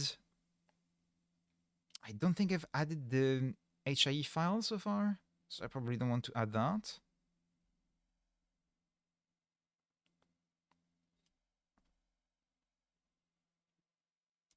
Do I have a git ignore for them? Have I added them? I don't think so.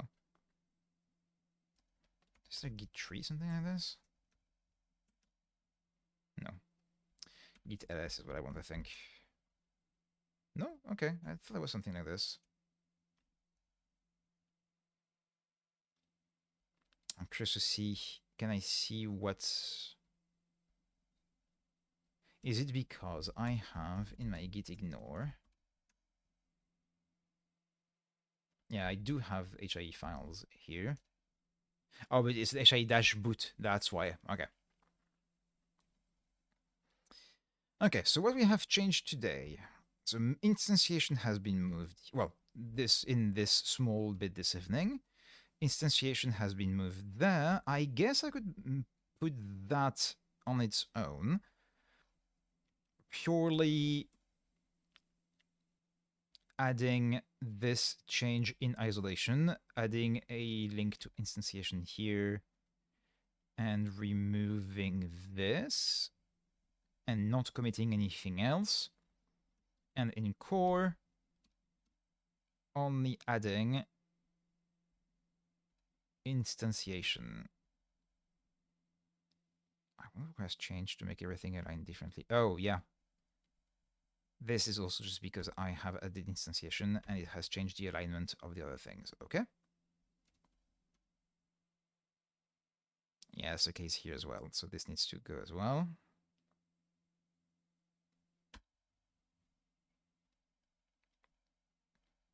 Okay, so that's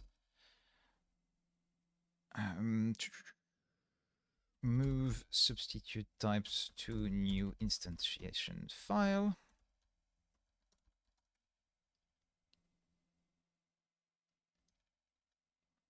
Then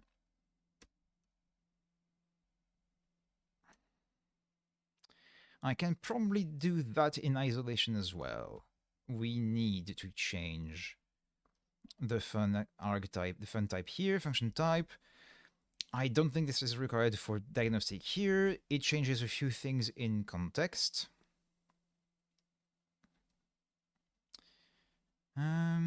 It changes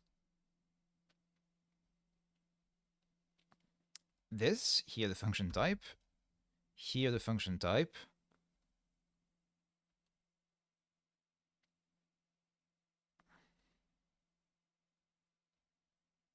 And here the function type.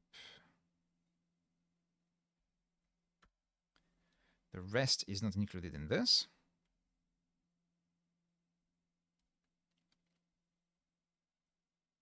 Ah, it needs to be included as well. Okay. So I might as well then commit the whole thing.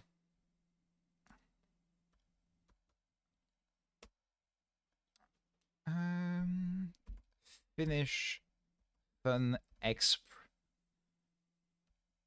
field access and function call. Let's commit this. Let's push it. And I am going to check again the tests pass that we have. And I'm going to stop here for this evening. Ooh, I thought I was going to do a short stream this evening. I didn't, as usual. But we made some progress. I'm finally back after doing some cleanups to making some progress on function expressions. We finally did a lot of function call sites and field access that was like we were struggling with, which means we can start doing next time, I guess, struct expressions, which are not going to be too complicated because we've already done most of them for constants anyway. Literals should be as trivial as doing this, basically. I'm not going to commit it. We're going to try it next time, but that should be basically it.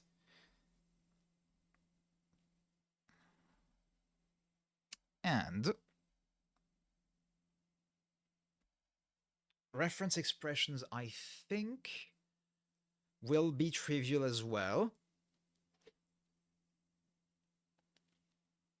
Yeah, I think most things at this point will be a lot more straightforward because we've already done them for we've already done them in the context of constants. The only big difficulty is going to be the assignment expressions, because that's going to require checking that we have things that exist, names that exist, and so on. And that's going to be a bit tricky, I think. But everything else before that, we should be able on Thursday to make a lot of progress on functions themselves. And when we are done with expressions, that opens almost everything, because then we can go back to dealing with statements. Because so far we only handle continue, break, return, and that's not great, that's not a lot. And I guess I should probably do some dead code detection there. Because I will probably want to do that as part as the control flow analysis, but I can probably do that already because within a block, yeah, I can probably do that. Unless I decide that since this is basically control flow analysis, maybe that means I should be doing it as part of the lowering into AR when I'm gonna be doing control flow analysis anyway, which means annoyingly that the lowering into AR will be accompanied by more diagnostics, where I was hoping that post-analysis there would not be any diagnostics left, everything would already be resolved. I'll have to think about it. I'll have to think about how I want to do the data code analysis. Because there's no point in like generating. I can just like use data code analysis to just scrap entire things of code and just not generate any bytecode for them. So it is worth doing. But if I want that to be a warning, yeah, I'll have to think about this. I'll have to think about it.